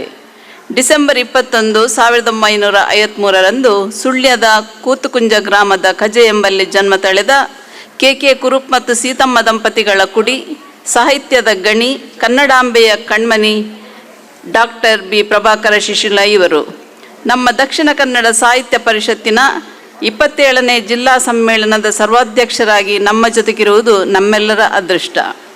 ಶತಮುಖ ಶಿಶಿಲರು ಕರ್ನಾಟಕದ ಮಹಾನ್ ಚಿಂತಕರಲ್ಲಿ ಒಬ್ಬರು. ಶಿಶಿಲರಲ್ಲಿ ಆರಂಭವಾದ ಇವರ ಶಿಕ್ಷಣ BA ಮತ್ತು MAಗಳಲ್ಲಿ 4 ಚಿನ್ನದ ಪದಕ ಏರಿಸಿಕೊಂಡು ಕಲಬುರಗಿ ವಿಶ್ವವಿದ್ಯಾನಿಲಯದಲ್ಲಿ PhD ಮುಗಿಸಿದ ಸಾಧನೆ. ಇವರು ಸಾಹಿತಿ ಮಾತ್ರವಲ್ಲ, ಯಕ್ಷಗಾನ, ನಾಟಕ ಕಲಾವಿದರು ಹೌದು. ಪ್ರವಾಸ ಮತ್ತು ಚಾರಣ ಪ್ರಿಯರು. 37 ವರ್ಷ ಶಿಕ್ಷಣ ಕ್ಷೇತ್ರದಲ್ಲಿ ದುಡಿದ ಪಂಡಿತ ಅರ್ಥಶಾಸ್ತ್ರಜ್ಞರು. 10 ಕಾದಂಬರಿ, 8 ಕಥಾ ಸಂಕಲನ, 5 ಪ್ರವಾಸ ಕಥನ ಸೇರಿ 54 ಸೃಜನಶೀಲ ಕೃತಿಗಳು. ಕನ್ನಡದಲ್ಲಿ 160 ಹಾಗೂ ಇಂಗ್ಲಿಷ್ನಲ್ಲಿ 10 ಅರ್ಥಶಾಸ್ತ್ರ ಕೃತಿಗಳ ಲೇಖಕರು. ಒಟ್ಟು 229 ಕೃತಿಗಳು. ಇವರ ಅರ್ಥಶಾಸ್ತ್ರದ ಕೃತಿಗಳು ಅರ್ಥಶಾಸ್ತ್ರ ಬರಹಗಾರರಿಗೆ ಪದದರ್ಶಕ ಅವಲೋಕನ ಗ್ರಂಥಗಳಾಗಿವೆ. ಇವರ ಆಂಗ್ಲ ಭಾಷೆಯ 3 ಕೃತಿಗಳು ಭಾರತದ ಎಲ್ಲ ವಿಶ್ವವಿದ್ಯಾನಿಲಯಗಳಲ್ಲಿ ಅವಲೋಕನ ಗ್ರಂಥಗಳಾಗಿ ಜನಪ್ರಿಯವಾಗಿವೆ. ಬಾರಗೆ, ಬಾರಣೆ, ಎಲ್ಯ ಊರುದ ಮಲ್ಲ ಜನಕುಲು, ರಾವು ಕುರುಂಗು, ಸಂತದ ನವಿಲು ತುಳು ಕೃತಿಗಳು. ಇವರು ಮಹಾಭಾರತವನ್ನು ಆಧರಿಸಿ ಬರೆದ ಪುಂಸ್ರಿ 14 ಭಾಷೆಗಳಿಗೆ ಮತ್ತು ಮತ್ಸ್ಯಗಂಧಿ 5 ಭಾಷೆಗಳಿಗೆ ಭಾಷಾಂತರಗೊಳ್ಳುತ್ತಿವೆ. ಪುಂಸ್ರಿಗೆ ಕುವೆಂಪು ಮತ್ತು ಪುಟ್ಟರಾಜ ಗವಾಯಿ ಪ್ರಶಸ್ತಿ ಲಭಿಸಿದ್ದರೆ ಮತ್ಸ್ಯಗಂಧಿ ಯಕ್ಷಗಾನ ಅಕಾಡೆಮಿ ಪ್ರಶಸ್ತಿಯಿಂದ ಪುರಸ್ಕೃತವಾಗಿದೆ. ಇದುವರೆಗೆ ಒಟ್ಟು 42 ಸಾಹಿತ್ಯ ಕೃತಿ ರಚಿಸಿರುವ ಶಿಶಿಲರ ಗ್ರಂಥಗಳಿಗೆ ಸಾಹಿತ್ಯ ಶ್ರೀ, ಅಕ್ಷರ, ಶ್ರೀ, ಗುರೂರು, ವಿಶ್ವೇಶ್ವರಯ್ಯ, ಮಾಸ್ತಿ ಪ್ರಶಸ್ತಿಗಳು ಲಭಿಸಿವೆ. ಡಾಕ್ಟರ್ ಶಿಶಿಲರ ವಿಭಿನ್ನ ಯೋಚನೆಯ ಹರಹಿನ ಕಿರಿಪರಿಚಯವೊಂದು ಇಲ್ಲಿದೆ. 7/7/2007 ಬೆಳಿಗ್ಗೆ 7:07:07 7 ಅರ್ಥಶಾಸ್ತ್ರ ಕೃತಿಗಳನ್ನು 7 ಮಂದಿಯಿಂದ ಮತ್ತು 10/10/2010 ಬೆಳಿಗ್ಗೆ 10:10:10 ಮತ್ತೆ 10 ಸಾಹಿತ್ಯ ಕೃತಿಗಳನ್ನು 10 ಮಂದಿಯಿಂದ ಬಿಡುಗಡೆಗೊಳಿಸಿ ವಿಶ್ವ ದಾಖಲೆ ನಿರ್ಮಿಸಿದ್ದಾರೆ. ಇದು ಶಿಶಿಲರ ಹೆಸರಿನಲ್ಲಿ ಯಾರೂ ಅಳಿಸಲಾಗದ ದಾಖಲೆ ಆಗಿದ್ದು ವಿಸ್ಮಯ ಮತ್ತು ವಿನೂತನ. ಯಕ್ಷಗಾನ ಮತ್ತು ನಾಟಕ ಕಲಾವಿದರಾಗಿರುವ ಡಾಕ್ಟರ್ ಶಿಶಿಲರ ಸಾಧನೆಗಳ ಬಗ್ಗೆ ಹೆಜ್ಜೆ ಎಂಬ ಅಭಿನಂದನಾ ಗ್ರಂಥ ಮತ್ತು ಬಹುಮುಖ ಪ್ರತಿಭೆಯ ಹಿರಿಯ ಸಾಹಿತಿ ಎಂಬ ಕೃತಿಗಳು ಹೊರಬಂದಿವೆ. ಇವರ ಕೃತಿಗಳ ಕುರಿತಾಗಿ ಸಾಹಿತ್ಯ ಶಿಶಿಲ ಎಂಬ ಗ್ರಂಥವನ್ನು ಹೊರತರಲಾಗಿದೆ. KS ಮೋಹನ್ ಕುಮಾರ್ ಪ್ರಭಾಕರ ಶಿಶಿಲರ ಸಾಹಿತ್ಯ ಎಂಬ ಮಹಾಪ್ರಬಂಧ ರಚಿಸಿ ಮೈಸೂರು ವಿಶ್ವವಿದ್ಯಾನಿಲಯದಿಂದ ಡಾಕ್ಟರೇಟ್ ಪಡೆದಿದ್ದಾರೆ. ಬೊಗಸೆ ತುಂಬ ಕನಸುಗಳನ್ನು ಹೊತ್ತುಕೊಂಡೇ ಸಂತಸದಿಂದಿರುವ ಇವರಿಗೆ 70 ತುಂಬಿದಾಗ ಹೊರಬಂದ ಇವರ ಬೃಹತ್ ಆತ್ಮಕಥನವೇ ಬೊಗಸೆ ತುಂಬ ಕನಸುಗಳು. ಈ ಸಾಹಿತ್ಯದ ಗಣಿ ವಿಶ್ವ ರಾಜಕಾರಣದ ಬಗ್ಗೆ ಕರಾರುವಕ್ಕಾಗಿ ಮಾತನಾಡುವವರು. ನಮ್ಮ ದೇಶದ ಆರ್ಥಿಕ ಅಭಿವೃದ್ಧಿಯ ಬಗ್ಗೆ ಗಂಭೀರವಾಗಿ ಚಿಂತಿಸುವ ಒಬ್ಬ ಪ್ರತಿಷ್ಠಿತ ಅರ್ಥಶಾಸ್ತ್ರಜ್ಞರು. ಸಾಮಾಜಿಕ ಸಮಾನತೆಗಾಗಿ ಹೋರಾಡುತ್ತಾ ಬಂದವರು. ಅಂತರ್ಜಾತಿ ವಿವಾಹದ ಮೂಲಕ ಆ ಕಾಲಕ್ಕೆ ದೊಡ್ಡ ಕ್ರಾಂತಿಯನ್ನು ಮಾಡಿದವರು. ಸುಳ್ಯ ರೋಟರಿ ಸಂಸ್ಥೆಯ ಅಧ್ಯಕ್ಷರಾಗಿದ್ದಾಗ ದೊಡ್ಡೇರಿ ಪರಿಶಿಷ್ಟ ಕಾಲೋನಿಗೆ ಸುಮಾರು 23 ಲಕ್ಷ ವೆಚ್ಚದಲ್ಲಿ ತೂಗು ಸೇತುವೆ ನಿರ್ಮಾಣಕ್ಕೆ ಮೂಲ ಕಾರಣರು. ಅಮರ ಸುಳ್ಯದ ರೈತ ಕ್ರಾಂತಿಯ ಹೋರಾಟಗಾರರ ಸ್ಮಾರಕಕ್ಕಾಗಿ ಬಹಳಷ್ಟು ಪರಿಶ್ರಮ ಪಟ್ಟವರು. ಚಾರಣಗಳ ಮೂಲಕ ಮಕ್ಕಳಲ್ಲಿ ಪರಿಸರ ಪ್ರೇಮವನ್ನು ಹುಟ್ಟಿಸಿದವರು. ಯಕ್ಷಗಾನ ಕಲಾವಿದರಾಗಿ ಧರ್ಮ ಮತ್ತು ಸಂಸ್ಕೃತಿಗಳ ಆಳಜ್ಞಾನವನ್ನು ಹೊಂದಿದವರು. ಇವರ ಸಮಾಜಮುಖಿ ಚಿಂತನೆಗಳಲ್ಲಿ ಹೆಗ್ಗಳಿಕೆಯ ಉದಾಹರಣೆ ಎಂದರೆ ಮರಣಾನಂತರ ತಮ್ಮ ದೇಹವನ್ನು ವೈದ್ಯಕೀಯ ಅಧ್ಯಯನಕ್ಕೆಂದು ಬರೆದಿಟ್ಟಿದ್ದು. ಇವರನ್ನು ಹೃದಯವಂತ ವಿಚಾರವಾದಿ ಎಂದು ಪ್ರೊಫೆಸರ್ ಅಮೃತ ಸೋಮೇಶ್ವರ್ ಅವರು ಗುರುತಿಸಿದ್ದಾರೆ. ಇಡೀ ಸುಳ್ಯಕ್ಕೆ ಒಂದು ವೈಚಾರಿಕ ಆಯಾಮವನ್ನು ತಂದಿತ್ತವರಲ್ಲಿ ಶಿಶಿಲರೇ ಪ್ರಮುಖರೆಂದು ಜಾನಪದ ವಿದ್ವಾಂಸರಾದ ಡಾಕ್ಟರ್ ಪುರುಷೋತ್ತಮ ಬಿಳಿಮಲೆಯವರು ಅಭಿಪ್ರಾಯಪಟ್ಟಿದ್ದಾರೆ. ನಾಣ್ಯದ ಇನ್ನೊಂದು ಮುಖದಲ್ಲಿ ಪತ್ನಿ ಮಕ್ಕಳೊಡನೆ ಸಂತೃಪ್ತ ಸಂಸಾರ, 10 ಹಲವು ಸಾಧನೆಗಳೊಂದಿಗೆ ಶತಮುಖ ಶಿಶಿಲರೆಂಬ ಅಭಿಮಾನದೊಂದಿಗೆ ಸಾಹಿತ್ಯ ಜಗತ್ತಿನ ಅಪೂರ್ವ ರತ್ನ, ಕನ್ನಡಾಂಬೆಯ ಪ್ರೀತಿಯ ಪುತ್ರರತ್ನ, ನಮ್ಮೆಲ್ಲರ ಪ್ರೀತಿಯ ಗೌರವಾನ್ವಿತ ಡಾಕ್ಟರ್ ಪ್ರಭಾಕರ ಶಿಶಿಲರನ್ನು ಅತ್ಯಂತ ಪ್ರೀತಿ, ಗೌರವ, ಅಭಿಮಾನಗಳಿಂದ ಸಭೆಗೆ ಪರಿಚಯಿಸಿದ್ದೇನೆ. ವಂದನೆಗಳು. ಡಾಕ್ಟರ್ ಬಿ ಪ್ರಭಾಕರ ಶಿಶಿಲ ಇವರು 27ನೆಯ ದಕ್ಷಿಣ ಕನ್ನಡ ಜಿಲ್ಲಾ ಕನ್ನಡ ಸಾಹಿತ್ಯ ಸಮ್ಮೇಳನದ ಅಧ್ಯಕ್ಷ ಪೀಠದಿಂದ ಅಧ್ಯಕ್ಷೀಯ ನುಡಿಗಳನ್ನಾಡಬೇಕು ಅಂತ ಅವರನ್ನು ಅತ್ಯಂತ ಗೌರವಪೂರ್ವಕವಾಗಿ ವಿನಂತಿಸಿಕೊಳ್ತಾ ಇದ್ದೇವೆ. ವೇದಿಕೆಯ ಮೇಲಿರೋ ಎಲ್ಲ ಗಣ್ಯರೇ, ವೇದಿಕೇತರ ಗಣ್ಯರೇ, ಕೇಳ್ತದೆ ಅಂತ ನಾನು ಭಾವಿಸ್ತೇನೆ. ಕೇಳ್ತಾ ಇದೆಯಲ್ಲ? ಕೇಳ್ತಾ ಇದ್ದೆ. ನನಗೆ 27ನೇ ಸಾಹಿತ್ಯ ಸಮ್ಮೇಳನದ ಅಧ್ಯಕ್ಷಗಿರಿ ವಹಿಸಿದ್ದಕ್ಕೆ ನಾನು ಎಲ್ಲರಿಗೂ ಕೃತಜ್ಞತೆಯನ್ನು ಈ ಮೂಲಕ ಸಲ್ಲಿಸ್ತೇನೆ. ಬಹಳ ಒಳ್ಳೆಯ ಭಾಷಣ ಮಾಡಿದರು, ಎಲ್ಲರೂ ಬಹಳ ಸಣ್ಣ ಭಾಷಣ ಮಾಡಿದರು. ನಾನೊಬ್ಬ ದೊಡ್ಡ ಭಾಷಣ ಹೇಗೆ ಮಾಡಲಿ? ಆದರೂ ಕೂಡ ಸ್ವಲ್ಪ ಮಟ್ಟಿಗೆ ನಾನು ಮಾತಾಡದೇ ಇದ್ದರೆ ಅಧ್ಯಕ್ಷ ಸ್ಥಾನಕ್ಕೆ ಅದು ಗೌರವ ಅಲ್ಲ ಅಂತೇಳಿ ಅಂದುಕೊಂಡು ಸ್ವಲ್ಪ ಮಾತಾಡುವಂಥ ಪ್ರಯತ್ನವನ್ನು ಮಾಡ್ತೇನೆ. ನನಗೆ ಈ ನಮ್ಮ ಲಕ್ಷ್ಮಣರಾಯರು ಅವರು ಬಹಳ ತುಂಟವರು, ನೋಡ್ಲಿಕ್ಕೆ ಆಗಿದ್ದಾರಲ್ಲ, ಅವರ ಕಥೆಗಳನ್ನು ನೀವು ಓದಬೇಕು. ಎಷ್ಟು ತುಂಟತನ ಅದರಲ್ಲಿದೆ ಅಂತೇಳಿ ನನಗೆ ಕೆಲವು ತುಂಟ ಕಥೆಗಳನ್ನು ಬರೀಲಿಕ್ಕೆ ಅವರೇ ಧೈರ್ಯ ಕೊಟ್ಟವರು. ಅಂತಹ ಲಕ್ಷ್ಮಣರಾಯರೇ ಹೆಚ್ಚು ಮಾತಾಡಲಿಕ್ಕೆ ಹೋಗಲಿಲ್ಲ ಅಂದ ಮೇಲೆ ನಾನು ಹೆಚ್ಚು ಮಾತಾಡಲಿಕ್ಕೆ ಹೋಗೋದಿಲ್ಲ. ಕೆಲವು ವರ್ಷಗಳ ಹಿಂದೆ ಒಂದು ಶಾಲೆಯಲ್ಲಿ ಸಾಹಿತ್ಯ ಸಮ್ಮೇಳನ ಉದ್ಘಾಟಿಸಲು ಹೋಗಿದ್ದೆ. ಹೋಗುವಾಗ ನಾನು ಸ್ಕೂಟರ್ನಲ್ಲಿ ಹೋದದ್ದು, ನನ್ನಲ್ಲಿ ಆಗ ಕಾರ್ ಇರಲಿಲ್ಲ. ಎರಡೂ ಬದಿಯಲ್ಲಿ ಜನ ನಿಂತಿದ್ದಾರೆ, ಬ್ಯಾಂಡ್ ವಾಲಕದವರಿದ್ದಾರೆ, ಸುಮಂಗಲಿಯರು ಕಲಶ ಕನ್ನಡಿ ಹಿಡಿದು ನಿಂತಿದ್ದಾರೆ. ನಾನು ಇದು ನನಗೇ ಇರಬೇಕು ಅಂತ ಅಂದುಕೊಂಡು ಗೌರವದಿಂದ ನಡೆದುಕೊಂಡು ಹೋದೆ. ಮಧ್ಯದಲ್ಲಿ ಯಾರು ಬ್ಯಾಂಡ್ ವಾಲಕ ಬಾರಿಸುವವರಿಲ್ಲ. ನಾನು ಕೇಳಿದ್ದೆ, ಇದು ಯಾರಿಗೆ ಅಂತ. ಅದು ನಿಮಗೆಲ್ಲ ಸ್ವಾಮಿ, ಅದು ಒಬ್ಬರು ಮಠಾಧೀಶರು ಬರಲಿಕ್ಕೆ ಉಂಟು ಅವರಿಗೆ ಅಂದರು. ಮಠಾಧೀಶರು ಅವರ ಹೆಸರಿರಲಿಲ್ಲ ಇದರಲ್ಲಿ, ನಮ್ಮ ಇನ್ವಿಟೇಷನಲ್ಲಿ ಹೆಸರೇ ಇರಲಿಲ್ಲ. ಅವರು ಲಾಸ್ಟ್ ಸೇರ್ಪಡೆ ಆದದ್ದು, ಅವರಿಗೆ ಬೇಕಾಗಿ ಮಾಡಿದ್ದು ಅಂತ. ಆಯಿತು, ಸಭೆ ಮುಗಿಯಿತು. ಸಭೆ ಮುಗಿದ ನಂತರ ನಾನು ಉದ್ಘಾಟನೆ ಭಾಷಣ ಮಾಡಿದ್ದೆ. ನನಗೆ ಭಾಳ ಹೆಮ್ಮೆ ಇತ್ತು, ನನ್ನ ಭಾಷಣ ತುಂಬ ಬರ್ಬೋದು ಪತ್ರಿಕೆಗಳಲ್ಲಿ ಅಂತ. ಮರುದಿವಸ ನಾನು ನೋಡ್ತೇನೆ, ಒಂದೇ ಒಂದು ವಾಕ್ಯ ಉಂಟು, ಪ್ರಭಾಕರ ಶಿಶಿಲರು ಸಮ್ಮೇಳನವನ್ನು ಉದ್ಘಾಟಿಸಿದರು ಅಂತ. ಆ ಸ್ವಾಮೀಜಿಯ ಭಾಷಣ ಫುಲ್ ಹಾಕಿಬಿಟ್ಟಿದ್ದಾರೆ. ನನಗೆ ಆವಾಗ ಸಣ್ಣ ಒಂದು ನೋವು ಕಾಡಿತ್ತು, ಒಂದು ಮೆರವಣಿಗೆಯಲ್ಲಿ ಹೋಗುವಂಥ ಅವಕಾಶವೂ ಸಿಗಲಿಲ್ಲಲ್ಲ ಅಂತ. ಇವತ್ತು ಆ ನೋವು ಪೂರ್ತಿ ಮಾಸಿ ಆಯಿತು. ಎಂಥ ಮೆರವಣಿಗೆ ಮಾರ್ಯಾರೆ, ನನಗೆ ಬಹಳ ಖುಷಿಯಾಯಿತು. ನಾನು ಸ್ವಲ್ಪ ವಯಸ್ಸು ದಾಟಿ ಹೋಯ್ತಲ್ಲ, ನನ್ನ ಮಿಸಸ್ಸನ್ನು ಕರ್ಕೊಂಡು ಬಂದಿದ್ದೇನೆ, ಅವಳು ತುಂಬ ಸಂತೋಷಪಟ್ಟಿದ್ದಾಳೆ. ನೀವು ಕೂಡ ಮಿಸಸ್ಸನ್ನು ಕರ್ಕೊಂಡು ಬಂದಿದ್ದರೆ ಭಾಳ ಒಳ್ಳೇದಿತ್ತು ಅನ್ನೋದಕ್ಕೆ ಈ ಮಾತನ್ನು ಹೇಳ್ತಾ ಇರೋದು. ಭಾಷೆ ಮತ್ತು ಭಾಷೆಯನ್ನು ಅಕ್ಷರ ರೂಪದಲ್ಲಿ ಅಭಿವ್ಯಕ್ತಿಸಿದರೆ ಅದುವೇ ಸಾಹಿತ್ಯ. ಸಾಹಿತ್ಯ ಅಂದರೆ ಭಾಷೆಯ ಅಕ್ಷರ ರೂಪದ ಅಭಿವ್ಯಕ್ತಿ. ಸಾಹಿತ್ಯವನ್ನು ನಾನು ಭಾಳ ಸ್ಥೂಲವಾಗಿ ಕಟ್ಟುವ ಸಾಹಿತ್ಯ ಮತ್ತು ಹುಟ್ಟುವ ಸಾಹಿತ್ಯ ಅಂತೇಳಿ ವಿಂಗಡಿಸ್ತೇನೆ. ಕಟ್ಟುವ ಸಾಹಿತ್ಯ ನಾವು ಕಷ್ಟಪಟ್ಟು ಲೇಖನ ಬರೆಯುವುದು, ವಿಶೇಷಾಂಕಕ್ಕೆ ಇರ್ಬೋದು ಅಥವಾ ಸ್ಮರಣ ಸಂಚಿಕೆಗೆ ಇರ್ಬೋದು, ಮುನ್ನುಡಿ ಬರೆಯುವಂಥದ್ದೆಲ್ಲ ಇದೆಲ್ಲ, ಅವೆಲ್ಲ ಕಟ್ಟುವ ಸಾಹಿತ್ಯ, ತುಂಬ ಕಷ್ಟದಿಂದ ಬರಿಬೇಕಾದ್ದು. ಹುಟ್ಟುವ ಸಾಹಿತ್ಯ, ಕುಮಾರವ್ಯಾಸನ ಎಕ್ಸಾಂಪಲ್ ನೋಡಿ. ಅರಸುಗಳಿಗಿದು ವೀರ ದ್ವಿಜರಿಗೆ ಪರಮವೇದದ ಸಾರ, ಮಂತ್ರಿ ಜನಕ್ಕೆ ಯೋಗೀಶ್ವರರ ತತ್ವವಿಚಾರ, ಮಂತ್ರಿ ಜನಕ್ಕೆ ಬುದ್ಧಿಗುಣ, ವಿರಹಿಗಳ ಸಿಂಗಾರ, ವಿದ್ಯಾ ಪರಿಣಿತರ ಅಲಂಕಾರ, ಕಾವ್ಯಕ್ಕೆ ಗುರುವಿನಲ್ಲೂ ರಚಿಸಿದ ಕುಮಾರವ್ಯಾಸ ಭಾರತವ. ಹೇಗೆ ಅದು ಪಟ ಪಟ ಪಟ ಪಟ ಅಂತ ಹೋಗ್ತಾ ಇದೆ ನೋಡಿ. ಇಂಥದ್ದನ್ನು ಬರೀಲಿಕ್ಕೆ ತುಂಬ ಕಷ್ಟ ಇದೆ. ಅದು ಹುಟ್ಟುವ ಸಾಹಿತ್ಯ ಆಗಲಿ ಕಷ್ಟುವ ಸಾಹಿತ್ಯ ಆಗಲಿ, ಸಾಹಿತ್ಯಕ್ಕೊಂದು ಉದ್ದೇಶ ಇದೆ ಅಂತೇಳಿ ನಾನು ನಂಬಿದವ, ಒಂದು ಬದ್ಧತೆ ಇದೆ ಅಂತೇಳಿ ನಾನು ನಂಬಿದವ. ನಮ್ಮ ಲಕ್ಷ್ಮಣರಾಯರು ನನ್ನನ್ನು ಭಿನ್ನವಾದಂಥ ಯೋಚನೆಯವರು, ಆದರೆ ಸಾಹಿತ್ಯಕ್ಕೊಂದು ಬದ್ಧತೆ ಇದ್ದೇ ಬರ್ತದ್ದು ಅಂತ. ಆದಿಕವಿ ಪಂಪ 2 ಕೃತಿ ಬರೆದ, ಆದಿಪುರಾಣ ಮತ್ತು ವಿಕ್ರಮಾದಿತ್ಯ ವಿಜಯ ಅಂತ. ಅಲ್ಲಿ ಅವನು ಸ್ಪಷ್ಟವಾಗಿ ಹೇಳ್ತಾನೆ, ಬೆಳಗುವೆ ನಿಲ್ಲಿ ಲೌಕಿಕಮಂ ಅಲ್ಲಿ ಜಿನಾಗಮಮ ಅಂತ. ಒಂದು ಕಡೆ ಲೌಕಿಕವನ್ನು, ಇನ್ನೊಂದು ಕಡೆ ಜಿನಾಗಮವನ್ನು ಬೆಳಗುತ್ತಾನೆ ಅಂತ ಹೇಳಿದ. ಪಂಪ ನಮಗೆ ಬಹಳ ಮುಖ್ಯ ಆಗುತ್ತಾನೆ. ಪಂಪ ಯಾಕೆ ಮುಖ್ಯ ಆಗ್ತಾನೆ ಅಂದರೆ, ಕನ್ನಡ ಸಾಹಿತ್ಯ ಚರಿತ್ರೆ ಅನ್ನುವಂಥದ್ದು ಅದು ವ್ಯವಸ್ಥೆಯ ವಿರುದ್ಧದ ಸಂಘಟಿತ ಹೋರಾಟ ಅನ್ನೋದಕ್ಕೆ ಪಂಪ ಒಂದು ಒಳ್ಳೆಯ ಸಾಕ್ಷಿ. ಅವ ಹೇಳ್ತಾನೆ, ಕುಲಂ ಕುಲಮಲ್ತು ಚಲಂ ಕುಲಂ ಅಭಿಮಾನ ಕುಲಂ ಅಣ್ಮು ಕುಲಂ ಅಂತ. ನನಗೀಗ ಎಡಪಂಥ ಬಲಪಂಥ ಅನ್ನುವಂತಹ ಒಂದು ದೊಡ್ಡ ಹೋರಾಟವೇ ನಡೀತಾ ಇದೆ. ಆದರೆ ನಾನು ಪಂಪನನ್ನೇ ಇದಕ್ಕೆ ಗುರುತಿಸಿದ್ದೇನೆ. ಅವನೇ ಎಡಬಲ ಅಂತೇಳಿ ಮಾಡಿಬಿಟ್ಟ, ಅವನೊಬ್ಬ ಎಡಪಂಥಿ ಅಂತೇಳಿ ನಾನು ಅವನನ್ನು ಗುರುತಿಸ್ತಾ ಹೋಗ್ತಾ ಇದ್ದೇನೆ. ಅದೇ ಪಂಪ ಮನುಜಕುಲಂ ತಾನೊಂದೇ ಬಲ ಅಂತೇಳಿ ಪ್ರಶ್ನಿಸಿದ. ಆಮೇಲೆ ಯಾರು ಮನುಷ್ಯರು ಅನ್ನೋದಕ್ಕೆ ಅವನೊಂದು ವ್ಯಾಖ್ಯಾನ ಕೊಟ್ಟ. ಚಾಗದ ಭೋಗದ ಅಕ್ಕರದ ಗೇಯದ ಗೊಟ್ಟಿಯ ಅಲಂಪಿನ ಇಂಪುಗಳಿಗೆ ಆಗರಮಾದ ಮಾನಿಸರೇ ಮಾನಿಸರು.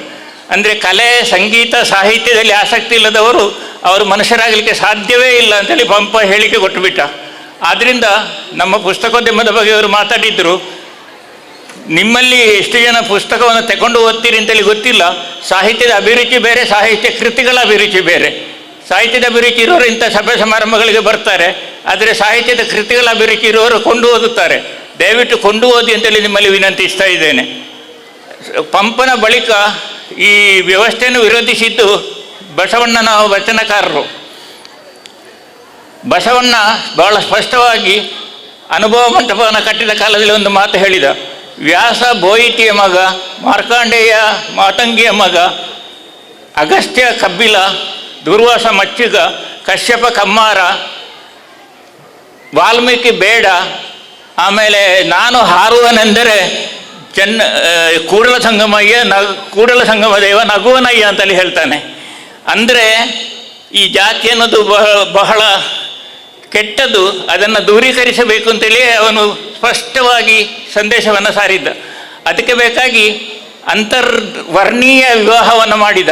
ಬ್ರಾಹ್ಮಣ ಹುಡುಗಿ ಮತ್ತು ದಲಿತ ಹುಡುಗರ ನಡುವೆ ವಿವಾಹ ಮಾಡಿದ. ಆನಂತರ ಅವನು ಮಾಡಿದ ದೊಡ್ಡ ಕೆಲಸಗಳಲ್ಲಿ ಕೆಳವರ್ಗದ ಜನರನ್ನು ಬೆಳೆಸಿದ್ದು, ಕೆಳವರ್ಗದ ಜನರನ್ನು ವಚನಕಾರರನ್ನಾಗಿ ಬದಲಾವಣೆ ಮಾಡಿದ್ದು. ಇವನಿಂದ ಸ್ಫೂರ್ತಿ ಪಡೆದ ಅಕ್ಕ ಮಹಾದೇವಿ ಅವಳು ಸಂಸಾರವನ್ನೇ ಧಿಕ್ಕರಿಸಿದಳು. ಈ ಸಾವ ಕೆಡುವ ಗಂಡರನ್ನು ಇದು ಒಲೆಯೊಳಗಿಕ್ಕು ತಾಯಿ ಅಂತ ಹೇಳ್ತಾಳೆ ಅವಳು. ಇಂಥದನ್ನೇ ನಾವು ಗ್ರಹಿಸಿದರೆ ಕನ್ನಡ ಸಾಹಿತ್ಯ ವ್ಯವಸ್ಥೆಯನ್ನು ವಿರೋಧಿಸುತ್ತಾ ಬಂದಿದೆ ಅನ್ನೋದು ಸ್ಪಷ್ಟ. ಆ ನಂತರ ಕನಕದಾಸರು ಕಾಣಿಸಿಕೊಳ್ತಾರೆ. ಕುಲವೆನ್ನುತ್ತಿಹರು, ಕುಲ ಯಾವುದು ಸತ್ಯ ಸುಖವುಳ್ಳ ಜನರಿಗೆ, ಆತ್ಮ ಯಾವ ಕುಲ, ದೇಹ ಯಾವ ಕುಲ, ತತ್ವೇಂದ್ರಿಯಗಳ ಕುಲ ಬೇಳಿರಯ್ಯ ಅಂತ. ಇಷ್ಟೆಲ್ಲ ಯಾಕೆ ಸಂಗತಿ ಹೇಳ್ತಾ ಇದ್ದೇನೆಂದರೆ, ಕುಲದ ಪರಿಕಲ್ಪನೆಯನ್ನು ಪಂಪ ಅನ್ನುವಂತಹ ಒಬ್ಬ ಎಡಪಂಥೀಯ ಗುರುತಿಸಿದ. ಅದು ಒಂದು ರೀತಿಯ ಆಧುನಿಕವಾದಂತಹ ಚಿಂತನೆಗೆ ನಮ್ಮನ್ನು ಪ್ರೇರೇಪಿಸಿತು ಅಂತ. ಇದಾದ ನಂತರ ಕೆಲವು ಸಾಹಿತಿಗಳು ದೇವರನ್ನೋ ಪರಿಕಲ್ಪನೆಯು ಕೂಡ ಶೋಷಣೆಗೆ ಕಾರಣ ಆಗ್ತದೆ ಅಂತೇಳಿ ಹೇಳ್ತಾರೆ. ದೇವರನ್ನೋ ಪರಿಕಲ್ಪನೆ 100 ದೇವರನ್ನೆಲ್ಲ ನೌಕಾಚೆ ದೂರ ಅಂತೇಳಿ ಕುವೆಂಪು ಹೇಳಿದರೆ, ಬಾಳುವೆಯೇ ಬೆಳಕು, ಬೇರೆ ದೇವರಿಲ್ಲ ಅಂತ ಶಿವರಾಮ ಕಾರಂತರು ಹೇಳ್ತಾರೆ. ಕಲ್ಲ ದೇವರ ಎಲ್ಲಿ ಕೂರಿಸಿದ್ರೇನು ಅಂತ ಕವಿ ಗೋಪಾಲಕೃಷ್ಣ ಅಡಿಗರು ಕೇಳಿದರೆ, ಎಲ್ಲೋ ಹುಡುಕಿದ ಇಲ್ಲದ ದೇವರ ಕಲ್ಲು ಮಣ್ಣುಗಳ ಗುಡಿಯೊಳಗೆ ಅಂತ GS ಶಿವರುದ್ರಪ್ಪ ಹಾಡ್ತಾರೆ. ಹೀಗೆ ಎಲ್ಲವೂ ಕೂಡ ಶೋಷಣೆಗೆ ಕಾರಣ ಅದನ್ನು ನಾವು ಗುರುತಿಸ್ತೇವೆ. ಆ ನಂತರ ಬಂದಂತಹ ಬಂಡಾಯಗಾರರು ಮತ್ತು ದಲಿತರು ಒಂದು ರೀತಿಯಲ್ಲಿ ವಚನಕಾರರ ಕೆಲಸವನ್ನೇ ಮಾಡಿದರು. ದಲಿತರಲ್ಲಿ ಬಹಳ ಪ್ರಮುಖನಾದಂತಹ ಸಿದ್ಧಲಿಂಗಯ್ಯ, ಗುಡಿಸಲುಗಳು ಗುಡುಗುತ್ತಿವೆ, ಬಂಗಲೆಗಳು ನಡುಗುತ್ತಿವೆ, ಎಲ್ಲೆಲ್ಲಿಯೂ ಮೊಳಗುತ್ತಿದೆ ನವಕ್ರಾಂತಿಯ ಗಾನ, ಮತಗಳು ಹತವಾಗುತ್ತಿವೆ, ಜನಪದಗಳು ಮೂಡುತ್ತಿವೆ, ಹೊಸ ಬಾಳಿಗೆ ಅಸಮಾನತೆ ಆಗುತ್ತಿದೆ, ಕ್ರಾಂತಿಗೆ ಸೋಪಾನ ಅಂತ ಹಾಡಿದರು. ಇಷ್ಟೆಲ್ಲ ಹಾಡಿದರೂ ಕೂಡ ನಮ್ಮ ದೇಶದಲ್ಲಿ ಏನಾಯಿತು ಅಂತ ಹೇಳಿದರೆ, 1991ರಿಂದ ವಿಪರೀತವಾದಂತಹ ಕೋಮುವಾದ ಹಬ್ಬುತ್ತಾ ಹೋಯಿತು. ನಾನೊಬ್ಬ ಹುಟ್ಟುತ್ತಲೇ ದಕ್ಷಿಣ ಕನ್ನಡಿಗ, ಆದರೆ ಅನೇಕ ವೇಳೆ ನನಗೆ ಈ ಕೋಮುಗಲಭೆ ದಕ್ಷಿಣ ಕನ್ನಡದಲ್ಲಿ ಸಂಭವಿಸಿದಾಗ ತುಂಬ ನೋವಾಗುವುದು. ನವಿರಾದ ಒಂದು ನೋವು, ಅತ್ಯಂತ ವೇದನೆಯ ಒಂದು ನೋವು, 2 ಥರದ ನೋವುಗಳು ಆಗ್ತವೆ. ನವಿರಾದ ನೋವು ಶಾಲಾ ಕಾಲೇಜುಗಳಲ್ಲಿ ಮಕ್ಕಳು ಮಾಡುವಂತಹ ಕೋಮುವಾದ, ಅತ್ಯಂತ ಬೇಸರದ ಕೋಮುವಾದ ಅಂತ ಹೇಳಿದರೆ ಅದು ಕತ್ತಿದನ್ನೇ ಹಿಡ್ಕೊಂಡು ಬಡಿಯುವಂಥ ಕೋಮುವಾದ. ನಮ್ಮ ಜಿಲ್ಲೆ ಯಾಕೆ ಹೀಗೆ ಅಂತೇಳಿ ಎಷ್ಟೋ ಸಲ ಪ್ರಶ್ನಿಸಿದ್ದೇನೆ. ಅದು 1991ರಿಂದ ಆದಂತಹ ಒಂದು ಬದಲಾವಣೆ. ಇಡೀ ರಾಜಕೀಯವೇ ಕೋಮುವಾಗಿ ಪರಿವರ್ತಿತಗೊಂಡಿತು. ಸಾಹಿತ್ಯ, ಸಂಗೀತ, ಕಲೆ ಅದು ಒಂದು ಹಿನ್ನೆಲೆಗೆ ಹೋಗಿ ಕೇವಲ ಜಾತಿ ಮುನ್ನೆಲೆಗೆ ಬಂತು. ಇಂತಹ ಸಂದರ್ಭದಲ್ಲಿ ಸಾಹಿತ್ಯದಿಂದ ಇದನ್ನು ಸಾಲ್ವ್ ಮಾಡಲಿಕ್ಕೆ ಸಾಧ್ಯ ಇದೆಯಾ ಅನ್ನುವಂತಹ ಪ್ರಶ್ನೆಯನ್ನು ನಾನು ನನಗೆ ಹಾಕಿಕೊಂಡದ್ದಿದೆ. ಸಾಹಿತ್ಯದಿಂದ ಸಾಲ್ವ್ ಮಾಡಲಿಕ್ಕೆ ಸಾಧ್ಯ ಇಲ್ಲದಿದ್ದರೂ ಕೂಡ ಸ್ವಲ್ಪ ಮಟ್ಟಿಗೆ ಈ ಥರದ ಅಸಮಾನತೆಯನ್ನು ನಿವಾರಿಸಲಿಕ್ಕೆ ಸಾಧ್ಯ ಇದೆ ಅಂತೇಳಿ ಅಂದುಕೊಂಡವ ನಾನು. ಅದಕ್ಕೆ ಸಾಹಿತಿಗಳು ಮನಸ್ಸು ಮಾಡಬೇಕು. ಇಲ್ಲಿ ಪುಸ್ತಕೋದ್ಯಮದ ಬಗ್ಗೆ ಹೇಳಿದರು ಇವರು. ಪುಸ್ತಕೋದ್ಯಮ ಅದೊಂದು ಉದ್ಯಮ ಆಗುವ ಒಂದು ಹಂತ ಬೇರೆ, ಅದು ಒಂದು ಸಂಸ್ಕೃತಿಯ ಒಂದು ಭಾಗವಾಗುವ ಹಂತ ಬೇರೆ. ಪುಸ್ತಕ ಬರವಣಿಗೆ ಸಂಸ್ಕೃತಿಯ ಒಂದು ಭಾಗವಾದರೆ ನಮಗೆ ನೋವುಗಳಿಗೆ ಧ್ವನಿಯಾಗಲಿಕ್ಕೆ ಸಾಧ್ಯ ಆಗ್ತದೆ. ಇಂತಹ ಧ್ವನಿಯಾಗಬೇಕು ಲೇಖಕರು ಅಂತೇಳಿ ನಾನು ಈ ವೇದಿಕೆಯ ಮೂಲಕ ನಿಮಗೆ ಕರೆ ಕೊಡ್ತಾ ಇದ್ದೇನೆ. ಇಂತಹ ಕೋಮುವಾದವನ್ನು ದೂರೀಕರಿಸಲಿಕ್ಕೆ ಮಾನವ ಧರ್ಮವನ್ನು ಅನುಷ್ಠಾನಕ್ಕೆ ತರಬೇಕು ಅಂತ ಕುವೆಂಪು ಅವರು ಹೇಳಿದರು. ಕುವೆಂಪುರಿಗಿಂತ ಹಿಂದೆ 19ನೇ ಶತಮಾನದ ಕೊನೆಯ ಭಾಗದಲ್ಲಿ ಜಾನ್ ಸ್ಟುವರ್ಟ್ ಮಿಲ್ಲನ್ ಅಂತಕ್ಕಂಥ ಒಬ್ಬ ಅರ್ಥಶಾಸ್ತ್ರಜ್ಞ ಕಾಣಿಸಿಕೊಳ್ತಾನೆ. ಅವನು ಮಾನವ ಧರ್ಮದ ಬಗ್ಗೆ ಹೇಳಿದ. ಆ ಮಾನವ ಧರ್ಮದಲ್ಲಿ ಸ್ವಾತಂತ್ರ್ಯ ಮತ್ತು ಸಮಾನತೆ ಅನ್ನುವ 2 ಆಧಾರ ಸ್ತಂಭಗಳು, ಆಮೇಲೆ ದೇವರಿಗೆ ಪುರೋಹಿತರುಗಳಿಲ್ಲ, ದೇವರಿಗೆ ಮಧ್ಯವರ್ತಿಯೇ ಇಲ್ಲ, ಡೈರೆಕ್ಟಾಗಿ ದೇವರಿಗೂ ಭಕ್ತರಿಗೂ ಸಂಪರ್ಕ, ಆಮೇಲೆ ಎಲ್ಲ ಧರ್ಮದ ಒಳ್ಳೆಯದನ್ನೆಲ್ಲ ಒಂದು ಒಟ್ಟುಗೂಡಿಸಿ ಅಲ್ಲಿ ಒಂದು ಧರ್ಮದ ಒಂದು ಹೊಸ ಪರಿಕಲ್ಪನೆಯನ್ನು ಬೆಳೆಸುವಂಥದ್ದು ಮಾನವ ಧರ್ಮ. ಕುವೆಂಪು ಹೇಳಿದ ಆ ಮತದ ಈ ಮತದ ಹಳೆ ಮತದ ಸಹವಾಸ ಸಾಕಿನ್ನು ಬನ್ನಿರೆ ಈ ಮನುಜ ಮತಕ್ಕೆ, ಓ ನನ್ನ ಸೋದರರೇ ವಿಶ್ವಪಥಕ್ಕೆ ಅಂತೇಳಿ ಹಾಡಿದ್ದು ಇದೇ ಜೆ.ಎಸ್. ಮಿಲ್ಲನ ಪ್ರೇರಣೆಯಿಂದ ಅಂತೇಳಿ ನಾನು ಅಂದುಕೊಳ್ತೇನೆ. ಈ ಕೋಮುವಾದ ಎಷ್ಟು ತೀವ್ರಗೊಂಡಿತು ಅಂತ ಹೇಳಿದರೆ ಅದರ ಇನ್ನೊಂದು ಸ್ವರೂಪವೇ ನಮ್ಮ ಸಂವಿಧಾನವನ್ನು ಬದಲಾಯಿಸಬೇಕೆಂಬ ಕೂಗು. ಸಂವಿಧಾನವನ್ನು ಬದಲಾಯಿಸಿಬಿಟ್ಟರೆ ಕೋಮುವಾದ ಇನ್ನಷ್ಟು ತೀವ್ರವಾಗ್ತದೆ. ಸಂವಿಧಾನದಲ್ಲಿ 2 ಶಬ್ದಗಳು ಬರ್ತವೆ, ಸಮಾನತೆ ಮತ್ತು ಜಾತ್ಯತೀತತೆ ಅಂತ. ಇದು ಪ್ರಿಯಾಂಬುಲ್ನಲ್ಲಿ ಕಾಣಿಸಿಕೊಳ್ಳುವಂಥ ಶಬ್ದಗಳು. ಇದನ್ನು 2 ತೆಗಿಬೇಕು. ತುಂಬ ಜನರಿಗೆ ಇದು ಅಜೀರ್ಣ, ಈ ಶಬ್ದಗಳು. ಸಮಾನತೆ ಅನ್ನೋದು ಅಜೀರ್ಣ, ಆಮೇಲೆ ಜಾತ್ಯತೀತತೆ ಅನ್ನೋದು ಅಜೀರ್ಣ. ಸಮಾನತೆ ಆರ್ಥಿಕ ಮತ್ತು ಸಾಮಾಜಿಕ ಸಮಾನತೆಯನ್ನು ಬಯಸ್ತದೆ ಸಮಾಜವಾದ. ಆಮೇಲೆ ಜಾತ್ಯತೀತತೆ ದೇಶಕ್ಕೆ ಯಾವುದೇ ಒಂದು ನಿರ್ದಿಷ್ಟವಾದಂಥ ಧರ್ಮ ಇರುವುದಿಲ್ಲ, ಬಹುತ್ವವೇ ದೇಶದ ಧರ್ಮ ಅಂತ ಹೇಳುತ್ತೆ. ಇದನ್ನು ಸಹಿಸದವರು ತುಂಬ ಜನ ಬೇರೆ ಬೇರೆ ರೀತಿಯಲ್ಲಿ ಅದಕ್ಕೆ ಪ್ರತಿಕ್ರಿಯಿಸಿದ್ದಾರೆ. ಒಬ್ಬರು ಗುರುಗಳು ಹೇಳಿದರು, ನಮಗೆ ಹೆಚ್ಚು ಗೌರವ ಕೊಡುವಂತಹ ಸಂವಿಧಾನವನ್ನು ರಚಿಸಬೇಕು ಅಂತ. ಅಂದರೆ ಈಗಿರುವ ಸಂವಿಧಾನದಲ್ಲಿ ಆ ಗುರುಗಳಿಗೆ ಗೌರವ ಸ್ವಲ್ಪ ಕಡಿಮೆ ಆಗಿದೆ ಅಂತೇಳಿ ಅವರು ತಿಳ್ಕೊಂಡಿದ್ದಾರೆ. ಅದರ ಅರ್ಥ ಅಸಮಾನತೆ ಬೆಳೆಸಬೇಕು, ಸಮಾನತೆಯನ್ನು ಅಳಿಸಬೇಕು ಅಂತೇಳಿ ಅರ್ಥ. ಇನ್ನೊಬ್ಬರು ಗುರುಗಳು ತಮ್ಮ ದೊಡ್ಡ ದಂಡನ್ನು ಕರ್ಕೊಂಡು ಹೋಗಿ ವಿಧಾನಮಂಡಲಕ್ಕೆ ಮುತ್ತಿಗೆ ಹಾಕಿದರು, ನಮ್ಮ ಜಾತಿಯವರಿಗೆ ಇನ್ನೂ ಹೆಚ್ಚು ಮೀಸಲಾತಿ ಕೊಡಬೇಕು ಅಂತ. ಈಗಾಗಲೇ ಅವರಿಗೆ ಬೇಕಾದಷ್ಟು ಮೀಸಲಾತಿ ಇದೆ, ಇನ್ನೂ ಕೂಡ ಮೀಸಲಾತಿ ಕೊಡಬೇಕು ಅಂತ. ಮತ್ತೊಬ್ಬ ಗುರುಗಳು ಕೋಮುವಾದದ ಚರಮ ಹಂತಕ್ಕೆ ಮುಟ್ಟಿದವರು, ಅವರು ಹೇಳಿದರು ನಮ್ಮ ಜಾತಿಯ ಹೆಂಗಸರೆಲ್ಲ 4 ಹೆರಬೇಕು ಅಂತ. 4 ಹೆರಬೇಕು ಅಂತ, ಅಂದರೆ ಅವರ ಜಾತಿಯ ಜನರು ಹೆಚ್ಚಾಗಬೇಕು ಅಂತ. ಈ ಥರದ ಕೋಮುವಾದಗಳೆಲ್ಲ ಗುರುಗಳ ಬಾಯಿಂದ ಬರುವಾಗ ನನಗೆ ತುಂಬ ಹತಾಶೆ ಆಗುತ್ತೆ. ಗುರುಗಳು ಜಗದ್ಗುರುಗಳಾಗಬೇಕು ಅಂತೇಳಿ ಬಯಸುವ ನಾನು, ಆದರೆ ಆ ಥರ ಆಗೋದಿಲ್ಲವಲ್ಲ ಅನ್ನತಕ್ಕಂತಹ ನೋವು. ಇದಿಷ್ಟು ನಾನು ಹೇಳಬಹುದಾದಂಥ ವಿಷಯಗಳು. ಆ ನಂತರ ನಾನು ಒಂದು ವಿಷಯಕ್ಕೆ ನಮ್ಮ UT ಖಾದರ್ ಅವರಿಗೆ ಅದು ರಿಕ್ವೆಸ್ಟ್ ಕೊಟ್ಟೆ. ನನ್ನನ್ನು ಇಂಟರ್ವ್ಯೂ ಮಾಡಿದ ಉದಯವಾಣಿಯ ಒಂದು ಪ್ರಶ್ನೆ ಕೇಳಿದರು, ನೀವು ಯಾವುದರ ಬಗ್ಗೆ ಒತ್ತು ಕೊಡ್ತೀರಿ ಅಂತ. ಆಗ ನಾನು ಹೇಳಿದರೆ ಯಕ್ಷಗಾನದ ಬಗ್ಗೆ ಒತ್ತು ಕೊಡ್ತೇನೆ ಅಂತ. ಅದರ ಬಗ್ಗೆ ಈಗ ಹೆಚ್ಚು ಹೇಳಲಿಕ್ಕೆ ಹೋಗಿ ನಾಳೆ ಅವಧಿಯಲ್ಲಿ ಅದನ್ನು ಬಳಸಲಿಕ್ಕೆ ನಾನು ಇಚ್ಛಿಸುತ್ತೇನೆ. ಆದರೆ ಕನ್ನಡ ನೆಲ, ಕನ್ನಡ ಜಲ, ಕನ್ನಡ ಭಾಷೆಯ ಬಗ್ಗೆ ಸ್ವಲ್ಪ ಮಾಹಿತಿಯನ್ನು ನಿಮಗೆ ಕೊಡಲಿಕ್ಕೆ ಇಚ್ಛಿಸ್ತೇನೆ. ಕಾವೇರಿಯಿಂದ ಗೋದಾವರಿವರ ಮೆರೆದ ನಾಡದ ಕನ್ನಡದವಳು ಭಾವಿಸಿದ ಜನಪದ ವಸುಧಾವಳಯ ವಿಲೀನ ವಿಷದ ವಿಶೇಷಂ ಅಂತೇಳಿ ಶ್ರೀವಿಜಯ ಕವಿರಾಜ ಮಾರ್ಗದಲ್ಲಿ ಹಾಡಿದ್ದಾನೆ. ಅಂದರೆ ನಾಸಿಕ ಅಂದರೆ ಮಹಾರಾಷ್ಟ್ರದ ತುದಿ, ತಂಜಾವೂರನ್ನು ಕಾವೇರಿ ಅಂತೇಳಿ ಕರೀತಾರೆ. ಇಷ್ಟು ದೊಡ್ಡ ಪ್ರದೇಶ ಹಿಂದೆ ಕನ್ನಡ ಆಗಿತ್ತು. 10ನೇ ಶತಮಾನದವರೆಗೆ ಮಹಾರಾಷ್ಟ್ರವು ಕೂಡ ಕನ್ನಡದ ಒಂದು ಭಾಗವೇ ಆಗಿತ್ತು ಅಂತೇಳಿ ನಾವು ತಿಳ್ಕೊಳ್ಬೇಕು. ಹಾಗಿದ್ದರೆ ಅಷ್ಟು ವಿಶಾಲವಾದ ಕನ್ನಡ ನಾಡು ಹೇಗೆ ಒಡೆದು ಹೋಯಿತು ಅಂತೇಳಿ ನೀವೇ ಆಲೋಚನೆ ಮಾಡಿ. ನಾವೀಗ ದಕ್ಷಿಣ ಕನ್ನಡ ಜಿಲ್ಲೆಯ ಬಗ್ಗೆ ಮಾತಾಡ್ತೇವೆ. ಉಡುಪಿ ಹೋಗಿಬಿಟ್ಟಿದೆ, ಕಾಸರಗೋಡು ನಮ್ಮ ಕೈ ಬಿಟ್ಟಿದೆ. ನಿಮ್ಮಲ್ಲಿ ಎಷ್ಟು ಜನ ಕಾಸರಗೋಡಿನವರು ಇದ್ದೀರೇನೋ. ದಿನ ಕನ್ನಡಕ್ಕಾಗಿ ಕಣ್ಣೀರು ಹಾಕಂತಹ ಒಂದು ವ್ಯಕ್ತಿತ್ವದವರಲ್ಲಿ ತುಂಬ ಜನ ಇದ್ದರು. ಈಗ ಅವರ ಸಂಖ್ಯೆಯು ಕಡಿಮೆ ಆಗ್ತಾ ಇದೆ. ನಾವು ಕಳ್ಕೊಳ್ಳುತ್ತಾ ಹೋಗಿದ್ದೇವೆ. ಇದಕ್ಕೆ ಮಹಾಜನ ವರದಿಯನ್ನು ಯಥಾವತ್ತಾಗಿ ಅನುಷ್ಠಾನ ಮಾಡುವ ಧೈರ್ಯವನ್ನು ಯಾವ ಪ್ರಧಾನಿಯು ತೋರಿಸಲಿಲ್ಲವಲ್ಲ ಅನ್ನತಕ್ಕಂತಹ ನೋವು ನನ್ನನ್ನು ಕಾಡ್ತದೆ. ಕನ್ನಡ ಜಲದ ಸಮಸ್ಯೆಯನ್ನು ತಿಳ್ಕೊಳ್ಳಿ. ಕಾವೇರಿಯಿಂದ ಗೋದಾವರಿವರ ಮೆರೆದ ನಾಡು ಅಂದರೆ ಕಾವೇರಿ ನದಿ ಪೂರ್ತಿಯಾಗಿ ಕನ್ನಡಕ್ಕೆ ಇತ್ತು. ಈಗ ಅದರಲ್ಲಿ 3/2 ಭಾಗ ತಮಿಳುನಾಡಿಗೆ ಹೋಗಿಬಿಟ್ಟಿದೆ. ಆಮೇಲೆ ಗೋದಾವರಿ ನದಿಯನ್ನು ನಾವು ಗ್ರಹಿಸುವ ಹಾಗೇ ಇಲ್ಲ. ಇಂತಹ ಒಂದು ಸಮಸ್ಯೆಯ ಸಂದರ್ಭದಲ್ಲಿ ಮೇಕೆದಾಟು ಯೋಜನೆ, ಕಳಸ ಬಂಡೂರಿ ಯೋಜನೆ ಇವುಗಳನ್ನು ಜಾರಿಗೆ ತರಬೇಕಿತ್ತು, ಜಾರಿಗೆ ತರಲಿಲ್ಲ. ಅದು ಬಹಳ ನೋವಿನ ವಿಷಯ. ನಾವು ದಕ್ಷಿಣ ಕನ್ನಡದಲ್ಲಿ ಕೂಡ ಜಲದ ಸಮಸ್ಯೆ ಇದೆ. ನಮ್ಮ ಎತ್ತಿನ ಹೊಳೆಯನ್ನು ಆಚೆ ತಿರುಗಿಸಿಬಿಟ್ರು. ಅದಲ್ಲದೆ ಒಂದು 5 ವರ್ಷಗಳ ಹಿಂದೆ ಒಂದು ಯೋಜನೆ ಇತ್ತು, ನೇತ್ರಾವತಿ ತಿರುವು ಯೋಜನೆ ಅಂತ. ನೇತ್ರಾವತಿಯ ನದಿ ನೀರನ್ನು ಅದು ಆ್ಯಸಿಟೀಸ್ ಆಚೆ ಸಕಲೇಶ್ವರದ ಆಚೆ ತಿರುಗಿಸುವಂಥದ್ದು ಯಾವುದೋ ಹೈಡ್ರಾಲಿಕ್ ಟೆಕ್ನಾಲಜಿಯ ಮೂಲಕ. ಇದು ಆಗಲಿಲ್ಲ, ಆದರೆ ಆಗುವ ದಿನ ದೂರ ಇಲ್ಲ ಅಂತಲ್ಲಿ ಅಂದುಕೊಳ್ತೇನೆ. ಹಾಗೆ ಆದರೆ ಮಂಗಳೂರಿನವರಿಗೆ ಮುಖ ತೊಳಿಲಿಕ್ಕೂ ಕೂಡ ನೀರಿಲ್ಲದಂತಹ ಒಂದು ಪರಿಸ್ಥಿತಿ ನಿರ್ಮಾಣ ಆಗ್ತದೆ. ಆಮೇಲೆ ಒಂದು ಪ್ರದೇಶದ ಭೂಪ್ರದೇಶಕ್ಕೆ ಎಷ್ಟು ಭೂಪ್ರದೇಶ ಉಂಟೋ ಅದರ 33% ಅರಣ್ಯ ಪ್ರದೇಶ ಇರಬೇಕು. ಅಷ್ಟು ಅರಣ್ಯ ಪ್ರದೇಶ ನಮ್ಮಲ್ಲಿಲ್ಲ. ನಮ್ಮಲ್ಲಿರುವಂಥದ್ದು ಕೇವಲ 12% ಅರಣ್ಯ ಪ್ರದೇಶ. ನಮಗೆ ಪಶ್ಚಿಮ ಘಟ್ಟ ತಾಕಿಕೊಂಡು ಉಂಟು. ಈ ಪಶ್ಚಿಮ ಘಟ್ಟದಲ್ಲಿ 35 ಯೋಜನೆಗಳು ಬರಲಿಕ್ಕೆ ರೆಡಿಯಾಗಿ ಇದ್ದಾವೆ. ಆ 35 ಯೋಜನೆಗಳು ಬಂದು ಬಿಟ್ಟರೆ ಪಶ್ಚಿಮ ಘಟ್ಟ ಪೂರ್ತಿಯಾಗಿ ನಿರ್ನಾಮ ಆಗ್ತದೆ. ನಮ್ಮ ಶಿಶಿಲ ಭೈರಾಪುರ ರಸ್ತೆಯು ಅದರಲ್ಲೊಂದು. ಶಿಶಿಲ ಭೈರಾಪುರ ರಸ್ತೆ ಮಾಡಿದರೆ 11,000 ಮರಗಳು ಕಡಿಯಲ್ಪಡ್ತವೆ. ಎಂಥ ದುರಂತ ಅಂತ ನೀವೇ ಆಲೋಚನೆ ಮಾಡಿ. ಆದರೂ ಕೂಡ ರಾಜಕಾರಣಿಗಳು ತಮ್ಮ ಸ್ವಾರ್ಥಕ್ಕೆ ಬೇಕಾಗಿ ಕೆಲವು ಯೋಜನೆಗಳನ್ನು ಹಾಕಿಕೊಳ್ತಾರೆ, ದೇಶದ ಭವಿಷ್ಯವನ್ನು ಮಸುಕು ಮಾಡಿಬಿಡ್ತಾರೆ. ಇದು ಕನ್ನಡ ನೆಲದ ಸಮಸ್ಯೆ ಮತ್ತು ಜಲದ ಸಮಸ್ಯೆ. ಭಾಷಾ ಸಮಸ್ಯೆಯನ್ನು ನೀವು ಆಲೋಚನೆ ಮಾಡಿದರೆ ಕನ್ನಡ ಭಾಷೆ ಬಹಳ ಅಪಾಯದಲ್ಲಿದೆ.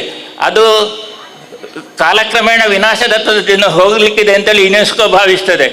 ಯುನೆಸ್ಕೋ ಹೇಳತಕ್ಕಂಥ ಈ ವಿನಾಶದ ಸುದ್ದಿಯನ್ನು ನಾವೆಲ್ಲ ಅತ್ಯಂತ ಕಾತರದಿಂದ, ಅತ್ಯಂತ ಆತಂಕದಿಂದ ನಿರೀಕ್ಷಿಸ್ತಾ ಇದ್ದೇವೆ.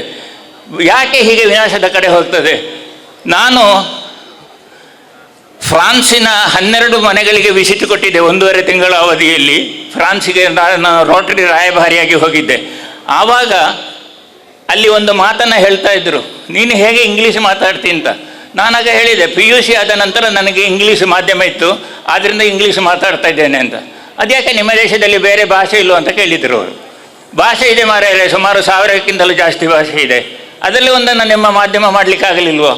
ಯುರೋಪಿನಾದ್ಯಂತ ಎಂಥ ಎಜುಕೇಷನ್ ಸಿಸ್ಟಮ್ ಇದೆ ಅಂದರೆ ಅವರ ಪ್ರಾಂತೀಯ ಭಾಷೆಯಲ್ಲಿ ಎಲ್ಲ ಎಜುಕೇಷನು ಒಂದು ಲಿಂಕ್ ಲ್ಯಾಂಗ್ವೇಜಾಗಿ ಇಂಗ್ಲೀಷನ್ನು ಕಲಿತಾರೆ. ನಮ್ಮಲ್ಲಿ ಲಿಂಕ್ ಲ್ಯಾಂಗ್ವೇಜಾಗಿ ಇಂಗ್ಲೀಷನ್ನು ಇಟ್ಟುಕೊಳ್ಳೋಣ, ಆದರೆ ಪ್ರಾಂತೀಯ ಭಾಷೆಯಾದಂಥ ಕನ್ನಡದಲ್ಲಿ ಮಾಧ್ಯಮವನ್ನು ಬೆಳೆಸಬೇಕಾದಂಥ ಅನಿವಾರ್ಯತೆ ಇದೆ.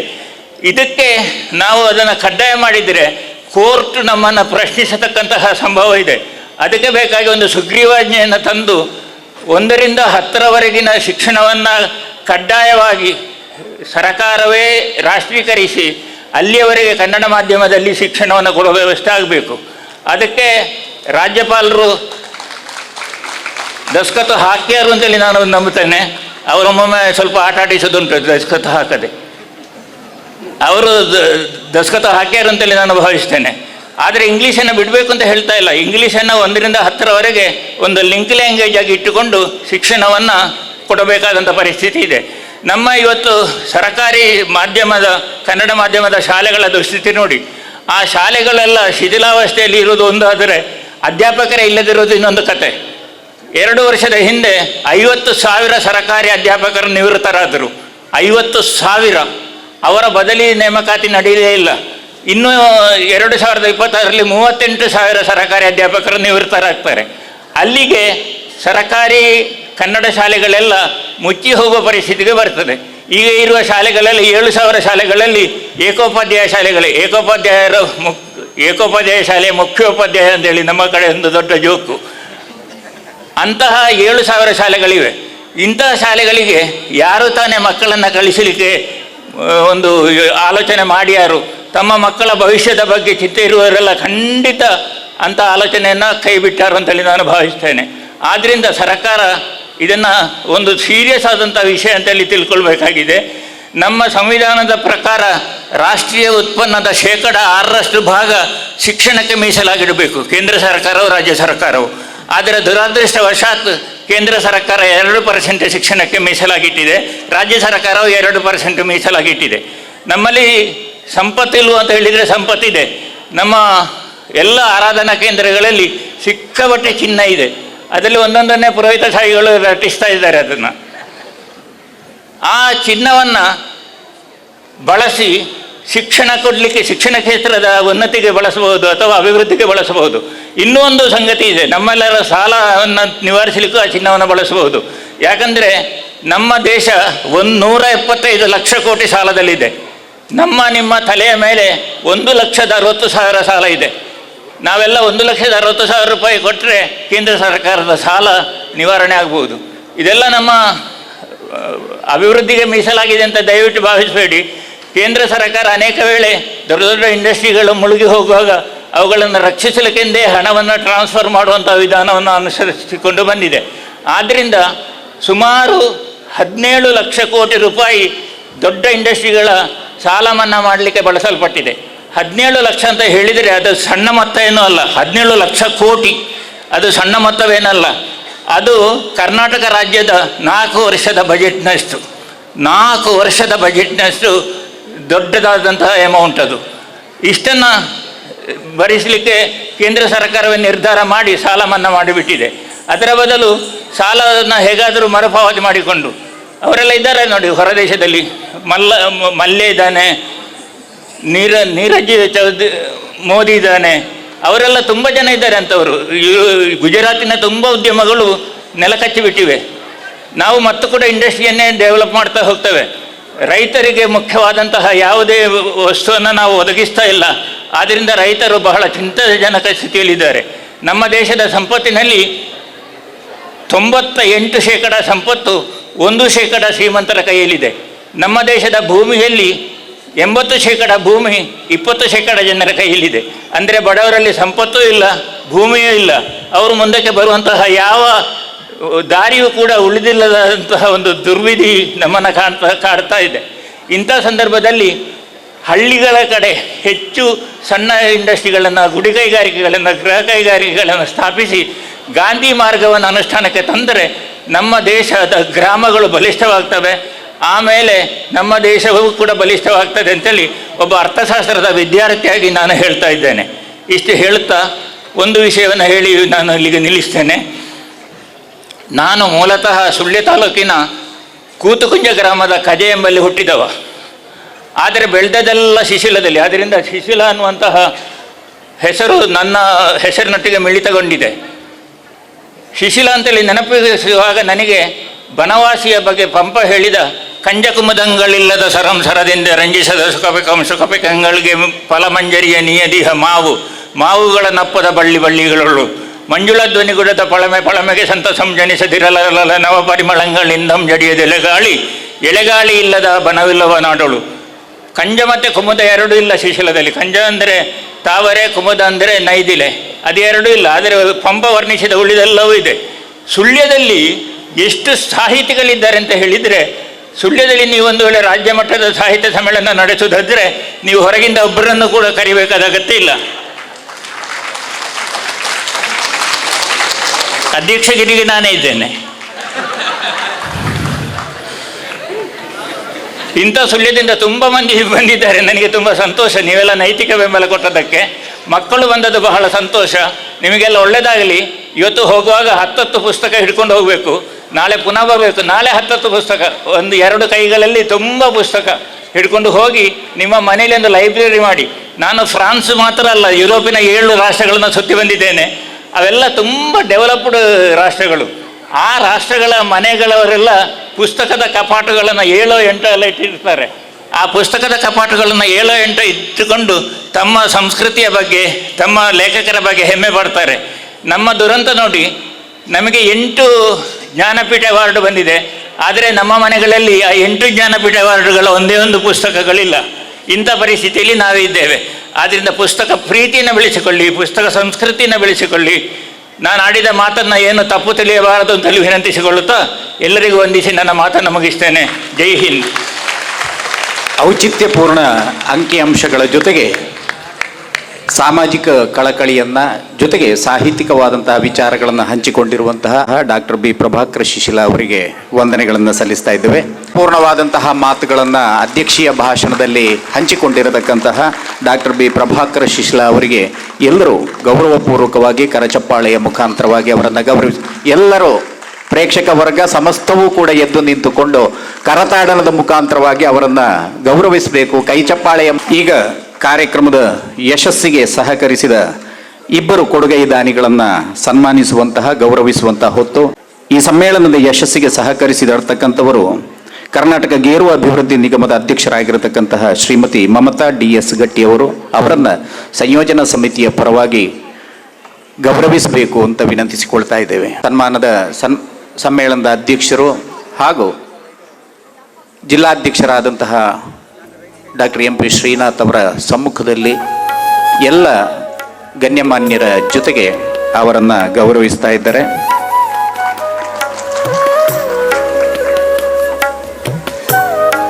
ಮುಂದೆ ದೊಡ್ಡ ಮಟ್ಟದ ಆರ್ಥಿಕ ದೇಣಿಗೆಯನ್ನು ನೀಡಿ ಸಹಕರಿಸಿದ ಮಂಗಳೂರು ನಗರಾಭಿವೃದ್ಧಿ ಪ್ರಾಧಿಕಾರದ ಅಧ್ಯಕ್ಷರಾದಂತಹ ಶ್ರೀ ಸದಾಶಿವ ಉಳ್ಳಾಲ ಅವರನ್ನು ಗೌರವಿಸುವಂಥ ಹೊತ್ತು ಸನ್ಮಾನ್ಯ ಸದಾಶಿವ ಉಳ್ಳಾಲ ಅವರು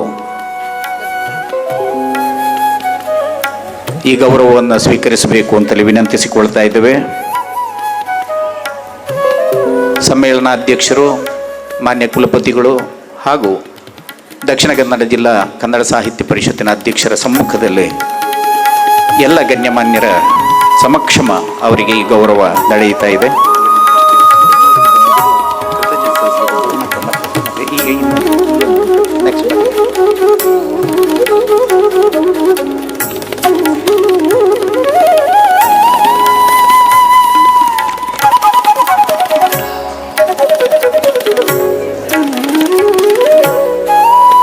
ಪಾರ್ಥಸಾರಥಿ ಮನುಶ್ರೀ ದತ್ತಿ ಪ್ರಶಸ್ತಿಗೆ ಆಯ್ಕೆಗೊಂಡವರು ನಮ್ಮ ದಕ್ಷಿಣ ಕನ್ನಡದ ಖ್ಯಾತ ಲೇಖಕರಾದ ರಾಮಕೃಷ್ಣ ಶಾಸ್ತ್ರಿ ಅವರು.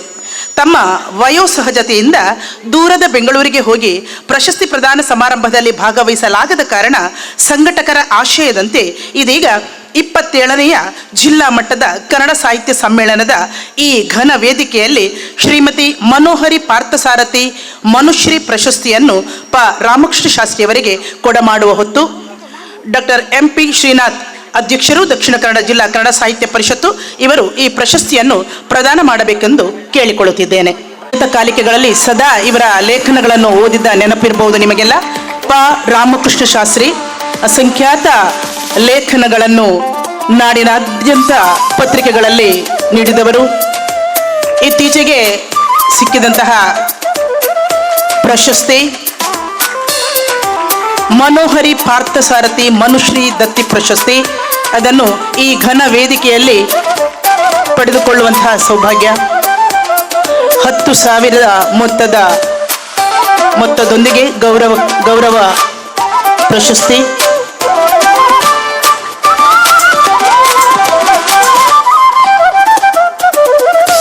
ಅಭಿನಂದನೆಗಳು ರಾಮಕೃಷ್ಣ ಶಾಸ್ತ್ರಿಯವರಿಗೆ.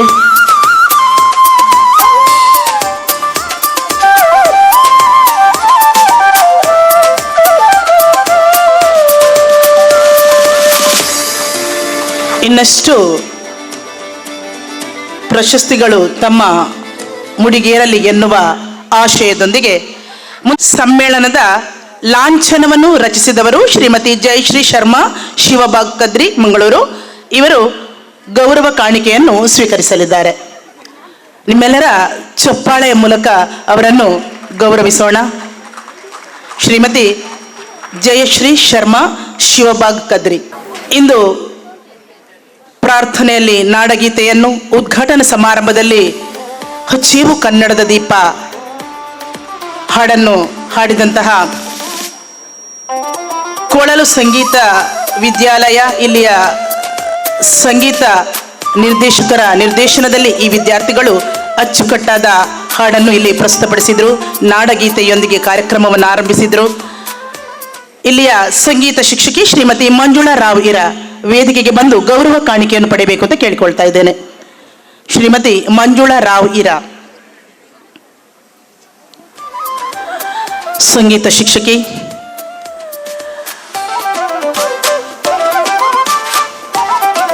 ಹರಿಕಥಾ ಸಂಕೀರ್ತನಕಾರರು. ರಾಜ್ಯದ ಮೂಲೆ ಮೂಲೆಗಳಲ್ಲಿ ತಮ್ಮ ಹರಿಕಥಾ ಸಂಕೀರ್ತನವನ್ನು ನಡೆಸಿಕೊಡುವವರು ಶ್ರೀಮತಿ ಮಂಜುಳಾ ರಾವ್ ಇರ. ಸಂಗೀತ ಶಿಕ್ಷಕರು, ಕೊಳಲು ಸಂಗೀತ ವಿದ್ಯಾಲಯ ಇರ. ಶ್ರೀ ತೋನ್ಸೆ ಪುಷ್ಕಳ್ ಕುಮಾರ್, ಖ್ಯಾತ ಗಾಯಕರು, ಜೊತೆಗೆ ಸಂಗೀತ ಲೋಕದಲ್ಲಿ ನಾಡಿನಾದ್ಯಂತ ತಮ್ಮ ಛಾಪನ್ನು ಮೂಡಿಸಿದವರು. ಹರಿಕಥಾ ಸಂಕೀರ್ತನಕಾರರು, ಶ್ರೀ ತೋನ್ಸೆ ಪುಷ್ಕಳಕುಮಾರ್ ಇಂದಿನ ಉದ್ಘಾಟನಾ ಸಮಾರಂಭದ ಪೂರ್ವದಲ್ಲಿ ಕನ್ನಡ ಗೀತೆಗಳ ಮೂಲಕ ಸಹೃದಯನ್ನು ರಂಜಿಸಿದವರು. ಇವರು ಇಂದಿನ ಸಮ್ಮೇಳನದ ಸಂಯೋಜನಾ ಸಮಿತಿಯಿಂದ ಗೌರವ ಕಾಣಿಕೆಯನ್ನು ಪಡೆಯುತ್ತಾ ಇದ್ದಾರೆ.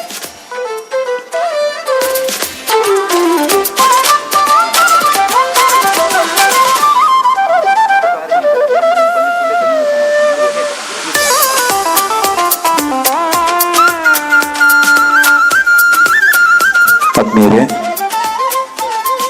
ಈ ಒಂದು ಸಮ್ಮೇಳನ ಬಹಳ ವೈಭವಪೂರ್ಣವಾಗಿ ಈಗಾಗಲೇ ನಡೀತಾ ಇದೆ. ತಮಗೆಲ್ಲ ಗೊತ್ತಿರಬಹುದು. ಇದರ ಹಿಂದೆ ಇದು ಯಶಸ್ಸಾಗಬೇಕು ಅಂತೇಳಿ ಇದರ ಆರ್ಥಿಕ ನೆರವಾಗಿರ್ಬೋದು, ಬೇರೆ ಬೇರೆ ರೀತಿಯಲ್ಲಿ ಸಂಘಟನೆಯ ಮುಖೇನ ಸಹಕಾರ ಮಾಡಿದಂಥ ಎಲ್ಲ ಸಂಘ ಸಂಸ್ಥೆಗಳನ್ನು ಗುರುತಿಸಿಕೊಳ್ಳುವಂಥದ್ದು, ನಮಗೆ ಸಹಕಾರ ಮಾಡಿದಂಥ ಎಲ್ಲ ನಮ್ಮ ಬಂಧುಗಳು ನಾಳೆ ನಡೆಯತಕ್ಕಂಥ ಸಮಾರೋಪ ಸಮಾರಂಭದಲ್ಲಿ ಉಪಸ್ಥಿತರಿದ್ದು ನಮ್ಮ ಈ ನೆನಪಿನ ಕಾಣಿಕೆಯನ್ನು ಸ್ವೀಕಾರ ಮಾಡಬೇಕು ಅಂತ ಈ ಸಂದರ್ಭದಲ್ಲಿ ಪ್ರೀತಿಯಿಂದ ವಿನಂತಿ ಮಾಡಿಕೊಳ್ತಾ ಅವರಿಗೆ ಕೃತಜ್ಞತೆ ಸಲ್ಲಿಸ್ತಾ ಇದ್ದೇನೆ. ಮೊದಲನೇದಾಗಿ ಶ್ರೀ ಕ್ಷೇತ್ರ ಧರ್ಮಸ್ಥಳ ಗ್ರಾಮಾಭಿವೃದ್ಧಿ ಯೋಜನೆಯ ಎಲ್ಲ ಪದಾಧಿಕಾರಿಗಳು ಕೂಡ ಇಲ್ಲಿ ಉಪಸ್ಥಿತರಿದ್ರಿ, ತಮಗೂ ಧನ್ಯವಾದಗಳು. NSSನ ಮಕ್ಕಳು ಕಳೆದ ಹಲವು ದಿನಗಳಿಂದ ನಮ್ಮೊಂದಿಗೆ ಸಹಕಾರ ಮಾಡ್ತಾ ಇದ್ದಾರೆ. ಇವತ್ತು ರೋವರ್ಸ್ ರೇಂಜರ್ಸ್ ಇದ್ದೀರಿ, ABVP ಮಕ್ಕಳು, ಸೇವಾದಳ, KSRP, ಮಂಗಳೂರು ದಕ್ಷಿಣ ವಲಯದ ವಿವಿಧ ಶಾಲೆಗಳ ವಿದ್ಯಾರ್ಥಿಗಳು, ಶಿಕ್ಷಕರು, ಹಾಗೆ ನಮ್ಮ BO ಕಚೇರಿಯ BRC ಅವರು, BRP ಅವರು ತುಂಬ ಮಂದಿ ಇದ್ದೀರಿ. ತಮ್ಮೆಲ್ಲರನ್ನು ಶಿಕ್ಷಕ ವೃಂದದವರನ್ನು ಪ್ರೀತಿಯಿಂದ ಗುರುತಿಸಿ ಗೌರವಿಸ್ತಾ ಇದ್ದೇವೆ. ಹಾಗೆ ನಮಗೆ ಸಹಕಾರವನ್ನು ಮಾಡಿದವರು ಮಾನ್ಯ ಈವರವರು, ಕಾರ್ಯನಿರ್ವಾಹಕ ಅಧಿಕಾರಿಗಳು, ಸುಮಾರು 17 ಗ್ರಾಮ ಪಂಚಾಯತಿನಿಂದ ನಮಗೆ ಹೊರಕಾಣಿಕೆ ಮುಖೇನ ಅದು ಮಾತ್ರ ನೀಡಿದ್ದಾರೆ. ವಿಶೇಷವಾಗಿ ಎಲ್ಲ ಗ್ರಾಮ ಪಂಚಾಯತಿನ ಗೌರವಾನ್ವಿತ ಅಧ್ಯಕ್ಷರಿಗೆ, ಈವರವರಿಗೆ ಹಾಗೂ PDOನವರು, ಕಾರ್ಯದರ್ಶಿಗಳು, ಸಿಬ್ಬಂದಿ ವಿಶೇಷವಾಗಿ ಧನ್ಯವಾದಗಳನ್ನ ಸಲ್ಲಿಸ್ತೇನೆ. ಅವರ ಇರುವಿಕೆಯನ್ನು ಕೂಡ ಇವತ್ತು ಬರಬೇಕಿತ್ತು, ಅವರಿಗೂ ತುಂಬ ಧನ್ಯವಾದಗಳು. MCF ಆಗಿರ್ಬೋದು, MRPL ಆಗಿರ್ಬೋದು, NFI ಆಗಿರ್ಬೋದು, JSW ಆಗಿರ್ಬೋದು, KS ಹೆಗ್ಡೆ ಆಗಿರ್ಬೋದು, ಕನ್ನೆಚೂರು ಆಗಿರ್ಬೋದು, ಬರಕ್ಕ ಆಗಿರ್ಬೋದು, AK ಬೋರ್ಡ್ಸ್ ಆಗಿರ್ಬೋದು, BK ಫರ್ನಿಚರ್ಸ್ ಆಗಿರ್ಬೋದು, ಹೀಗೆ ಹಲವು ಸಂಘ ಸಂಸ್ಥೆಗಳು ನಮ್ಮೊಂದಿಗೆ ತುಂಬ ಹೃದಯವಾಗಿ ಸಹಕಾರವನ್ನು ದೇಣಿಗೆ ಮುಖೇನ ನೀಡಿದ್ದೀರಿ. ನಿಮ್ಮೆಲ್ಲರನ್ನು ಕೂಡ ನಾಳೆ ನೆನಪಿನ ಕಾಣಿಕೆ ನೀಡಿ ಗೌರವಿಸ್ತೇವೆ. ದಯವಿಟ್ಟು ನಾಳೆ 4 ಗಂಟೆಗೆ ನಡೆಯತಕ್ಕಂಥ ಸಮಾರೋಪ ಸಮಾರಂಭದಲ್ಲಿ ತಾವೆಲ್ಲರೂ ಇಲ್ಲಿ ಉಪಸ್ಥಿತರಿದ್ದು ಸಮ್ಮೇಳನದ ಸಂಯೋಜನಾ ಸಮಿತಿ ವತಿಯಿಂದ ನಡೆಯತಕ್ಕಂಥ ಕೊಡುಗೆ ನೀಡತಕ್ಕಂಥ ನೆನಪಿನ ಕಾಣಿಕೆಯನ್ನು ತಾವೆಲ್ಲರೂ ಪಡೆದುಕೊಳ್ಳಬೇಕು ಅಂತ ಸಂದರ್ಭದಲ್ಲಿ ವಿನಂತಿ ಮಾಡ್ತೇನೆ. ದಕ್ಷಿಣ ಕನ್ನಡ ಜಿಲ್ಲಾ 27ನೆಯ ಕನ್ನಡ ಸಾಹಿತ್ಯ ಸಮ್ಮೇಳನದ ಉದ್ಘಾಟನಾ ಸಮಾರಂಭದ ಯಶಸ್ಸಿಗೆ ಸಹಕರಿಸಿದಂತಹ ಎಲ್ಲ ವೇದಿಕೆಯ ಮೇಲಿರುವ ಗಣ್ಯರನ್ನ ಸ್ಮರಣಿಕೆಯಿಂದ ಗೌರವಿಸ್ತಾ ಇದ್ದಾರೆ. ದಕ್ಷಿಣ ಕನ್ನಡ ಜಿಲ್ಲಾ ಕನ್ನಡ ಸಾಹಿತ್ಯ ಪರಿಷತ್ತಿನ ಅಧ್ಯಕ್ಷರಾದಂಥ ಡಾಕ್ಟರ್ MP ಶ್ರೀನಾಥ್ ಅವರು.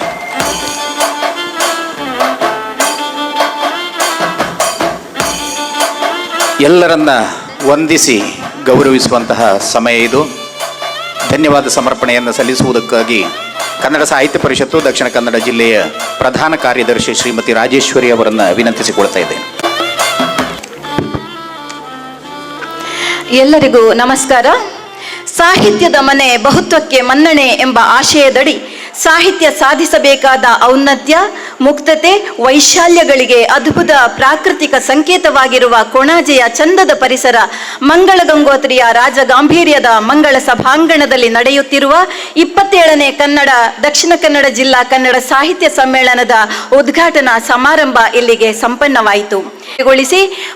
ಮೊದಲ ಬಾರಿಗೆ ದೇಶದ ಇತಿಹಾಸದಲ್ಲಿ ಪುಸ್ತಕಗಳಿಗಾಗಿ ವಿಧಾನಸೌಧದ ಬಾಗಿಲನ್ನು ತೆರೆದಿಟ್ಟ ಕನಸುಗಾರ, ಪುಸ್ತಕದ ಅರಿವಿನ ಜೊತೆಗಾರ, ಜಾತಿ ಮತ ಭೇದವಿಲ್ಲದೆ ಎಲ್ಲರನ್ನು ಪ್ರೀತಿಸುವ ಘನತೆವೆತ್ತ ಕರ್ನಾಟಕ ವಿಧಾನಸಭಾಧ್ಯಕ್ಷರು, ನಮ್ಮ ಕ್ಷೇತ್ರದ ನೆಚ್ಚಿನ ಶಾಸಕರು ಆಗಿರುವ ಮೃದು ಮಾತು ಮಗು ಮನಸ್ಸಿನ ಸಜ್ಜನ ರಾಜಕಾರಣಿ ಸನ್ಮಾನ್ಯ ಶ್ರೀ UT ಖಾದರ್ ಅವರಿಗೆ ಅವರ ಅನುಪಸ್ಥಿತಿಯಲ್ಲಿ ದಕ್ಷಿಣ ಕನ್ನಡ ಜಿಲ್ಲಾ ಕನ್ನಡ ಸಾಹಿತ್ಯ ಪರಿಷತ್ತಿನ ಪರವಾಗಿ ತುಂಬು ಹೃದಯದ ಕೃತಜ್ಞತೆಗಳನ್ನು ಅರ್ಪಿಸುತ್ತಿದ್ದೇನೆ.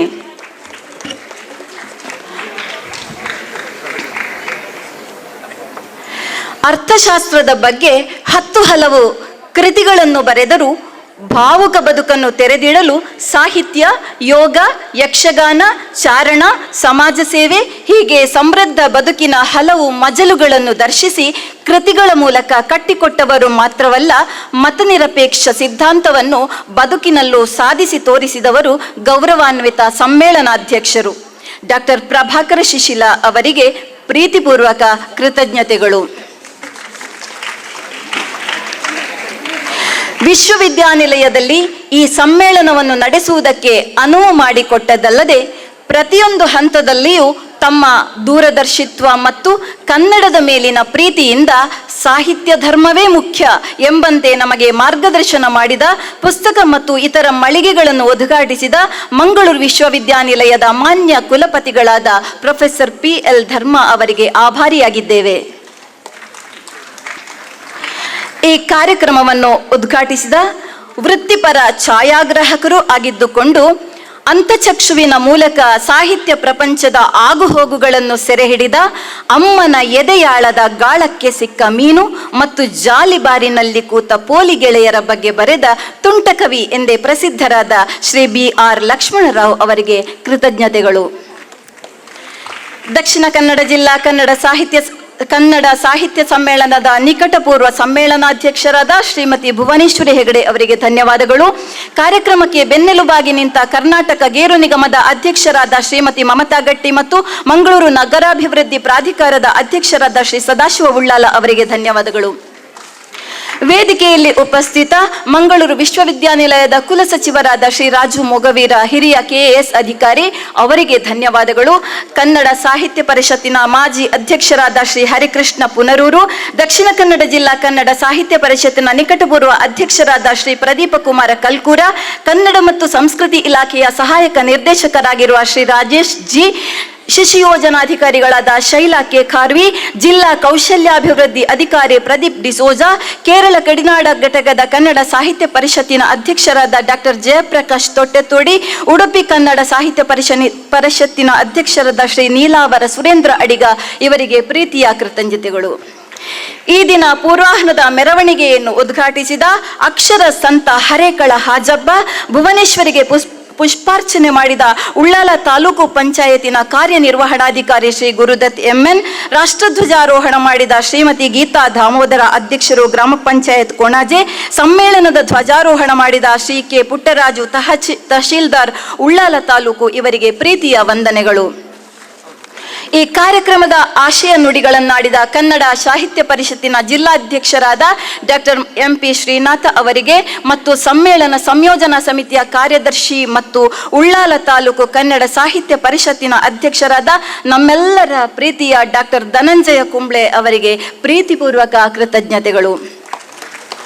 ವೇದಿಕೆಯಲ್ಲಿ ಉಪಸ್ಥಿತ ಕನ್ನಡ ಸಾಹಿತ್ಯ ಪರಿಷತ್ತಿನ ಕೇಂದ್ರ ಸಮಿತಿಯ ಸದಸ್ಯರಾದ doctor Madhava MK, doctor Murali Mohana Chuntaru, ಜಿಲ್ಲಾ ಕೋಶಾಧ್ಯಕ್ಷರಾದ ಶ್ರೀ B ಐತಪ್ಪ ನಾಯ್ಕ, ದಕ್ಷಿಣ ಕನ್ನಡ ಜಿಲ್ಲೆಯ 9 ತಾಲೂಕುಗಳ ಕನ್ನಡ ಸಾಹಿತ್ಯ ಪರಿಷತ್ತಿನ ಅಧ್ಯಕ್ಷರುಗಳು, ಜಿಲ್ಲಾ ಗೌರವ ಕಾರ್ಯದರ್ಶಿ ಶ್ರೀ ವಿನಯ ಆಚಾರ್ಯ, ಸಂಘಟನಾ ಕಾರ್ಯದರ್ಶಿಗಳಾದ ಶ್ರೀ ಪುಷ್ಪರಾಜ್, ಲಯನ್ ಚಂದ್ರಹ ಶೆಟ್ಟಿ, ಖಾಲಿದ್ H ಉಜುರೆ, ಸಾಹಿತ್ಯ ಸಮ್ಮೇಳನದ ಸಂಯೋಜನಾ ಸಮಿತಿಯ ಕಾರ್ಯದರ್ಶಿ ಶ್ರೀ ರವೀಂದ್ರ ರೈ ಕಲ್ಲಿಮರು, ಜೊತೆ ಕಾರ್ಯದರ್ಶಿ ತ್ಯಾಗಂ ಹರೇಕಳ, ಶ್ರೀ ರಾಧಾಕೃಷ್ಣ ರಾವ್, ಪ್ರಸಾದ್ ರೈ ಕಲ್ಲಿಮಾರು, ರವೀಂದ್ರ ಶೆಟ್ಟಿ ಉಳಿದೊಟ್ಟು ಮತ್ತು ಕನ್ನಡ ಸಾಹಿತ್ಯ ಸಮ್ಮೇಳನದ ಎಲ್ಲ ಸಂಯೋಜನಾ ಸಮಿತಿಯ ಪದಾಧಿಕಾರಿಗಳು ಮತ್ತು ಕನ್ನಡ ಸಾಹಿತ್ಯ ಪರಿಷತ್ತಿನ ಜಿಲ್ಲಾ ಮತ್ತು ತಾಲೂಕು ಘಟಕದ ಎಲ್ಲ ಪದಾಧಿಕಾರಿಗಳಿಗೆ ಒಂದೇ ಮಾತಿನಲ್ಲಿ ಧನ್ಯವಾದಗಳನ್ನು ಅರ್ಪಿಸುತ್ತಿದ್ದೇನೆ.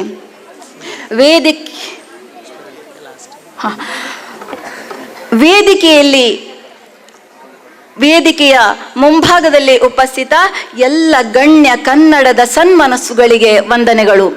ಮುಖ್ಯವಾಗಿ ಪ್ರೀತಿಯ ಮಾಧ್ಯಮ ಬಂಧುಗಳಿಗೆ, ಕಾರ್ಯಕ್ರಮವನ್ನು ನಿರ್ವಹಿಸಿದ ಡಾಕ್ಟರ್ ವೇಣುಗೋಪಾಲ ಶೆಟ್ಟಿ ಮತ್ತು ವಿಜಯಲಕ್ಷ್ಮಿ ಕಟೀಲು, ಬೆಳಗ್ಗಿನ ಧ್ವಜಾರೋಹಣದ ಕಾರ್ಯಕ್ರಮ ನಿರ್ವಹಿಸಿದ ಶ್ರೀ ರಾಜೀವ ನಾಯ್ಕ ಅವರಿಗೆ, ನಾಡಗೀತೆ ರಾಷ್ಟ್ರಗೀತೆಯನ್ನು ಹಾಡಿದ ಕನ್ನಡದ ಕಂದಮ್ಮಗಳಿಗೆ ಹಾಗೂ ಪ್ರತ್ಯಕ್ಷವಾಗಿ ಮತ್ತು ಪರೋಕ್ಷವಾಗಿ ಸಹಕರಿಸಿದ ಕನ್ನಡದ ಎಲ್ಲ ಮನಸ್ಸುಗಳಿಗೆ ನಲ್ಮೆಯ ಕೃತಜ್ಞತೆಗಳು.